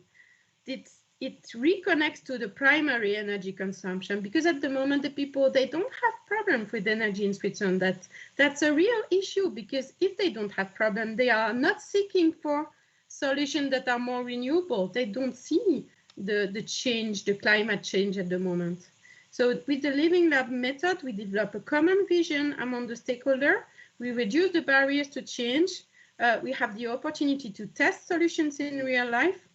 And we have these children and other actors, companies, and public authority, co-developers of the solutions. And we really would like to do stakeholder empowerment and increase the social adoption of the solution.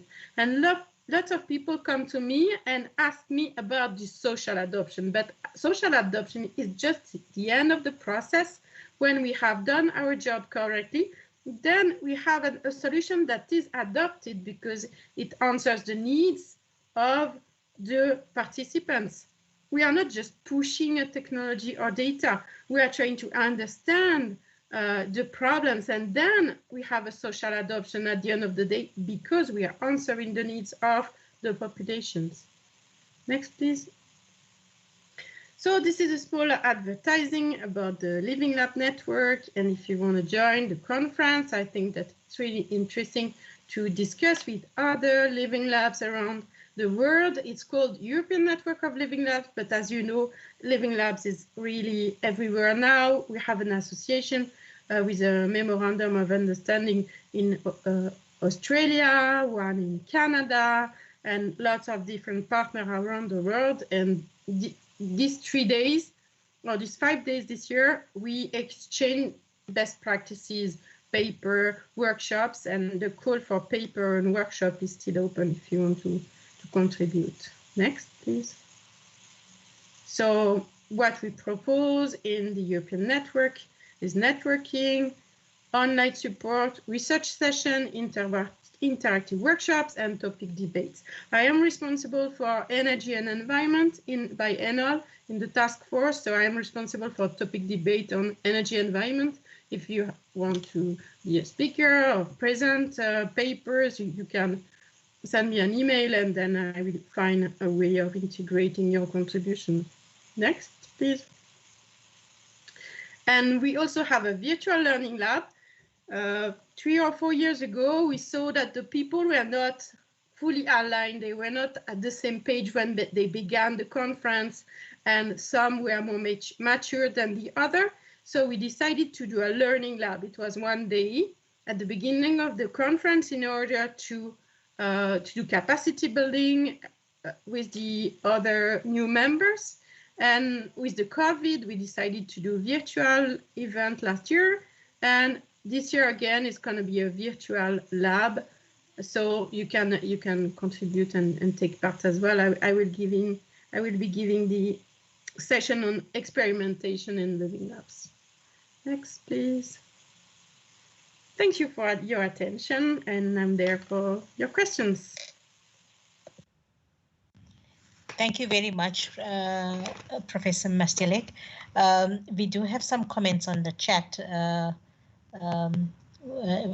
Personally, I felt that the way you phrased the outcome for Living Labs as co-creation of value, just love that. Ms. Ntuli indicated that bridging the intergenerational gap in co-design is very interesting and it's often overlooked, especially, and I know it's been overlooked on our side.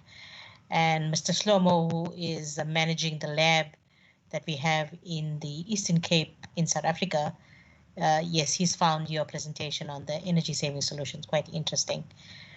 Prof, we don't have any questions, so I'm going to end your presentation at this point and maybe move over to the panel discussion. So with regard to the panel discussion, I would first like to introduce our facilitator and one more panel member who would be joining the panel session. Our facilitator for the panel session is Mr. Hilary Lindy, lead expert for the South African Innovation Support Program, a very good partner in TIA. We've worked on the SAIS program for many years in TIA. He's worked as a senior operations officer at the World Bank on digital innovation and development in Washington, D.C. He served as a senior advisor at the Ministry of Foreign Affairs of Finland on policies and instruments related to innovation. Our additional panelist is Ms. Renee Parker, and Ms. Renee Parker is the CEO and Managing Director of Reconstructed Labs in South Africa, which is an award-winning global social enterprise. It's been replicated in 23 countries and impacted more than 13 million lives. And she's the driving force behind Our Labs Women and is founder of the Our Labs Junk Fund. Mr. Hilary will facilitate the session, which will take us into looking at very closely how do we look at the user or the consumer and how do we deepen and empower the user and consumer in the co-creation process. So over to you, Mr. Lindy. Thank you, Chair. It's been a great pleasure to be here today and follow the conversation. And yes, indeed, it's been pretty comprehensive when I'm thinking about what has been introduced today, the different perspectives, different geographies, and I think overall the coverage of the sometimes also complicated topic of living labs has been fairly well grasped. I've been myself working with the concept and with the theme and related projects in a different parts of the world in my previous positions, and partly also in my current position with SAIS. I'm based here in Windhoek, but covering with the program the 5 partner countries in Southern Africa, so Namibia, South Africa, Botswana, Tanzania, and Zambia. And we have been running a special inclusive innovation training program as a part of the support that we provided for inclusive innovation projects that were funded from SAIS Innovation Fund. So I take this opportunity just to showcase this publication. It's about inclusive innovation that we published, and it has relationship, of course, to the living labs as a theme, because it puts heavy emphasis on co-creation. And as a part of that training program, there is still possibility to take for free SAIS sponsored e-learning course. It's a VC for Africa platform. So anyone interested on a topic and a good content, please feel free to check out the VC for Africa platform and take the course. And of course, the publication can be found in SAIS website, so www.saisprogram.org.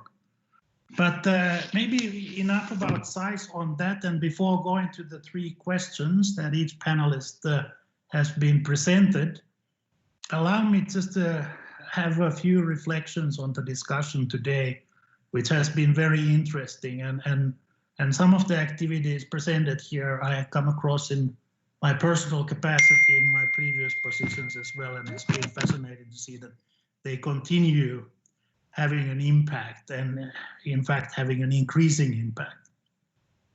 So when I'm looking, for example, the mapping of Kibera, I think this was a fascinating project, and it's great to see that it still continues, but it has also spinned off outside the border. And I remember being part of the World Bank team who then commissioned the local champions to do the mapping of Tandale in Dar es Salaam. So a good example of a very innovative concept started from in the continent and should be something that can be spilled over with the different kind of service applications also beyond. And when we think about this type of work, I think it's important to know that it's not hugely expensive. So living labs and the co-creation in particular as a one form of methodology implemented as a part of the living labs is nowadays an opportunity and available for relatively small funding. So it's also something that we as a donors, we should also reflect very closely, because it does bring new innovators into the scene instead of your old research libraries and activities that require big funding. That in turn, again, is related to the fact that all the discussions here today, I think it's nice to see that they are embracing the changing innovation paradigm. So it's really moving from this old linear, from idea to the product and then to the innovation where users are taking it forward, but instead being a more iterative and doing back and forth, and already at the stage when even the idea is fresh into the level of the prototype. And I think that's a great thing to see that it's happening. And of course, the concept of living lab plays important role in that kind of work.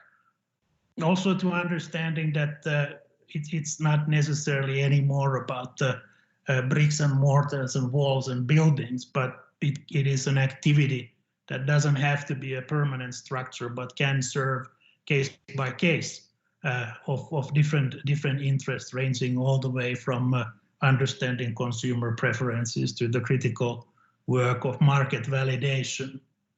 So, and maybe finally to think about the whole idea, and when we look at examples from Switzerland, all the way coming down to the South Africa and Finland to Tanzania, it really is about the idea that use what you have and get started. And I think that's probably the essence of this meeting as well, because getting started is difficult. And sometimes one may think that I don't have the resources, and the picture in our minds might be too far reaching, and therefore we don't start. And all these examples, what we have heard today, this really is about getting started and getting understanding and into the work with the resources what you have. So in a tight financial situation, I think this gives us a good impetus for go forward with the Living Lab as a concept.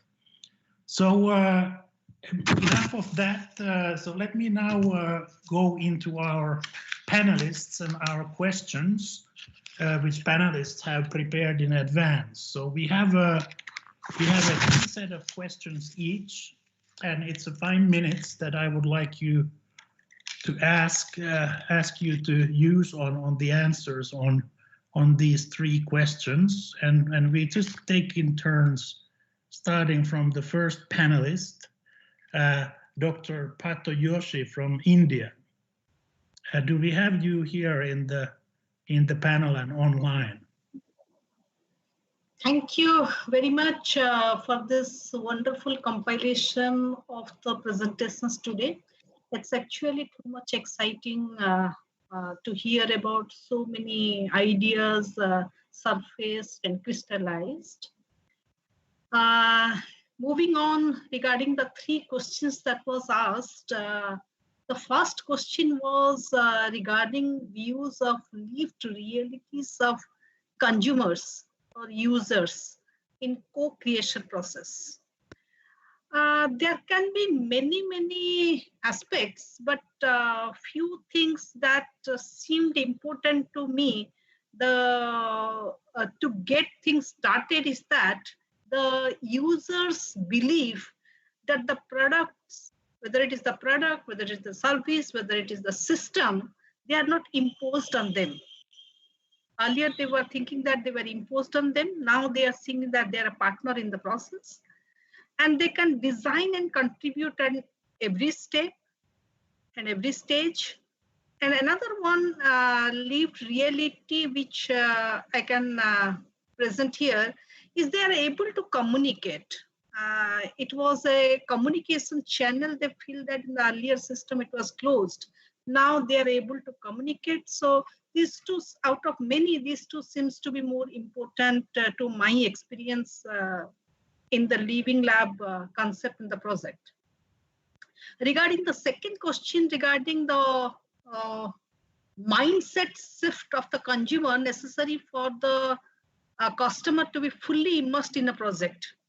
Again, it is somewhat similar answer I will be giving, that it's the belief that I can initiate change. I can design, drive, and contribute. So in every stage, I can do that. That's the individual user, the mindset shift. And another important mindset shift we could able to by this co-creation process is all the stakeholders' goal congruity. Earlier, each of the players, each of the actors, they had their own agenda. Sometimes they don't cross each other even. But now, because of this Living Lab project, we could see that all the stakeholders are uniting on their goals. So all the goals are congruity. Regarding the third aspect, third question, how did the project empower and impact the user? So if I list the impact and empowering, first is we could sense that the creative energy of the people were trapped. People were having a lot of creative energy. Then be it a product, service, or system, there is a higher degree of customization. That's why The ownership is much more. Internal and external motivation, we could find that it has improved. One, in traditional knowledge, it is aiding the innovation process. It is supporting the innovation process. There is trust, openness, a feeling of in control, empowerment. So that contributes to the overall well-being of the people, and therefore the country, therefore the globe. Thank you. This will be my opinion. Thank you very much, Dr. Patoyoshi. Very interesting reflections. And I just want to remind everyone that this will be recorded and I assume also decoded. So all the reflections will be available also in a written format, because this does generate a breadth of knowledge which can be used later on.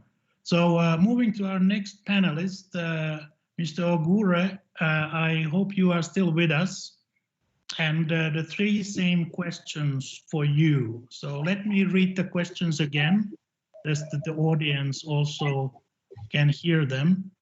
First question, what are the lived realities of the consumer in the co-creation process?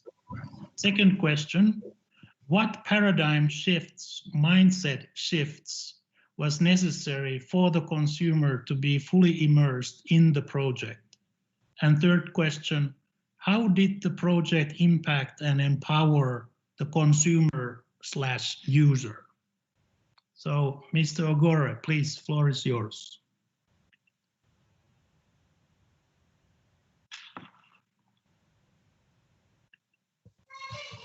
Yeah, thank you. Thank you very much. I hope you can still hear me. We can. Okay, yeah, so about the first question, as I mentioned in my presentation, Kibera was a blank spot in the government map. So this was kind of so annoying to us, the people who lives in Kibera slum, and we felt like so neglected, we felt so marginalized, we felt so left out. And so we wanted to be on the map, and everyone felt like this is something that really needs to be to happen now. So there was a very strong urge for the people of Kibera to be included in the map, and the fact that this would happen by us was even a big thing, a motivating factor. So the paradigm shift and the mindset that was there is that a lot of people, a lot of researchers, both academic and other researchers, have come to Kibera to do research, but this time we were going to do it by ourselves. We were going to map ourselves, to map our community, and to put ourselves on the map so that the world could see us and the world could know what we have and what is missing.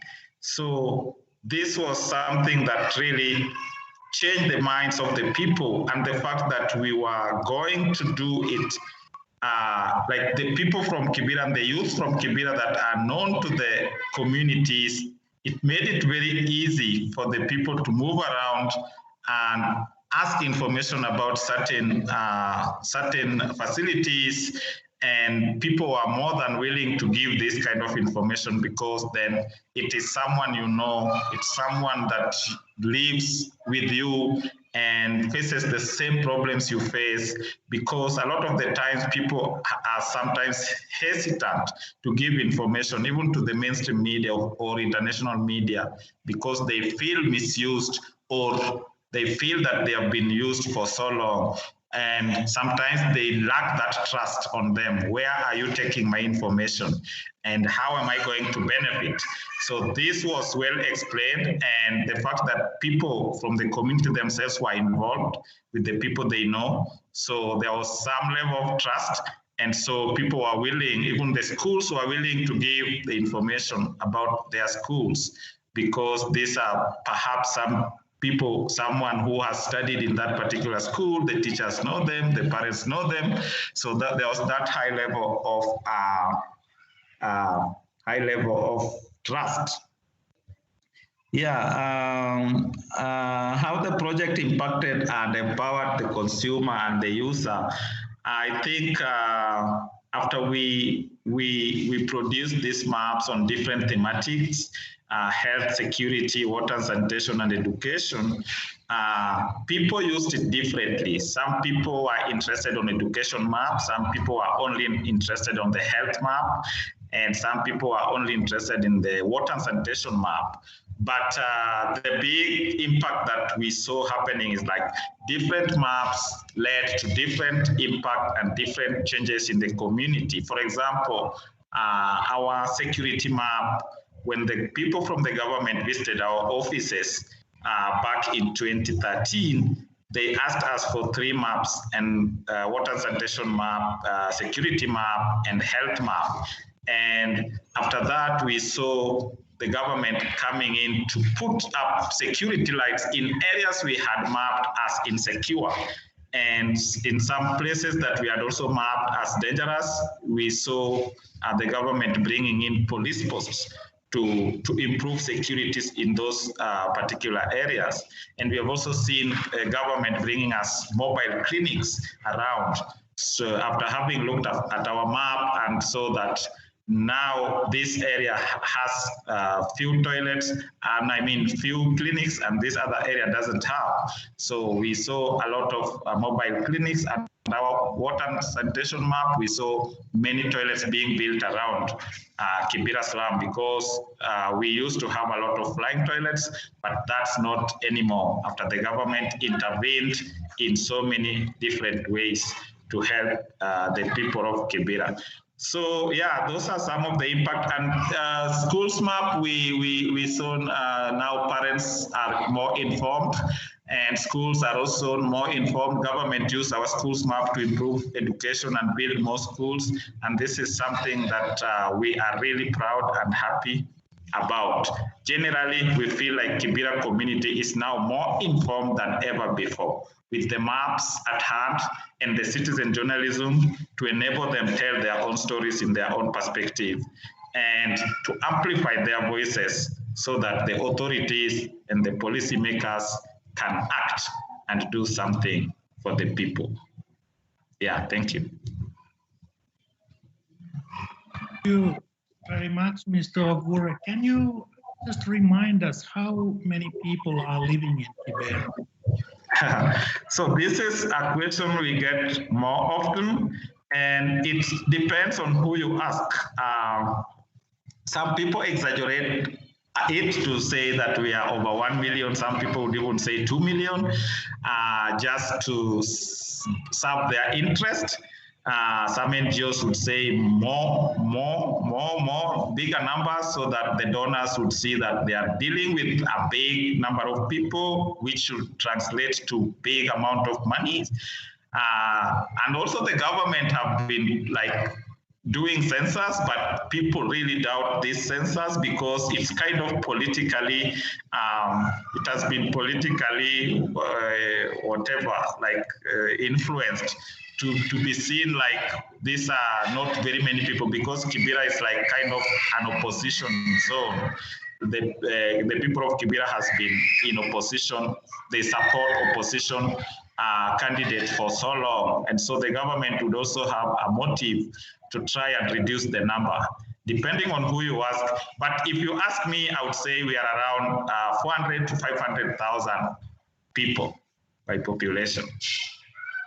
Thank you very much. Still very significant impact. Yes, I assume that all of us are equally impressed with the work and what it has created. But let's move forward to Tanzania, and of course then Iringa, slightly smaller than Nairobi and Kibera, but nevertheless very interesting work done in cooperation and collaboration also with friends from South Africa. So Mr. Sabok Vigina, can you maybe take the floor next and look at the 3 questions what the organizer have possessed to you?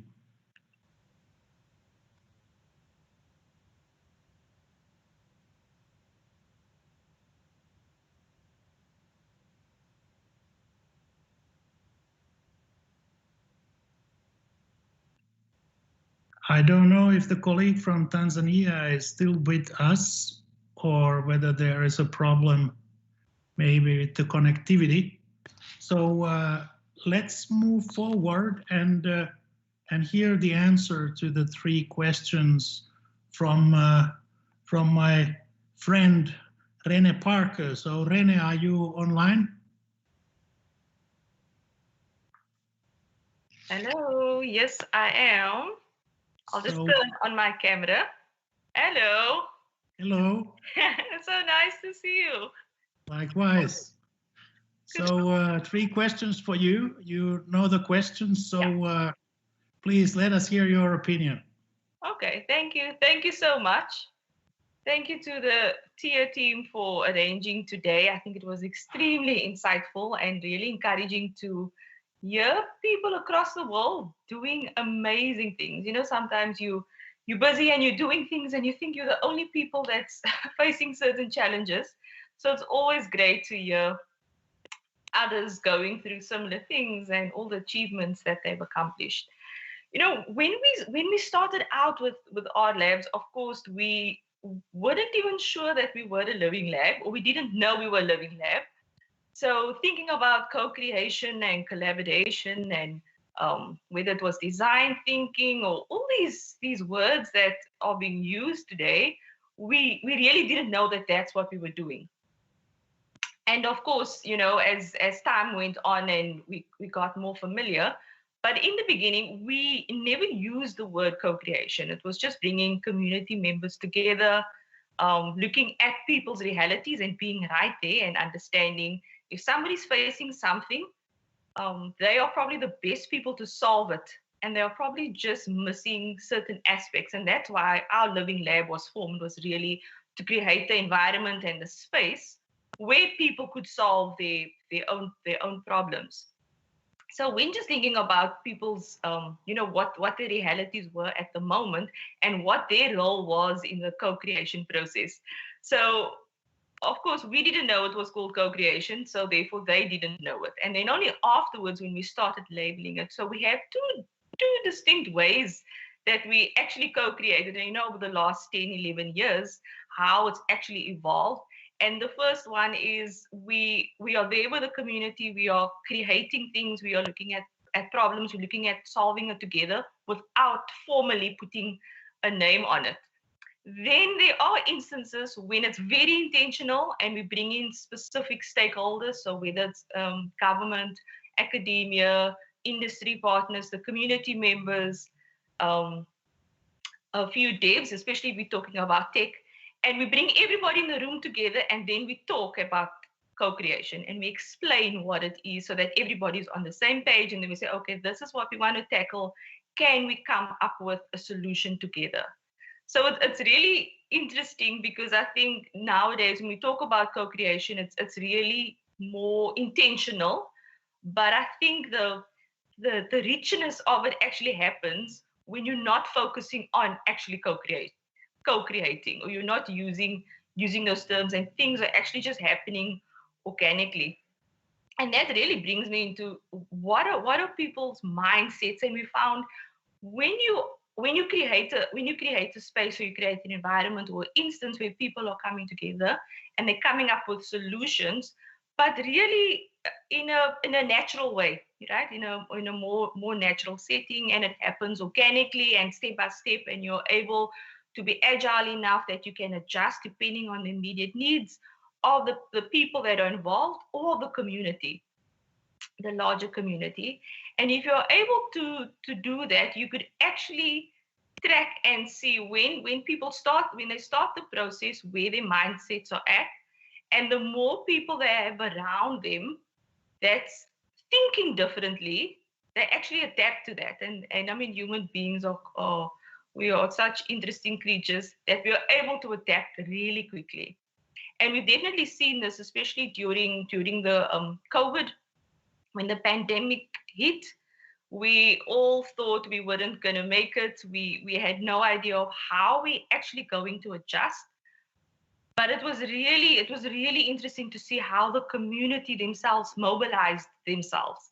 I mean, in many communities across the world, we saw people immediately started thinking, what are the basic needs that people need, which was food, which was shelter, which was clothing. And I mean, these are specific instances I'm using, but this was real, you know? And I actually found like when going back and actually thinking about it and looking at the process, everybody co-created at the same time because you had to, and it was out of I would say desperation, right? And I think those moments, and even now, a year later in South Africa, looking at what of those, you know, those moments or things that were created when people started co-creating together, are they still around? Has it evolved? What has happened to it now? And for many of those instances, whether it was projects, whether it was new ways of working, whether it was some businesses, whatever it was that people were doing, it's actually still there and it's evolved and it's now become the reality.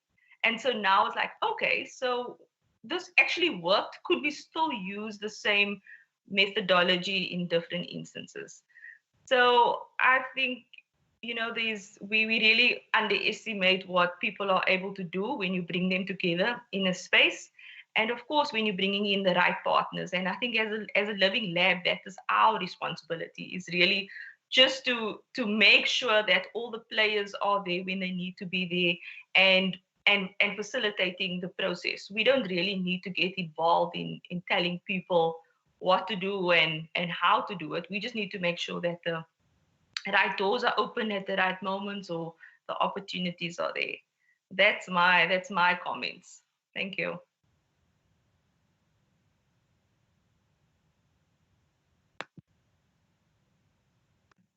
Thank you, Renee. Good thoughts. And of course, touching the COVID-19, the very unfortunate pandemic, which has touched all of us in a different ways. But if there are any silver linings, I guess it is that perseverance and the fact that people have come together and start doing things. One of those, of course, is that we are in this conference and we are using these tools which have been around us, but nevertheless have not been used before in this scale. So I think it has boosted quite a lot of our thinking and the way we also understand how ICTs and related applications can be used for different purposes. But let me now invite our colleague from Brazil. So perhaps Mr. Datos from Itaipu Technological Park, could you share your views and reflections on those 3 questions? And let me say the questions again here. So first, what are the lived realities of the consumer in the co-creation process? Second, what paradigm shifts, mindset shifts were necessary for the consumer to be fully immersed in the project? And thirdly, how did the project impact and empower the consumer/user? Hi, thanks, Mr. Lindy. Just turn the camera on to put a face on the voice. So the first question, I was just thinking myself about it, and I think, of course, every reality is a different reality. So what we faced here is that our consumer, the population, the citizen, they were not used to the technology that we plan to put on the idea of the sandbox or on the living lab. So they had to get used to it, and they had some misconceptions about it. So just to give an example, the traffic lights, that it's actually a simple idea, but when we talked about smart traffic lights, I bet most of the people just thought that a smart traffic light is a traffic light that is always open when I get there. And it's not possible, it's not real, but it's difficult to adapt and to convince persons that are out they in the end, they are the customers. They are consuming what we are putting there. So we had another situation regarding also the traffic lights with sound for blind pedestrian. And we didn't have those in the city. And we tried the first examples in the sandbox area. And a lot of people just complain about it because the sound was too noisy, but they just didn't realize the importance of it for persons that need it. So it's a changing, I would say it's a work in progress. People are still getting used to it and getting to know the technologies and how they impact their lives. And some of the results are good. Some of the results are not as good as we thought. So there's the opportunity to change it, to improve it. I think that's one of the good things of having the concept of a living lab. So when you say about the paradigm shifts or mindset shifts, I go on the same idea. The people didn't understand the project objective at the beginning, and the project is still new. I saw other experiences from they represented here that had a lot more years than ours. It's 1 year, 2 years old experience. But the idea of a smart city being for technology is a misconfusion, a misunderstanding. Everybody thinks that you just put technology there and the problem is solved, and it's not what we want.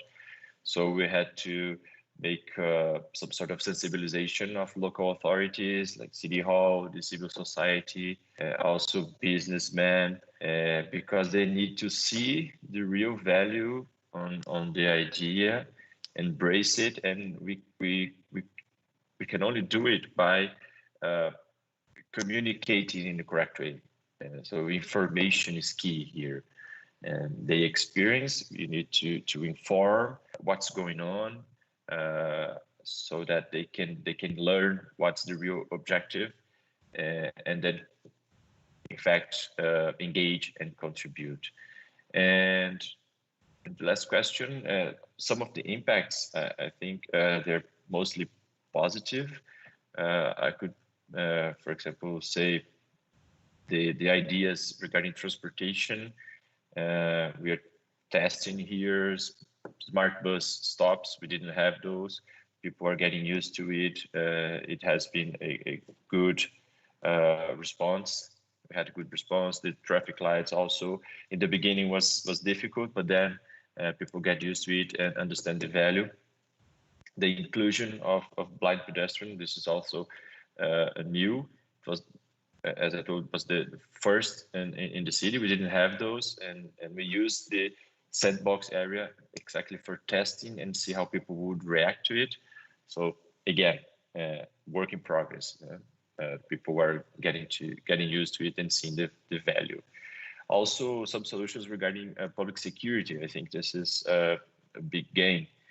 For example, partnering with police so that they can use the information from the cameras in order to solve their problems, which are people's problems. Yeah. So this is a real nice way to show the value of the technology when it helps a regular guy to solve a problem through, for example, police. So we have a positive impact, and I expect more. So the first phase was deploying some technologies in the area and then checking how people would respond. And now we are entering a phase where we try to accelerate business. We try to create and to populate the area with startups, with new ideas. So it's a living environment, it's a living lab. And I think this next phase is going to be more, it's going to bring more impact, more positive impact for everybody. That's my point of view. I just would like to thank for the opportunity here, sharing part of our small experience when compared to others, And most of all, I learned a lot here with the experience of other colleagues that presented here. And I'm very honored for the invitation. And I hope all these concepts that we discuss here, that we share here, they really turn into reality and really improve people's lives, which for me is the great benefits of all. Thanks a lot, Mr. Bengi. Thank you. Thanks, Mr. Datus. This was very good, interesting reflections, and also reminding us that the uniqueness of each environment. So not take anything really for granted, which I suppose is really the essence of the living labs, whether we are talking about environment or methodology. And it also tells us that once we are really taking it case by case, it is an effort, and it's not that straightforward or simple activity to implement. Whether you are doing it for a scale, is it big or small, whether it's a city in Brazil or whether it's a city in Finland. And that kind of brings me to our panelist from Finland, also my friend Roope Ritvos, who presented a case of Kalasatama, where the Living Lab as a tool has been to a certain extent embedded in city planning and design. But Roope, your take on the 3 questions that we had on the table. What are your reflections, your thoughts? Thank you, Ilari, for good introductions, and great thanks for my previous panelists for super insightful insights and enthusiasm. I feel I'm living a believer again. So maybe starting to answer the questions on the lived realities of the consumer in the co-creation process. So I'd like to start with the words use, and this may be because I come from the a city-driven living lab angle. So we don't talk about consumers. So the dialogue is that are they residents or are they citizens? And even the citizens, the residents, as like participants of the living lab or for the fifth sector have a very different implications for the kind of expectations and of the city administration, but also the citizens themselves. So I think we ended up by using words residents and job goers in the living lab. So not citizens because that's too democracy oriented, not consumers definitely because cities are cities, they are not service providers, and funny enough, not users either. Because I think in one session I ran ages ago with the elder care user workshop with these 70-year-old people, and we were talking about what you users now think of this, and one elder care lady said that, okay, I'm not a user, young man, don't call me user, I don't do drugs, because the word user you use only for like drug users and computer kind of application users, but other people are like humans. So I think the words are important. Is maybe the first reflection that, and then the lived realities in the co-creation living labs in the cases I described, which are city-driven. I think what's specific is at least in the Nordics, the role of the cities is quite overwhelming in a way that the cities provide the schools, they provide the kindergartens, electricity to the home of the people, home care for the elderly, roads, regulate buildings, and so on. So I think the best parts of the living lab activities are integrated into these everyday life settings and situations. So, for example, take place in the school day of the children, or the robots tested at the care facility where the people actually live, or the smart home solutions are tested at the buildings where people actually live. So I think they integrate quite tightly into the lived realities from various co-creation perspective. And I think what the co-creation means is then interesting on this. And for me, maybe the word co-creation a bit too fancy and vague. So I've been kind of wanting to use a bit more something concrete. So like if it's user testing of a solution, then it's user testing. So you put some fancy living lab technology of a company to test with the, I don't know, 100 users in the school or whatever, and they give feedback. So that's not like proper code creation, that's user testing. I think one of the articles I referred kind of criticized the early living labs, at least for this. Then co-design would be the word to use, but actually working designing something together, or co-ideation when you're in the early stage figuring out what to do with the citizens. I think a lot of the mismatches with the lived realities come for not using proper co-creation tools or co-creation approach at the correct stage.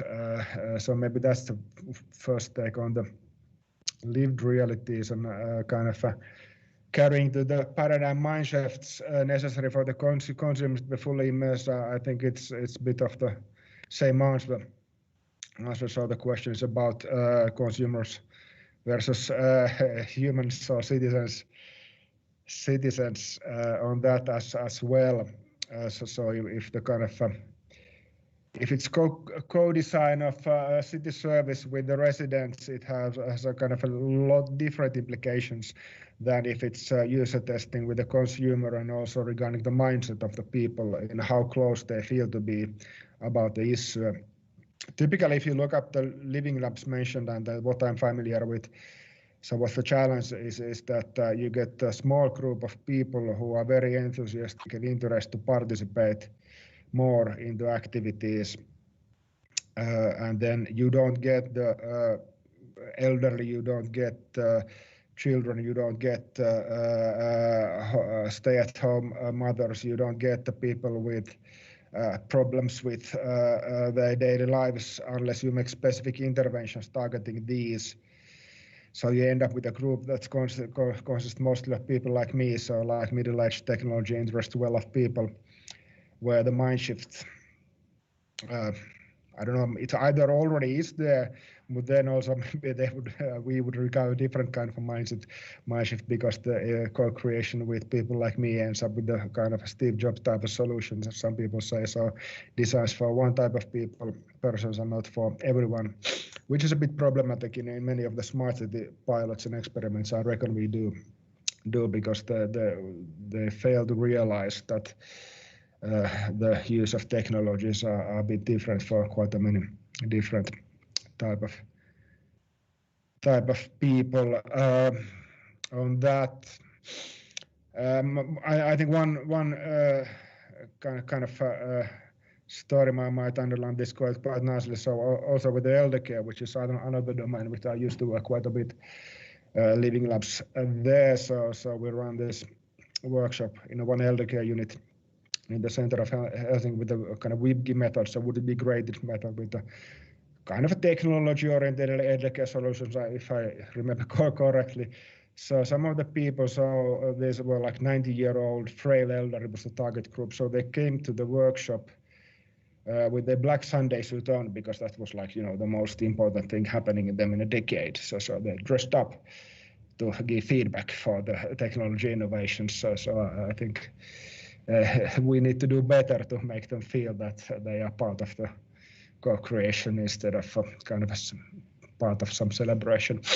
So I think the role of orchestrators is crucial in figuring out, okay, whose mind shift, paradigm shift should be done, and how. So all kinds of inclusion techniques, and maybe like exclusion techniques, especially we've been thinking here in the demos recently, so kind of employing all kinds of intersectional feminist theories and how, who, and why to work with quite probably forward, I would say, at least what we are working on that.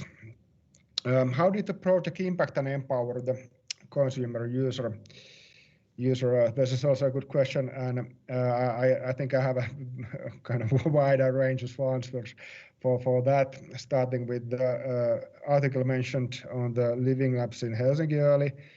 So are the users driving? So a lot of the findings on that, and since then also that many of the users feel betrayed in co-creation as their feedback didn't end up the actual end products or services. And quite often the other disappointment is that, okay, you get these fancy tools to play around with, and then somebody takes them away after the end of the project, and then they disappear and you can't even buy them anywhere. So I think that they somehow are be disconnected at worst cases, and there is a great difference in whether the experiments and pilots are business driven or public sector driven or community driven, I suppose, in this end. There are also a lot of kind of good cases on this, and I think what's my take on that is that some of the best cases are quite deep in the structures in a way that people contributing or participating in the Living Lab activity don't immediately benefit them. So I think like a lot of the agile experiments fail, but some of the best ones are something that then help the city better plan and procure those parts of the services and tools they use in the future. So the results come like 2, 3, 4 years after the Living Lab stage in the real life of some people. It's not the same. It's the same solution, but it's not the same product that comes back. But the kind of trail is long. The benefits are very long term. Same with the robot buses I showed, and there's this famous quote that we overestimate the role of innovation technology in the short term and we underestimate in the long term. And I think Living Labs, at least as long as we are in the research innovation part, they are the pathways to long-term impact and not always in the short-term impact, at least in what we've been working with. But there are some good cases as well. So for example, we in one Living Lab activity, we kind of run a hackathon, augmented reality and open data workshop with the local developers that were hanging around the open data scene. So kind of a smart city AR open data hackathon, do something cool. And then was this one developer that thought, okay, I don't want to do any visual, maybe audio augmented reality would be something interesting. So I could play around with my iPad and this audio stuff. And oh, hey, I have this blind friend actually, and maybe she could help me on the thing. And then they co-create this blind square application that was kind of help the blind person to navigate in the urban areas with the use of open data. That's now used in intensive countries around the world. So there are opportunities to do also like immediate impact, I suppose, but they are quite rare. So that's like 1 out of the 100 experiments.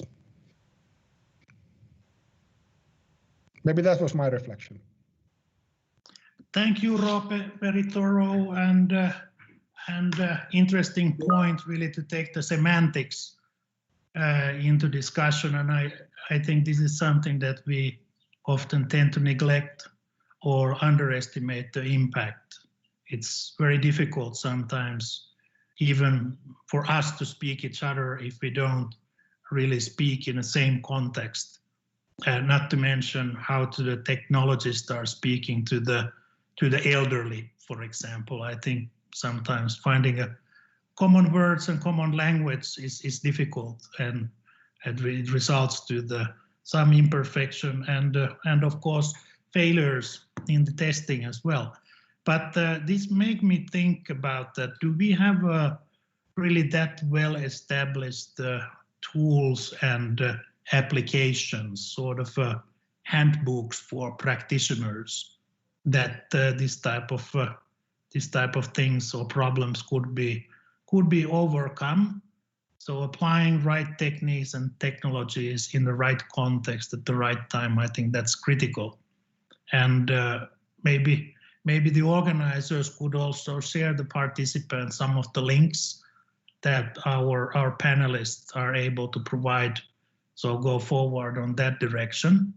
But thank you, Roope, and I'll move on to another European panelist. And I think it's probably appropriate, since we are talking about the tools and applications and good practice, that Dr. Mastelic, who is also answering these 3 questions posed by the organizers, also works in the context of ENOL.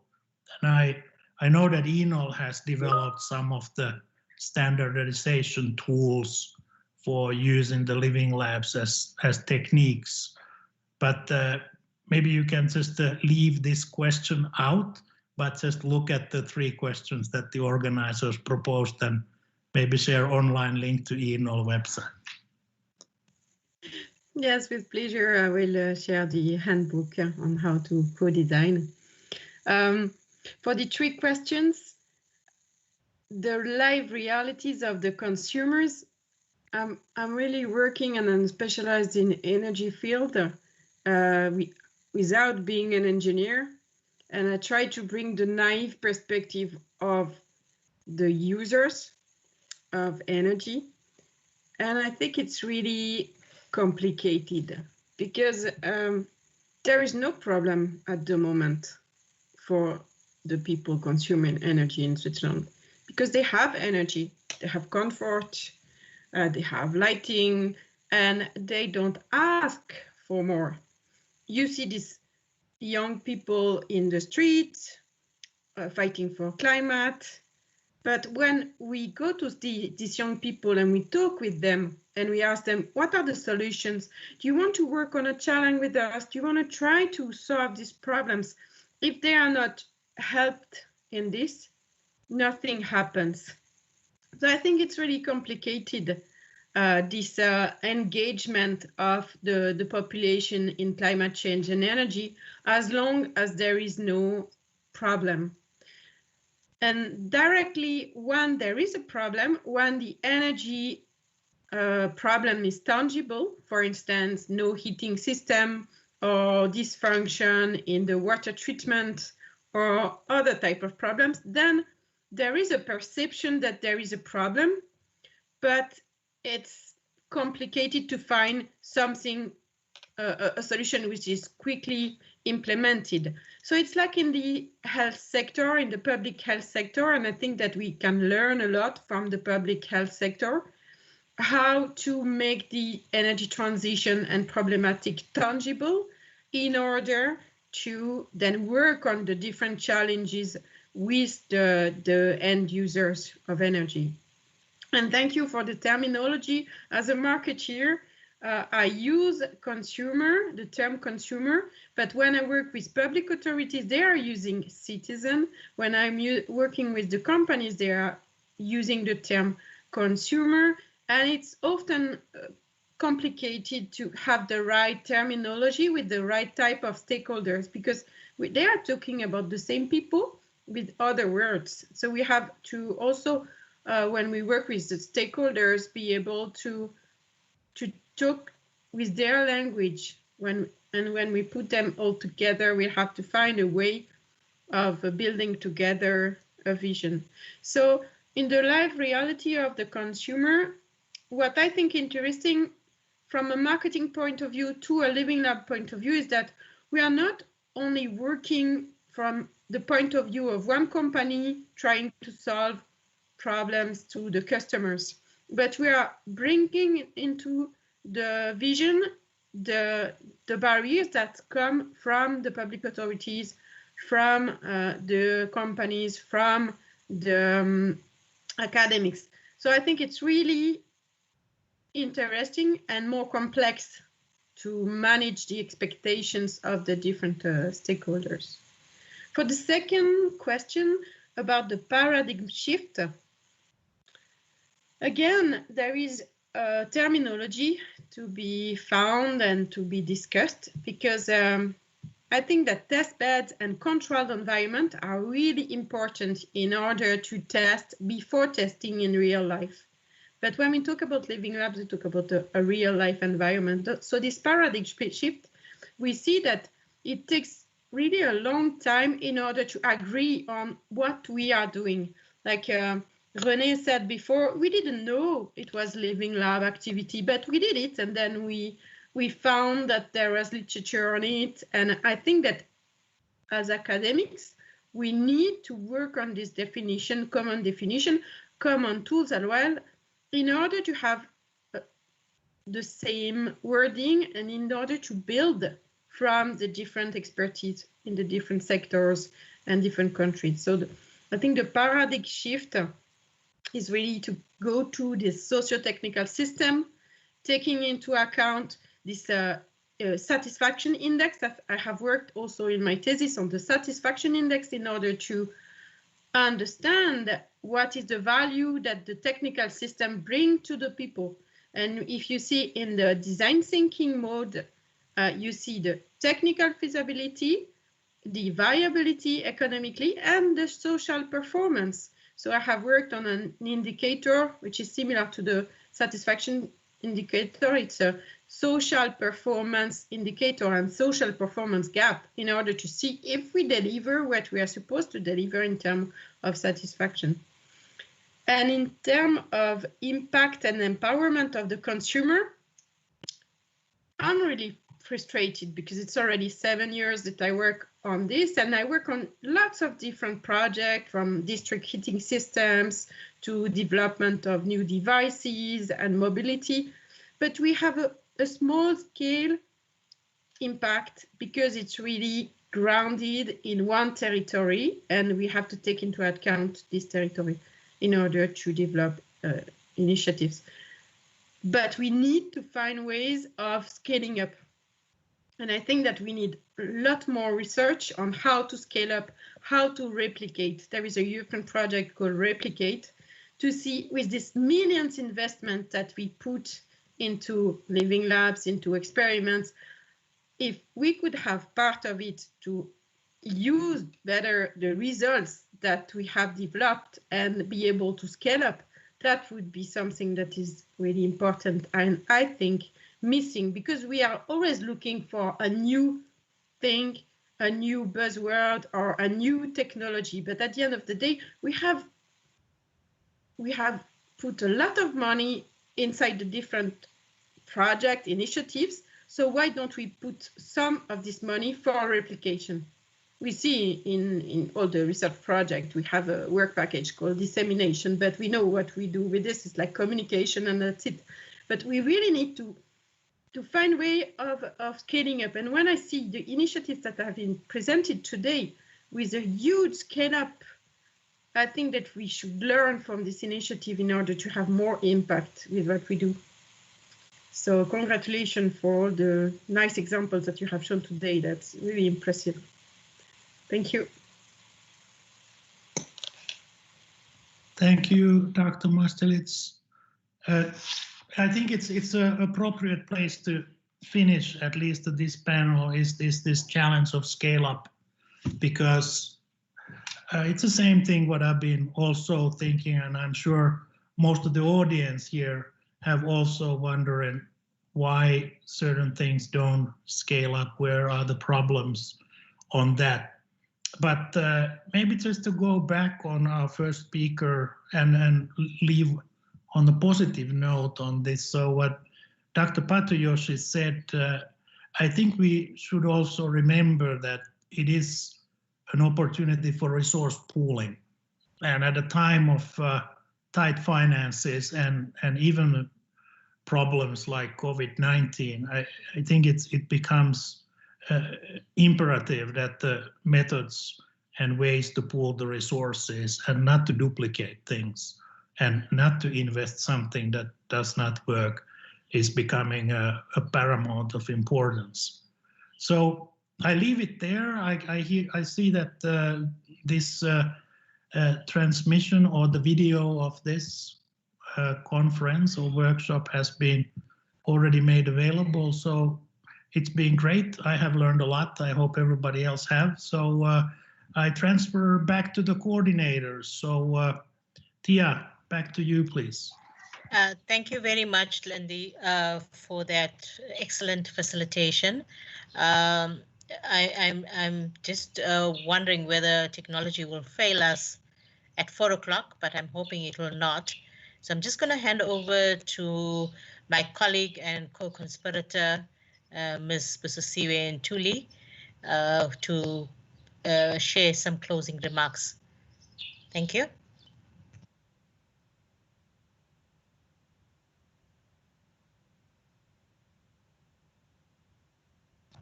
Busi, you need to unmute. Okay, can you hear me now? Perfect, perfect. Wonderful. Anita, thank you so much, and good afternoon, everyone. I would like to share just a few words in closing this webinar. Firstly, I would like to perhaps extend an invitation to all our international partners to begin to talk to us about strengthening partnerships with you so that we can evolve this Living Labs model and its variations to speak to different contexts and different geographies. We're looking forward to that engagement. We're looking forward to strengthening that partnership. And the second point I would like to make is directed to the Living Labs in South Africa. We would like, as the Department of Science and Innovation and TIA, to start a conversation around formalizing a community of practice with all the Living Labs, and for you to join us as we begin to increase the footprint of Living Labs in South Africa as we popularize this approach in different spaces, in different sectors, in different industries. And we're hoping that that conversation will be picked up fairly quickly, Anita, so that we can start doing that work. And I'm sure that, Anita, you will be the lead person in terms of engaging with our international partners to start talking about how do we strengthen this partnership, because today really was a good starting point in many ways in talking about where else do we go in this thinking and the practice that we want to entrench in our different societies. And as a Department of Science and Innovation, I would like to say that this is a very key program, and it speaks very directly to policy formulation that the department is leading in different areas, as outlined by Mr. Patel earlier on. And therefore, we are committed and we are intent on continuing with the support for this program, leading in terms of providing different types of support, engaging at a strategic level to shape and to really direct this program. So we really are looking forward to that. We are really enthusiastic, and our commitment is really on this program. Lastly, I would like to thank each and every one of you for joining us today, for participating. Thank you to the guests for sharing your experiences so generously. We look forward to further engagements. And I would like to say thank you to my colleagues at TIA for a very well organized event, and more especially for a partnership that is in itself characterized by the spirit of co-creation. So thank you, Swongile. Thank you, Anita. Very much appreciated. And lastly, I want to thank DDG Patel and Mr. Krapi for allowing us to experiment, for ensuring that we've got the resources to do so, and to always support everything that we take up and we endeavor to do. Colleagues, with those few words, I want to thank you for today. It's been a successful session. We appreciate the engagement, and please do go well, and please do stay safe. Anita, thank you. Okay, thank you very much, Lucy, for those closing remarks. I see, okay, so I saw some movements. So I was just wondering whether you were still talking. I want to echo Busi's comments. Thank you very much for the engagement, especially for the support that we've got from the embassies in terms of the speakers, and then in terms of the speakers that willingly gave up their time. I know many of you stayed the entire day. It's been a long day. We really appreciate it. We will pull out some of these key actions and lessons, and we will circulate them. But definitely we'll be looking at how do we actually shape this through forming this community of practice around Living Labs. So with that, I want to wish you well and stay safe, and take care of yourself and your families, and all the best. Thank you very much.